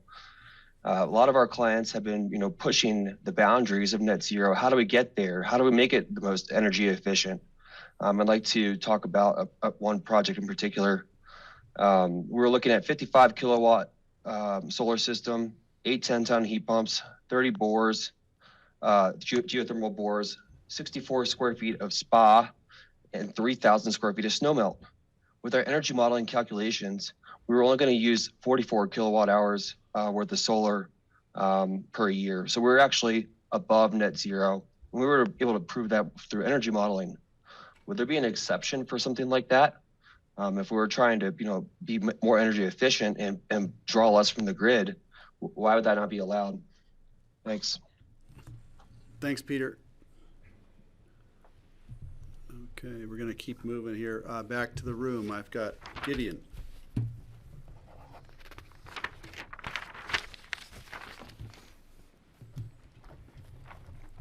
For the record, Gideon Kaufman. Hi again. I want to express my concerns to you about the proposed ordinance, specifically as it relates to calculating swimming pool energy consumption. I feel that it's unfair as it does not address actual energy consumption, but rather potential energy consumption. Your concern, as I understand it, is actual and not theoretical energy consumption. And because being accurate may require monitoring, that does not justify prohibiting summer-only pools with their much more limited energy consumption. Steve at the last meeting mentioned that he thought that there were ways that energy consumption could be monitored, but you are concerned about the evaporative losses from a swimming pool. And as a result, I reached out to some experts in the field. And what I want to tell you is their professional opinions are that it's de minimis, because the evaporative loss from a swimming pool is the equivalent to the same amount of water that 2 horses drink during the course of a year, or that the same amount of ground if it was irrigated. And as Francie pointed out at the last meeting, you have bluegrass and other landscaping that's much more important or much more invasive in terms of use. So I don't think that that should be a factor in swimming pools. I'm not asking that the ordinance be modified or changed so that swimming pools are exempt or that summer-only pools are exempt. What I am asking is that it stay within actual energy use. You heard earlier that they don't calculate heat in driveways based on year-round use because they're not used year-round. And we're asking for a similar kind of situation. It's not complicated, and it's not out of character with other land use approvals. For an approval for a pool to contain covenants, like so many other of your approvals have, and which would permit and encourage inspections, we believe we have a workable and fair way to enforce summer use only. A pool approval could require mandatory inspections paid for by the homeowner, confirming mandatory winterization of the pool, limiting its use to between Memorial Day and Labor Day, when most people traditionally use their pool. That's typical in the mountains, and it's not like you're in Florida or some other place where people use pools year-round. Most pool companies, and I've confirmed that, someone here to talk about that, confirm that they build pools to be winterized in the mountains, and they offer warranties if the pool is in fact winterized. Pool construction requirements can be added to the ordinance to ensure that this is complied with. Separate boilers can be used to heat pools, which can be monitored. Automatic pool covers can be required, which reduce evaporative loss and limited heat loss. The covenant can require an affidavit from both the owner of the property and from a certified pool installer in the county confirming that the pool has been winterized. There would be a fee paid that would cover the costs for random county inspections to monitor compliance, along with a hefty and significant fine in the event someone was to violate the covenant, and in fact even allow for the removal if someone is a multi-time infractor of the property, of the infraction. Since the pool owner is paying, the county has the simple option to hire pool company experts to do the inspection. And it wouldn't even take any staff time or resources, and it's simple to implement. It's not fair for people who are willing to abide by rules to be precluded from their use because 1 or 2 people may hypothetically cheat the system. When someone cheated on barns years ago, we didn't outlaw all barns. We added covenants for inspections, and that has worked. That's fair, and that's in keeping with what we've done in the past. I don't think there's going to be a lot of this, because since this will only apply to new pools, the number of inspections is not going to be that great. By restricting pools to summer use when temperatures are at their warmest and minimal temperature swings from day to night, it would result in much lower energy consumption to heat a pool during those months, and that ought to be taken into account. I have asked Marshall Foote from Colorado Pool and Spascape, who has over 25 years experience in the Roaring Fork Valley installing and maintaining pools, to share with you his experience on how pools tend to be used and how talk about actual versus hypothetical use can be understood. Yeah, thanks. Let's do Chair, that. may I ask a question? I'm sorry, you're over time, Well, but she wanted to ask a okay. question. Well, Got it. do I have your permission to ask Yes, him a you question? may ask him a question. Okay, I guess it would be helpful to me, both Brian, I think Brian had to leave, but just to understand, we're not telling you can't build a pool.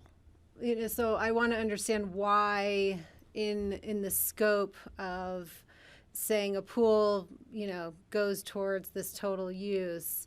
I want to, I just want to understand, like, what does that mean for how you're designing the pool, or what does the budget mean for other things that are more important or regarded as like, well, we have to do snow melt or we have to do this, so I can't build a pool. You know, I just want to understand that a little bit because you know we're not trying to tell people you can't, or it's not a big enough pool, or like what is exactly I'll give you, does I'll the give you an budget cause a example. problem for that? For example, I have someone who is here in the summers. He has health issues that require him to swim every day. Okay, he is not interested in snow melt. He's not interested in heating his driveway. He's only interested in a limited amount of heat tape. And if he only is using a certain amount of heat energy, why should he be dinged as if it's used year round? We So do a that all the time. 537 square foot pool isn't big enough to meet the Well, his it would, needs. I'm saying, That's and what I wanna not all the understand. time. No, Okay. but my point is, it's not the size of the pool, it's the energy consumption. This ordinance isn't directed to say you can only have a pool this big. This ordinance is adopted to say you can only use this much energy. And what I'm asking for is for you to accurately reflect what energy is being used. Right. Thank you, Okay. Gideon. Thank Thanks you. for the Did I answer. answer that, Kelly? Yes, thank you. Okay, I'm going to keep us moving here. Please come on up.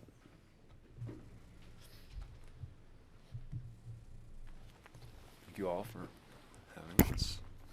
I'm Marshall Foote. I'm with Colorado Pool and Spascapes, like he said. I'm here just from the pool and spa side because it sounds like a lot of data has been thrown around as far as efficiencies of pools, how they're operated, what kind of size of pool. So there's a lot of square footage thrown around. So back to the largest pool that you're going to be able to build with it at max would be a 20 by 29 pool. So you are saying that's as big as you're going to be able to build in our county. You got a ranch, you got whatever, that's as big as you're going to go. No hot tub, so you can't have a self-contained hot tub. That was exempt because I thought we were trying to push to energy efficiency. So if you're just going to have spas in one column, just like pools in one column, are you really paying attention to actual usage? You're really just saying if somebody wants a spa, before we've been pushing them to self-contained spas. I think it's been helping. It's people don't want to pay the rent fee now. If it's within the 200 million, why not put an in-ground pool, 8x8, or spa in there? Why not do that? Since I'm already allowed that. Where before, you're trying to make people energy efficient. With a pool, like we said, as far as summer use, winter use, sure, people are using them year-round because it was a tax. You pay a tax, and then I get to use my pool year-round. Before, maybe before a lot of people around here, there was summer use only energy fees that you could pay for your pool. Because everyone agreed that if you run it in the summer, you're going to use way less energy than you would in the winter. Put on top of that other ways that you can offset that, geothermal, other ways to heat in the, so the point is that by putting it all in one category for pools and spas and just having it say this is what we think the usage is, you're really taking away from the ability to look at energy efficient options for spas, even for pools, geothermal and other options that are really maxing out. And again, if you've got a max at 200, who's to say that the smaller homes won't be pushing themselves higher anyway? So my push is just, we really need to pay attention. Again, you're going to put this in effect. You've got a lot of people that are in the mix that have things already set, spend hundreds of thousands of dollars developing these.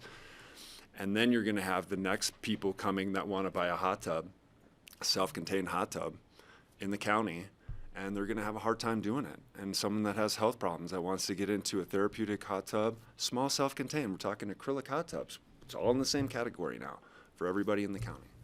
And that's a concern for me, just for general people out there.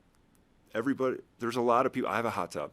It's not just wealthy people that have hot tubs, and I guarantee you my energy use on my hot tub is not what they're claiming that is as far as what they're going to be hitting everybody. Same with pools. There's easy ways to make sure that they're winterized. We go out winterized pools. All our pools are designed to be winterized. Okay? So we put it the pressure. It would be saying, don't have an infinity edge. Let's have automatic covers. Have some design standards to make sure that the energy efficiency of these pools are being taken care of. And there is a way to make them summer use only. You can make systems where the house and everything is X, BTUs, and you've got your snow melt and your exterior and your heat. Well, guess what? In the summer, those aren't used, so those would be the heat size for their pool, so that you could have a summer use only pool that's already using your load that you have on the house for the winter. I appreciate the time, and I thank you for that. Thanks for coming Thank down. you. That's helpful. Appreciate it. Thank you. Okay, I've got Joe Wells in the back. Sneaking by. He gets himself so comfortable in that corner over there. Hey, you used up all your time. Hi, at the Joe. desk. Joe Wells. I appreciate your thoughtful consideration of this issue. It's a complicated subject, and I know you're trying to understand it. My wife and I applied for a land use application in August for site plan and activity envelope review for an addition to our house. Our staff planner asked for some additional information. I provided that in October. The application was deemed complete in November. I have 3 areas I want to talk about under the activity or under the energy budget: snow melt, pools and spas, and heat tapes. If you decide that any energy budget will apply to those of us in the review process, we would forego any further installation of snow melt other than what we've already paid for to avoid the impacts of that on our calculation. As it has been pointed out during the meeting, it's not all positive to eliminate snow melt because plowing is done by fossil fueled vehicles that are coming to the site to clear snow as an alternative. And I think there's a feeling that snow melt is left on all the time, and that's not really necessary, and frankly, in my opinion, shouldn't be allowed. On the pool issue, we do have a small plunge pool in our plan. It would be silly for me to suggest that we can't just eliminate that plunge pool. But again, Jeff has suggested that it is possible to winterize pools, and I would hate to lose that option just because we can't come up with some sort of system that would allow people to have inspections or whatever it takes to make sure that there's some efforts being made to control the energy usage of pools. Ironically, my big issue is heat tapes. I do feel we have a hardship because we went to the effort to design our addition with flat roofs in order to address another of your considerations, which is visual impact from a scenic corridor. The way drainage is dealt with on a flat roof is you either use internal drains or use scuppers to evacuate the water from the roof, and obviously that requires heat tapes to keep the water flowing. I don't really understand what the impacts of these regulations are. I'm not an electrical engineer, so my concern is that we, with the design we have now, we need to be able to use heat tapes to keep those drains clear so that the water can drain off the roof. And my concern is that we be able to do that, or we would be forced to redesign our addition. So thank you very much. Thanks, Joe. Thank you, Joe. All right, moving right along. Anybody else? Hands up? Are we Were we done in the room? Do we have anyone else online? I don't know if they have hands up or not. If Hands they're- up will raise them right to the top. I know, I'm just curious. Thank you. I don't see should. hands up online. So I'm going to close the public comment and bring it back to the board. And where do we begin? Okay, we've heard a lot. I think a lot of it we've heard before, but there were some new wrinkles, and I appreciate everybody who's come in. It's a complicated issue. Nobody says it's not an important issue, and it's, you know, how do you navigate a change and make it completely fair to everyone? I'm not sure it's possible. So, Greg? Oh, you know what? Sorry. I just wondered if, I mean, this is a really technical issue, so I don't know if staff heard anything that they want to Address? Yeah, Right. thank you. I appreciate that. That's a good question. If staff wants to respond to anything on this list, in particular, we can remind you with some of the things we might have flagged. Also, I wanted to make sure that ComDev and the board has received the letters we received in the packet. We received letters from Jeffrey Woodruff, who's our P&Z chair, Michael Kinsley, former commissioner in RMI, former RMI Auden Schindler, and Mayor Tory have all sent in letters. And I want to make sure you all saw those. And if you Not all haven't, of them. okay, well, we can pull them up if you want. If we want to put them into, how do I put those into public record? Do I have to read them? You can send them to Sam. Okay, we're going to send, I think Sam has them because they came through Charlotte. So we have those, and you know, I want to make sure everyone contemplates those things.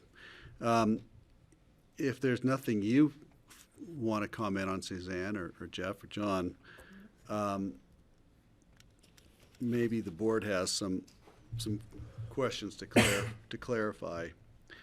And I think my first question would be, you know, if we could monitor and control how things are used, it would be a much easier thing. But I think, what are the devils in the details of doing that? And I'd like to hear your perspective on that. Are we talking about just Say the we're talking about, monitoring of pools? say, a pool or a heat tape system or a system, a sophisticated system that uses energy at certain times. How do we know if the thing's working, and how do we avoid that hazard we've seen before where it's just left on, or it's, you know, do we have to be looking in their windows? How does this work? Heat tape and snowmelt both have moisture sensors written into the building code, so they should be operating whenever it's snowing. You know, we haven't really thought too much about the monitoring aspect, because that's kind of after, you know, it's been running for a certain amount of time.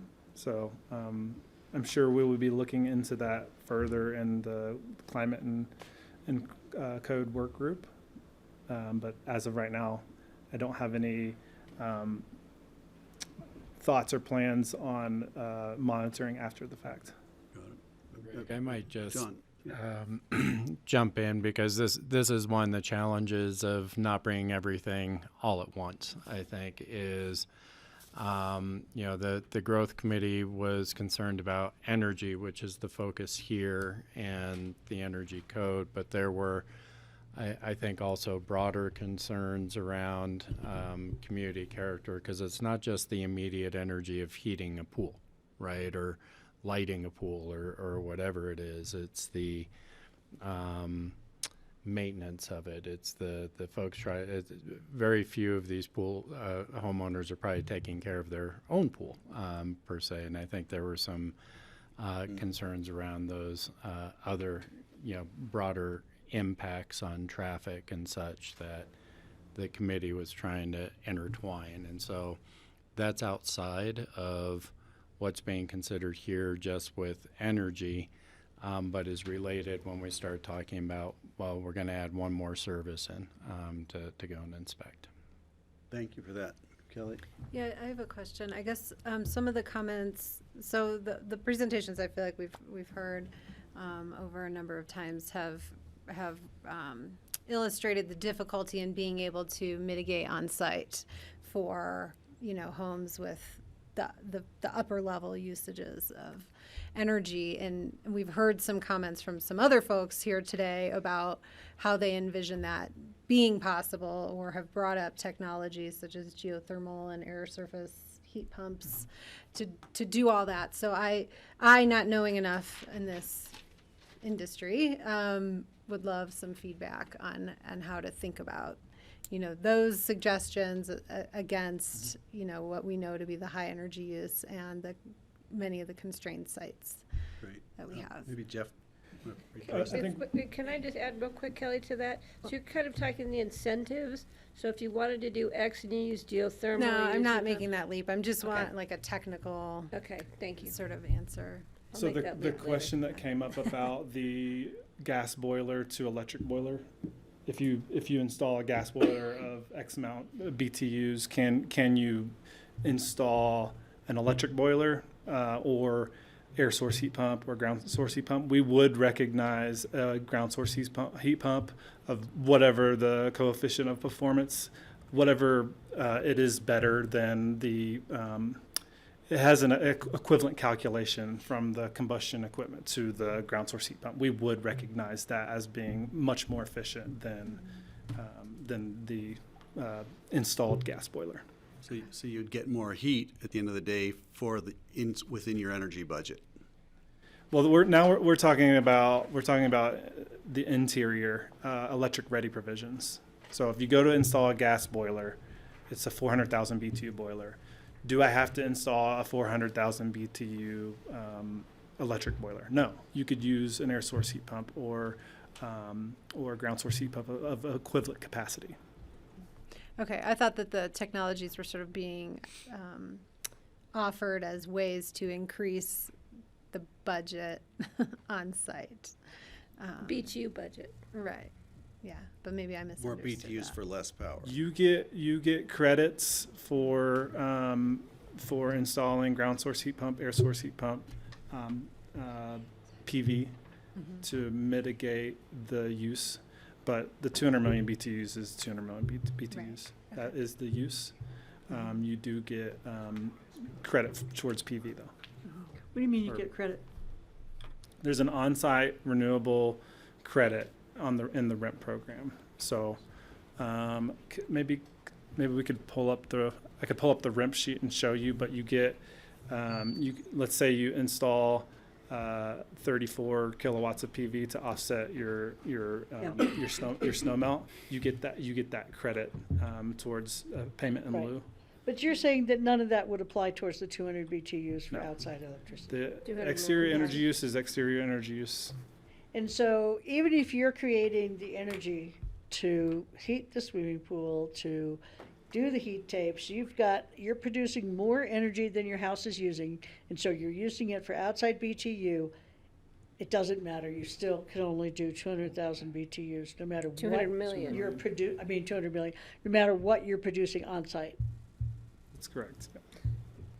So that goes to my incentive issue, because that was brought up, Greg, if you don't mind. Yeah, please. That we didn't have any incentive for people to do the good things that we're encouraging people to do, which is kind of how we did rent. When we started rent, was to get people to do the right things rather than pay money. So in this way, but John's saying now there's a bigger picture with the swimming pool than just BTUs, which is really not part of the conversation tonight. So I agree that I agree with me, that, because I don't hear anybody else agree with me, so I'll agree with myself. It'd be crazy if you didn't. Makes me feel much better. That we maybe look at some kind of incentivized program, incentivize people to, if I want to do a swimming pool of 524 square feet, and I'm going to heat it with X, Y, and Z, and it's not going to rely on Holy Cross or natural gas, it's going to be a renewable of some sort, then why would we not want to consider that? I don't know. It's not presented to us here, but it's something I think we should be thinking about. So I took that point to heart when it was made by members of the public. But that's what I wanted to clarify with Jeff, because I feel like in multiple presentations we've heard, like, it's just like so typically unfeasible to get to that net zero with on-site energy production, right? And that's why I'm looking at you, right? Yeah. We're talking interior or exterior? I'm talking the exterior talking energy budget, the I'm BTU talking budget. both. Both. Overall, on a project. You need PV in order to get to, for interior, you need PV to Right. get to zero, right? And then you need PV to mitigate the exterior energy use. And there's not enough roof area to do both. Is there any other applicable technology that you wouldn't have to use PV to heat your swimming pool or your jacuzzi? Yeah, I mean, there's ground source heat pump. So what if somebody wanted to do that and use the PV for their interior and use ground source heat pump to heat their jacuzzi? Sure, you could do that. But we're not providing for that within what we have before us tonight. The 200 million BTU budget is We've set for that. the exterior energy use. Yep. Now, what would be coming forward or part of the committee's work is tiering structures, where you gotta give more to get more, but that is going to take time. The exterior energy budget was something that seemed to be separate from the full consideration there that we could implement now along with house size to Right. satisfy taking that incremental step. I understand that, but in the interim, with the tiering in the next phase, we're catching a lot of people. Francie. Yeah, I feel like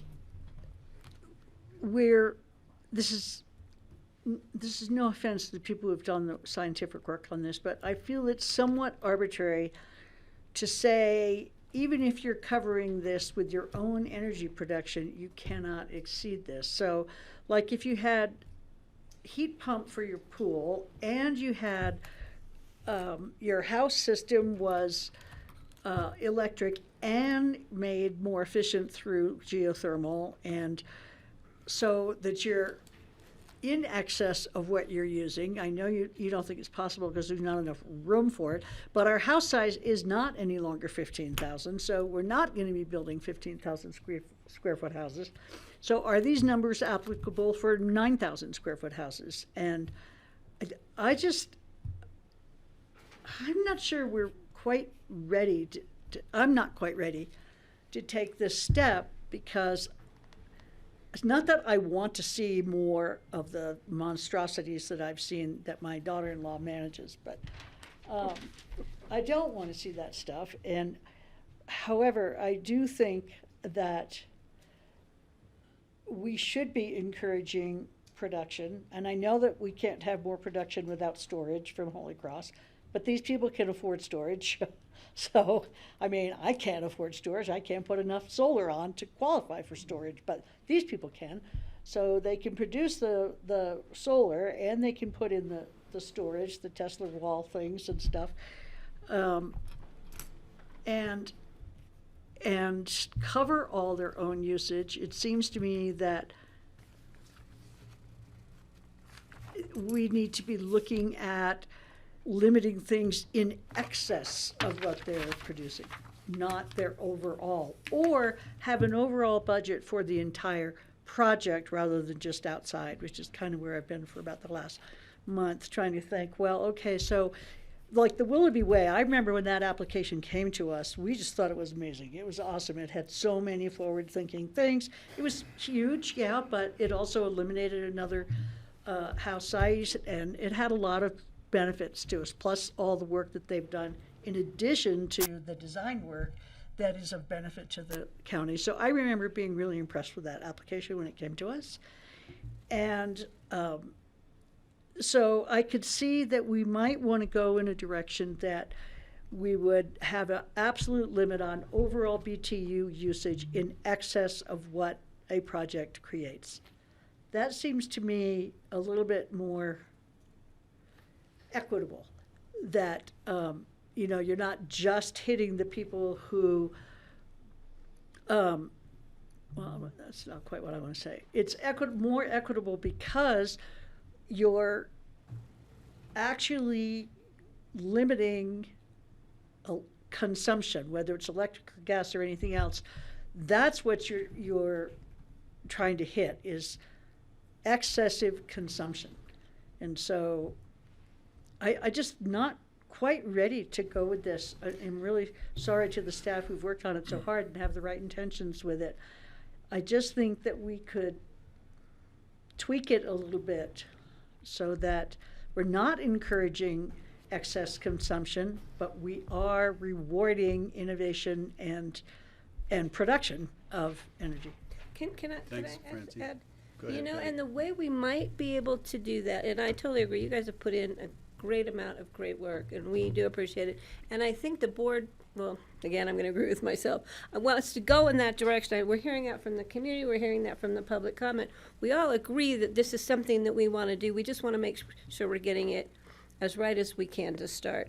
And maybe that is creating an appeal process in this interim that allows these exceptional projects to come back to us and say, look at what we have offered, or look at this, until such time as we can come to grips with the total BTU usage, interior and exterior, or this tiering factor that the Growth Management Committee, as a result of that discussion. So maybe that's something we can ask staff to come back to us on a third reading that helps us capture these positives we're hearing today without having to scrap the whole program that's coming before us. Can I ask a question? Please, go ahead. If you have the 200 million BTU budget and you max that out, you need 40 kilowatts of PV to offset that. Most homes, 5,000 square feet homes, can't fit that on there. Where are you going to put the solar that is needed to bring that to an ERI or HERS ERI of 0? Where are you going to put it? Yeah, I understand. There is a budget. There is a budget for the interior. That's the HERS ERI score. And then there's the exterior budget. So I Does it all think have to be PV, though? I think where staff was going is we were moving towards basically a net zero on internal use anyway. That's why we went to the external. I think what I hear the board asking for is if there's an appeal process for exceptional, if there's, if there is exterior room to put solar panels, the Mr. Fusion from Back to the Future comes into existence all of a sudden, whatever it is, that you all have some flexibility. I would note that I think you heard multiple comments on probably just a few projects here today. And so, that may speak to an appeal process that would allow those individual projects to come forward, make their case. You could make a decision while the committee does their work on a tiering system, which we can't bring to you right now. But the encouragement then would be to stick with the external budget for the 200 million. I can't get that straight in my head either. I want to say 200, with the 200 million BTUs. Maybe have an appeals process that allows you to evaluate, is this exceptional or not? Because they're not all going to be. Well, and that's what I think is a solution to us not squelching this whole thing now, because I can't pass it the Patty, way I'm it going is to now. take charge of the meeting now. Sorry. Oh, excuse me, You're jumping Greg, I in. thought I was You're still jumping trying in. to give I'm my going to let comments. Steve comment. Thanks. So I had a couple of thoughts which Done. members of the public presented the same thoughts, and one is incentives to doing renewable energy for the exterior. And we've talked about that some. I think it ties right into the tiering thing that John is referring to. Like, perhaps the incentive would be if your house is net zero, you can do more of these exterior heating things than if your house is less. It's looking at the total energy thing for the whole house, but the more energy efficient your house is, the more exterior stuff you could do, as long as you have it be done by renewable energy sources that you can produce. So people are going to have to do a lot of geothermal ground heat assisted stuff, I think would be the only way, aside of small nuclear reactors or something, which maybe we get to that 100 years from now. Let me finish my thoughts. Hold your thought, Jeff. So that's one thing, incentives. Maybe there's other incentives beside that, but that's one that has come out. The appeal process, I think, should not just be for those that have vested rights, but should be for those who are in the queue for, they've already submitted a complete site plan application. It's been accepted as complete, it just hasn't been reviewed, and they've been sitting there for a whole year waiting for it to be reviewed.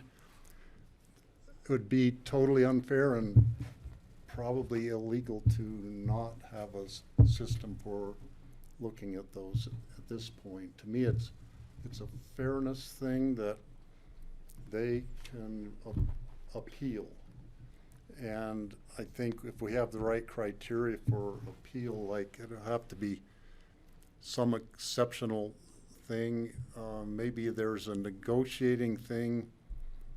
If you cut down on the amount of your driveway heating, maybe it's only right in front of the garage is heated, and the rest of it you have to plow the snow off or shovel the snow off. That kind of thing. It could be stuff that we could negotiate with people when they do the appeal. Let's see. And one other. I think those are the swimming pool idea. I swam in a swimming pool in New Jersey that was not heated, period. These people built a really nice swimming pool. They're next to a creek. In New Jersey, the water's warmer in the creek. It's not like, 33 degrees like it might be here, but they ran the water from the creek into their pool, so it was a very cool pool. And that was their swimming pool, and then the water goes back into the creek. There was no energy consumption by that pool whatsoever. That could potentially be what some people would do here, or they would have one heat pump that provides some heat to their pool in the summer, so it's not 33 degrees, but it's tolerable, swimmable. And if they're only using it during the summertime, which I think that should be considered and probably should be allowed, like Gideon was referring to. I remember in Denver when I was growing up, every outdoor pool was drained, including the public ones were drained at Labor Day. That was the end of the pool season, outdoor pool season. That nobody had water in a pool in the wintertime in Denver. When I was growing up, I don't know what Or in like Aspen. now. Or Carbondale. Thanks, Steve. So that's just three things I think we should consider, that it requires some tweaking of what's been presented. In general, I really like what has been presented. I think with a little more tweaking, we can have it be good going into the future to the point where we get the growth committee recommendations on the tiering system. Okay, I'm going to go with Kelly. You had a hand up first, and then Francine. Thank you. Thanks, everybody. I'm not personally ready to vote on this today because I feel like we have a lot to talk about and work through a bit. So I'm hoping we move for a continuance. But before that, I do want to just sort of zoom out a little bit and focus on what we're talking about. I'm happy to talk about policy incentives, like that all makes sense in a good conversation, but like what are we trying to incentivize? We're already like a 200 million BTU budget like is the compromised position, because it's going from a trillion BTU budget, that is the upper limits of what we're seeing, or nothing, or net zero, so so we're already in, like, we're contemplating a policy that lives in a compromise position as it is. And, you know, when I hear Jeff say that 200 million BTUs is 40 kilowatts, you know, that means our solar farm is serving 125 homes, pools, snowmelt, heat tape, spas. Like, I'm not sure that that's what the community is expecting from us in terms of climate action. And, you know, we need to zoom out. We need to think about, like, what is the large problem that we're solving here? Like, this to me is a classic tragedy of the commons issue, where we have, like, very well-meaning, everybody is super well-intentioned, like, we all are trying to, like, honor individual rights while getting to the policy solution. Mm-hmm. And I think our staff has done an excellent job in bringing something to us that is balanced already. You know, I came in very open to discussions about an appeal process. I remain open to that. I will say I'm more focused on, like, the vested rights appeal rather than the pre-approval appeal, because the approval process is where those conversations are happening about, like, maybe your pool doesn't get cited there, maybe it gets cited over here. You know, or your approval, that pre-approval process is, you know, maybe this is the slope your driveway needs to be rather than where you put it. So there's already room in a conversation for a site plan review to be incorporating these concerns that we heard. So that's what I would want to see coming back in any kind of, you know, appeal process. But you know, I just, like, if we're thinking about incentives, then we should be incentivizing, like, how to get closer to zero, not how to give more away, would be my goal. You know, I mean, we just, like, we have to keep the bigger policy problem in mind through all of this as we're trying to balance people's, you know, very real individual desires. And I would just hope, you know, ask all of you to do that. Thank you. Thank you, Kelly. Francie. Thank you, Greg. I think that I would be comfortable supporting the 200 million cap today. I would match Aspen, which only makes sense. And I know with Tori and Auden both supporting it, it's that weighs on me. But I would only do it if we had an appeals process, because I do think there are some projects that are extraordinary. And I just really want to be clear that, yes, the goal is to reduce overconsumption of everything like that we see here. We overconsume everything, so that is my goal, Kelly, and thank you for that. But so I think, I mean, I'd make a motion if you want, Greg, or unless people want to massage it a little bit more. But I think, you know, supporting those people who have put a lot of energy into this, including, you know, Mona also, and approving this cap, matching Aspen's, but with an appeals process is a way that I could approve this today, but also honor some of the stories that I've heard that I believe have merit. Thank you, Francie. Is that a motion? Sure. I'll move that we continue to a approve an third ordinance reading. of the Board of County Commissioners amending Title 11, Buildings and Construction of the Pickens County Code, specifically to amend Section 11.32, 2021 International Energy Conservation Code, and to add a new Section 11.34, Electric Ready Provisions, with the addition of an appeals I'll second process. with Yeah, discussion. With legal advice. It would be helpful to have some clarity on what you guys are looking for in an appeals process, because what you're talking about needs some definition.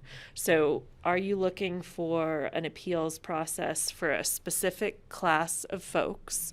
Are you looking for an appeals process that applies to hardship? Or are you looking for an appeals process that applies to projects that you don't think meet the policy goal set forward by this 200? And what I'm getting at with that is this exceptional, extraordinary thing that you guys keep talking about. That might not fall within a hardship, but it might be something you want to address. So clarity on that, I think, will be really important, those 3 points. Can I speak to that? Go ahead, please. So yeah, I think that we're all in agreement on this, except for the applicability. That's obviously where the friction is that we can't quite come to terms with. So I do think we need to set a point in time like we did with the 9,250 square feet. We need to pick a point at which you're too late to get an exemption. But if you're in this range, you can appeal. Do you guys agree with that? Yeah. And I would say those who are grandfathered in, they already have, I don't know if they've applied for the building permit. Maybe they haven't been issued it, but they applied for the building permit and it was complete and everything in order. They're already No, not, they're would not exempt. be They're affected by exempt. this. The question is, The ones Land from use. there. The land use to- And I applications. would put it for anyone in the queue who has a completed land use application. for site review, who's already, it's in the queue, it's just sitting there. I would include them in the appeal process. We need to draw the line somewhere, and I would say if someone has not, if they don't have a complete application yet. In the land use, for the complete land use the application? Site plan. Site plan review. Maybe those are the ones who don't get to appeal from their people still in the planning, you know, they Incomplete. haven't got their act together yet. And some people are gonna be hurt by that, but some, no matter where we put it, some people they're gonna feel the pain from this. John had a comment. I just want to be sure that the board. I just want to be sure that the board discusses this, because this is an important point, and we need to know that there's a majority that supports that. Patty? I would suggest bringing us back options. I don't think we're going to solve the situation tonight. We've been sitting here for quite some time, so if staff would bring us back options as to parcels that are land use applications that are through the site review or deemed complete by site review, issues with vested rights, projects that have development agreements. I think that is very specific, and we work hard on those development agreements, and that may set projects aside from other projects because they're more specific and more directed and give better benefits, I think, to the community, which is what we're looking for, is a community-wide benefit. So maybe that's a possibility for staff to bring us back options rather than fine-tuning it to a point here tonight, so that we can have a further discussion. That being said, really quick, if we do want to bring back an appeals process, do we need to go to a third reading? Oh, yeah. So, Wanted to clarify that. yeah, I wanted to speak to that.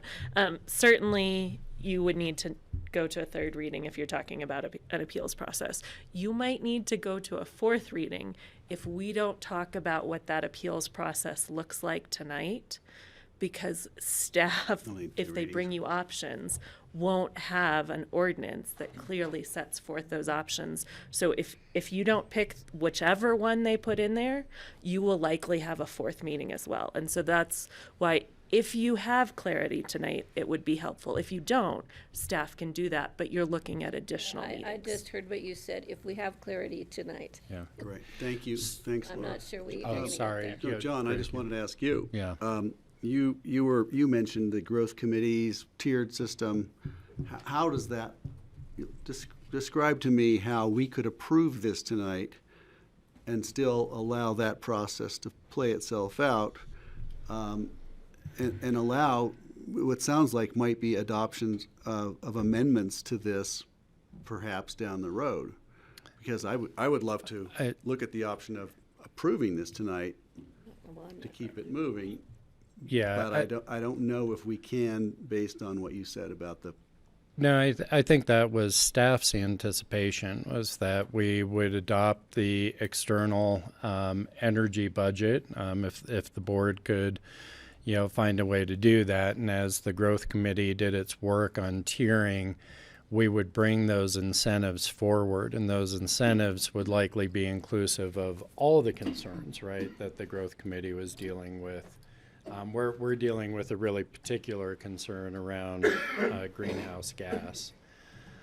And so that is a possibility, but I think to Laura's point, it still leaves us in a position where I think I hear a majority of the board requesting that we come up with an appeals process. And maybe one way to frame up some direction, you've got two competing values here, right? Maybe more, but the two that are really clear are you have a fairness issue, right? We're changing the rules, and people have dreams and money wrapped up in the old rules, and as we change the rules, some things are going to have to change, versus a climate goal that this board said we've got a climate emergency and we need to act expeditiously to reduce greenhouse gases, a plurality of which are produced in residential development. And so staff has really been acting on the direction of the climate emergency and acting with expediency. And I think what you're hearing is a lot of appeals right now from the folks who are in this room and say, hey, wait a second, you're changing the rules. I'm not sure we're going to reconcile those two, right? Even when we do a tiering system. And so in an appeal, you're trying to find projects that you all can accept and provide an acceptable balance. I guess it may be helpful to start understanding where's the weight here, because if it's on climate, right, those appeal the conditions for appeal are going to be a lot tighter probably than if you're erring more on, well, we're more concerned right now about changing the rules in the middle. And so I think that will help us start to understand how tight to make conditions of an appeal process. I just want to thank you for that. That's helping with clarity. It's funny, when Glenn was talking about their project on Willoughby, it sounded as if a lot of what you spoke about, the problems you foresaw with this, would probably qualify for an appeal. And I didn't understand what the problem was here. I don't want to bring it back up and litigate it again, but you talked about some things which did not sound egregiously huge. I'm of the opinion that this is pretty well designed, and yes, I could certainly imagine it needing change, and there may be future appeals, and who knows how people will present them to us. I think the gravity of the situation we're in calls for us to approve this tonight, and see what is real about the fairness issues and the problems we're creating by, as have been articulated by everybody who's spoken here. And I want to remind everybody that we did receive several letters from proponents of this who have some stature in energy conservation and in climate work, who've basically said we have to do this now. From the mayor to Auden Schendler to Jeff Woodruff on the P&Z, if we're going to follow through with our climate action goals, if we're going to move them forward, I think we have a staff that has done an incredible amount of work to get us to this point, and I want to support them. And is it perfect? No. But is it fixable? Yes. I think we should certainly look for ways to incentivize people to do the right thing regarding their energy budgets and their BTU budgets. I think there will be room for appeals down the road, but we don't have to articulate those appeals right now, as far as I'm concerned.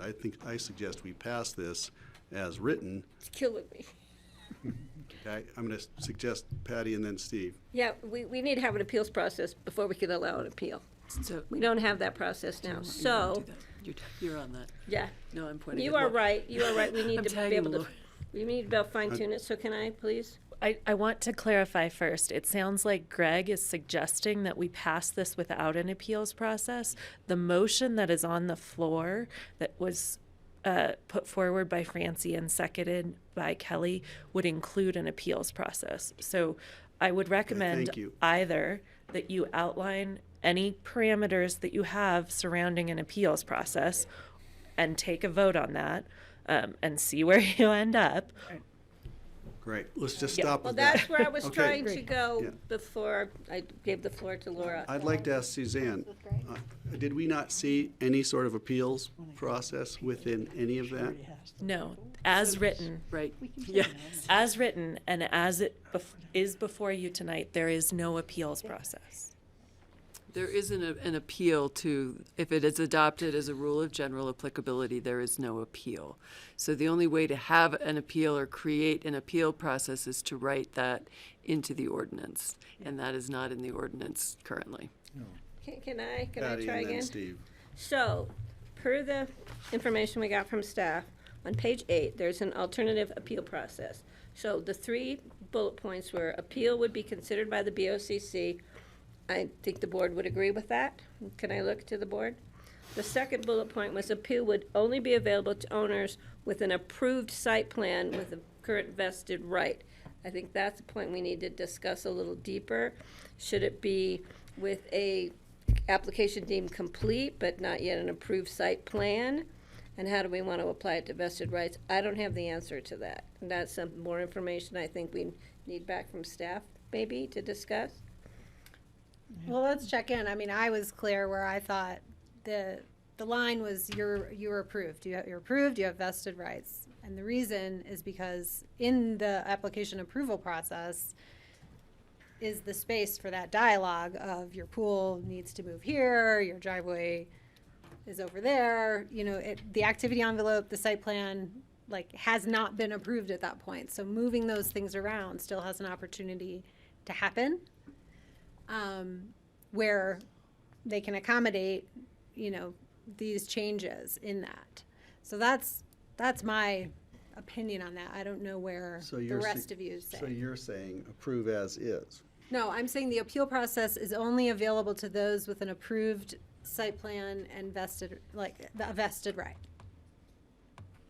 And That's who Francie, would your be motion. eligible. Well, I think Steve is next, and I'd like to go after him if that's okay. Yeah, Steve, I thanks. would argue against that. There are people who have submitted their applications months and months ago. Through no fault of their own, those applications are still sitting there. The fault is on us.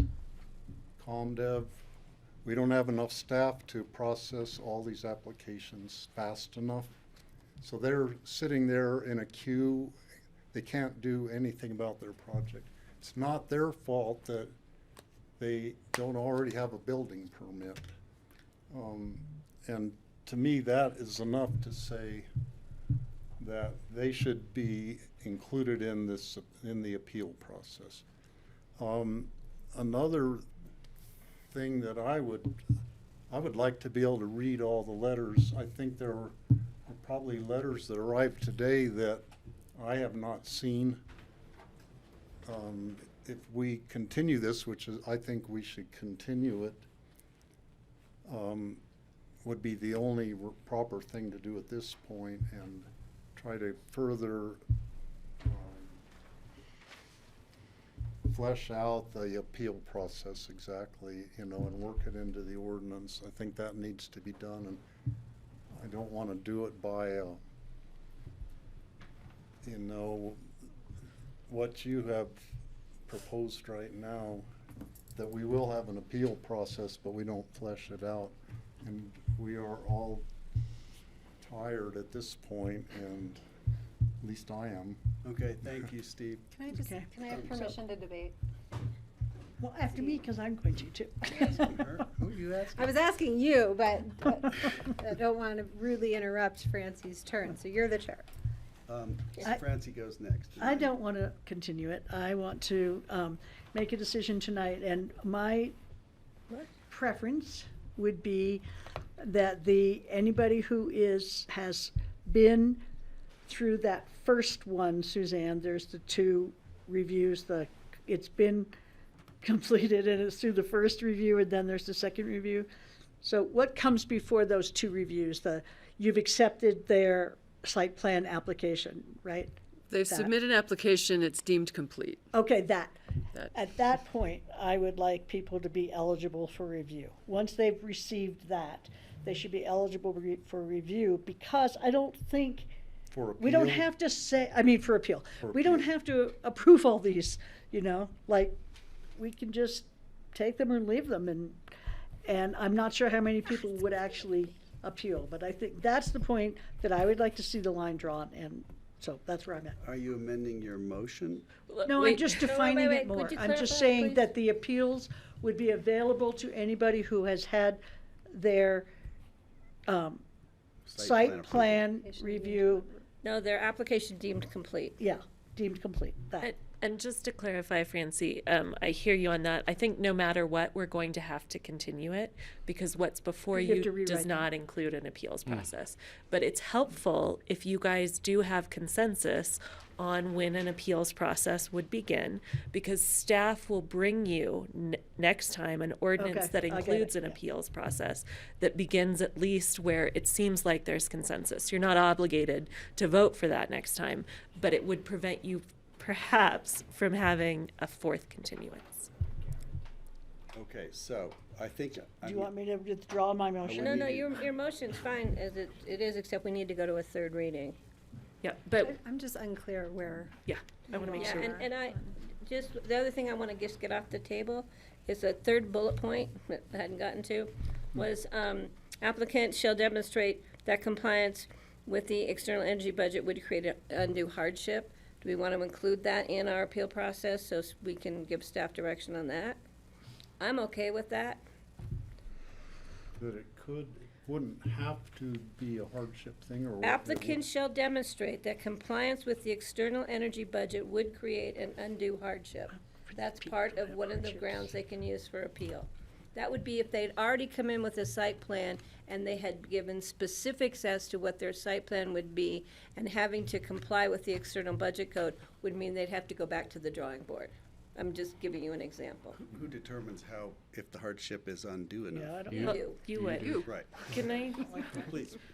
So I don't want to cut off discussion amongst the board, but I am hearing that folks have basically, it sounds like, and correct me if I'm wrong, 3 sort of approaches on when folks would be eligible for an appeal.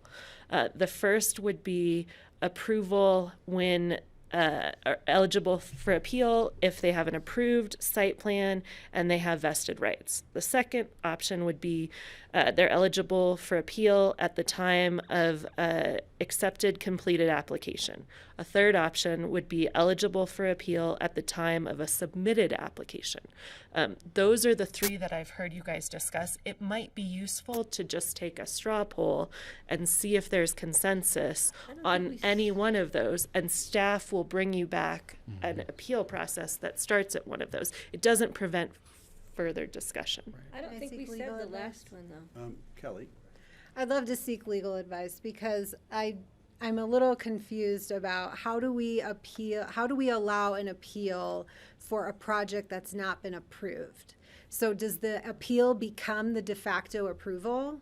So now we have a project that's deemed complete, but they've not been approved, so it's quite possible that things on the site plan, things in the activity envelope move around between deemed complete and approved anyway, and now we're getting involved in that process before something's approved. Like, what does that mean for the project? I know, it's interesting, right? They would actually go through that full site plan approval process, and the appeal would be applicable when they're coming in building permit. So you guys would have somebody who goes through site plan. They would just be eligible if they can't meet that 200 thousand million, sorry, whatever we're at, that 200 BTU cap, to come in on an appeal then. So it's just when their timestamp Yes. Yeah. Starts. Okay, thank you. It just creates the class of folks who can seek an appeal. Thank you. So we'll hear these in And- 2 and years can- when you won't be here, Steve. Can I just a point of clarification, Blair? You gave 3 examples. I didn't hear the last one, that it's just when you put your application in. I heard it's when you put your application in and it's deemed complete.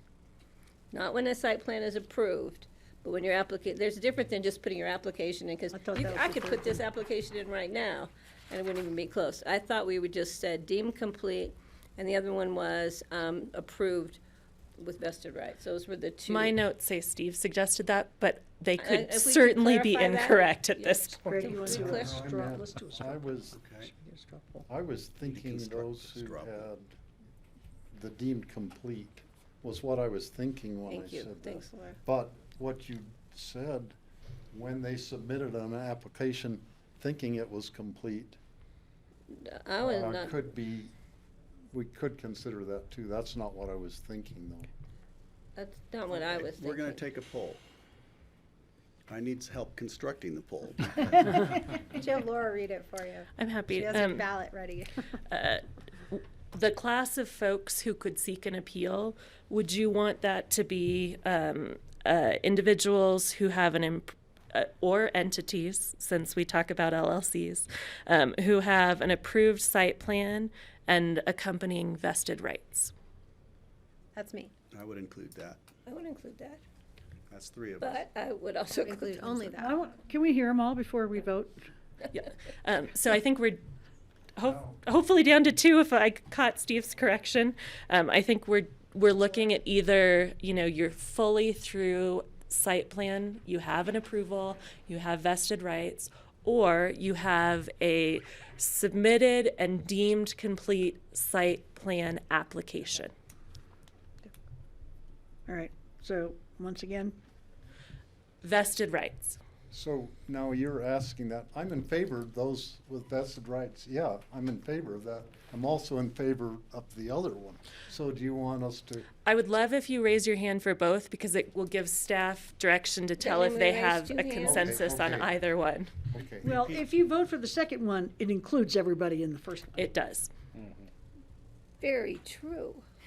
That's why I was taking, So we can start with the first. How about we start with folks who are in favor of the class being those who have submitted and been deemed completed applications for site plan approval.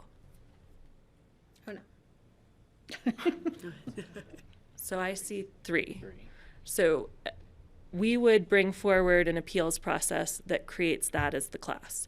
You can continue this discussion, but that's what the appeal that's being brought to you by staff next time And will this- look like. I have, This only means they get to appeal. It doesn't mean that they get Correct. to be exempt from the Correct. regulation. We Yes. additionally need to say at what date? Yep. Like what date of deemed complete? Yep, we'll have that. No worries. Okay, good. Do we want any criteria for the appeal? Yes, that would be also? helpful. That's what Yes. staff's gonna give us. Yeah, so I've heard folks who would like to have an appeals process for those who experience undue hardship.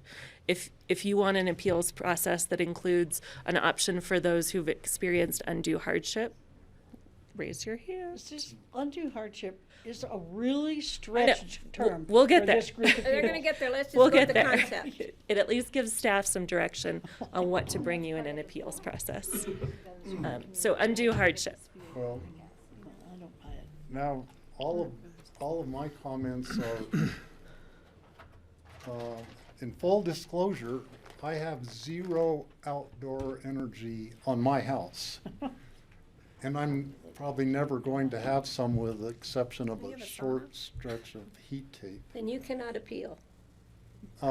So undue hardship to me is like a different definition of someone who could afford why I to wanna keep go it out. back and do it. Yep.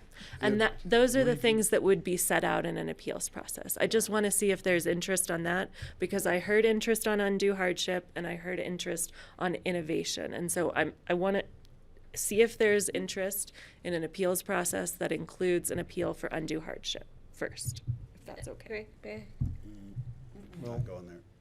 Well, I'll go back to my example. I thought you were voting. No, I'd go back to my example. If somebody came in and they had a very difficult site, and they were very specific in their site application with more information than anybody else would need to do, and then this hit them, this energy code, and it caused them to have to go back to the drawing board, that to me is a case of hardship. And that is something we should be able to evaluate. Doesn't say we'll grant it, it just gives them the opportunity to come to us and say, hey, we submitted something, so we were ready to go to building permit, and now we have to go all the way back again. And I think that's something that the public deserves to have the opportunity That's to how justify. we would make our decision after they come to us, but it's not how they get in the door to make an appeal. Yes, it would have to be a reason for them to get an appeal, right? Yes, there needs to be some parameters within which they can appeal. If you I guys, thought it was a time thing where they were in the, why do we have to add another one? Well, because if they have 100,000 BTU, like, why would they appeal? Yeah, well, they wouldn't. Right. there has to be yeah. So, no, what Francie's saying is if you've already gotten through approval to get to building permit, then you're already in the appeal process by, if we just did number one, A right to appeal. right to appeal. That's what you're saying, Francie? I'm saying if you've been deemed, your application has been deemed complete, then you can appeal. But obviously, you're not going to appeal if you don't have any over 200 million BTUs for We're gonna outside get use. I mean, that would be stupid. Why would anybody hire lawyers and go through all that? It would be a waste of money. But I do like your idea about innovation, but I'm not sure it has to be included in the language of when you get to appeal. I would rather the language for being able to appeal is strictly where you are in the stream, and then leave it at that. And then when they do their appeals, then we can decide, this is definitely a hardship case. This is an 85-year-old man who wants to live his last years in Aspen, and we don't want him to wait for, whatever, to start all over again, whatever it is. So if I hear you, Francie, you would consider if there's a hardship for those class of folks who are appealing. What I'm asking is, I hear you. So what I'm saying is, I just want to make sure everybody wants this to apply for a hardship. Without defining what hardship is. We will come to you with that.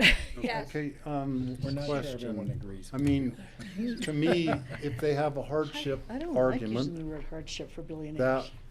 that would be one thing, but they don't have to have a hardship thing to appeal. I agree. Because some of the other, they might be highly innovative. It's not a hardship case. We want to approve an appeal because it's so innovative. You can have more than one criteria. What we're trying to discern here is what criteria are and are not going to be included. So innovation, hardship, all those things could be included in the criteria for us to hear an appeal Yes. within the appeal process. Because otherwise, if you're not having any criteria, then it's not an appeal, then you're just exempting all of these people from the application of the code. No, we're not, because Okay, if they but come that's in. but what is it that triggers them to come in for an appeal or something, or you don't want all of them to be exempted, so you're trying to narrow that, and we're trying to understand what criteria Is geographic would bring them forward. constraints or time in the permit process or, I mean. Prior proper planning. Those would all be undue hardships that could be argued before you. So you're saying there's a legal definition of undue hardship that's completely different than what I'm picturing, because these people do not experience undue hardship in terms of building 9,000 square foot houses with pools. Yes. I mean, they would make that argument to you, whether you find it persuasive where you would be stand. in your discretion. I think I'm hearing consensus about undue hardship. I would also like to inquire whether you want an appeal for innovation or not. I would. Yes. Definitely. That's fine. Yes. Yeah, we agree.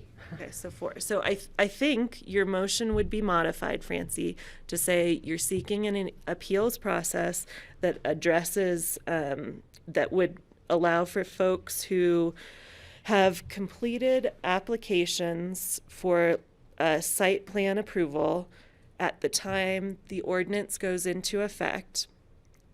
So basically, that class of folks we're talking about, for undue hardship or proof of an innovative process. And these folks will flesh out what that looks like and bring you an appeals process at your next hearing. Okay, I amended my Can I- motion to reflect what Laura said.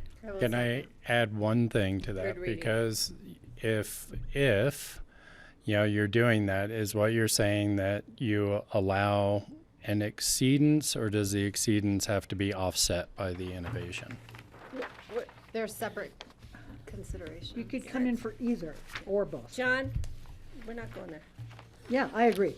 Stop. Do we have to go there So they tonight? could have a $500 million or 500 No, no, no, it has million nothing to do with the BTU. level of exceedance, it's just if they're exempt from the. And we would turn it down, obviously. Oh, I- If that's obvious, then we should capture that. John, I'm gonna Okay, to capture articulate That's that. the question. So you're saying if the innovation overcomes the, Yeah, what I believe the board is saying, but I want to be sure, is that, okay, yeah, you can exceed the 200 million BTU cap if the exceedance is captured by an innovation that either produces energy on site. If it's saving energy, you're probably going to be under that BTU cap anyway. Is that what you're saying? Yes. Are you saying that? Okay. We're saying I a just wanted lot to of capture stuff, that. actually. That's not what I thought I heard. Okay. I thought that was one argument right. that a project could make. Okay.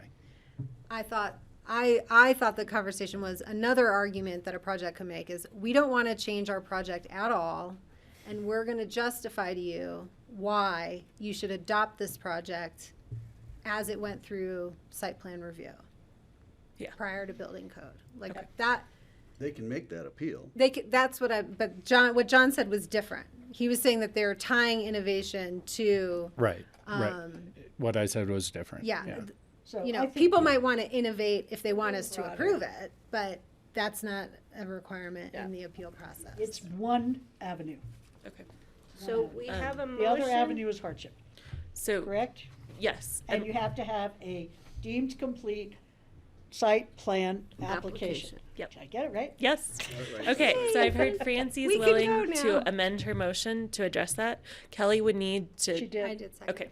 But what about the third reading? Does that need to? Absolutely. 100%. We need You the guys third are going to Does third she need to reading. put it in the Yes. motion? Continued until third reading on. Continuation One and sec. approval. Great question. I'm Date waiting. certain?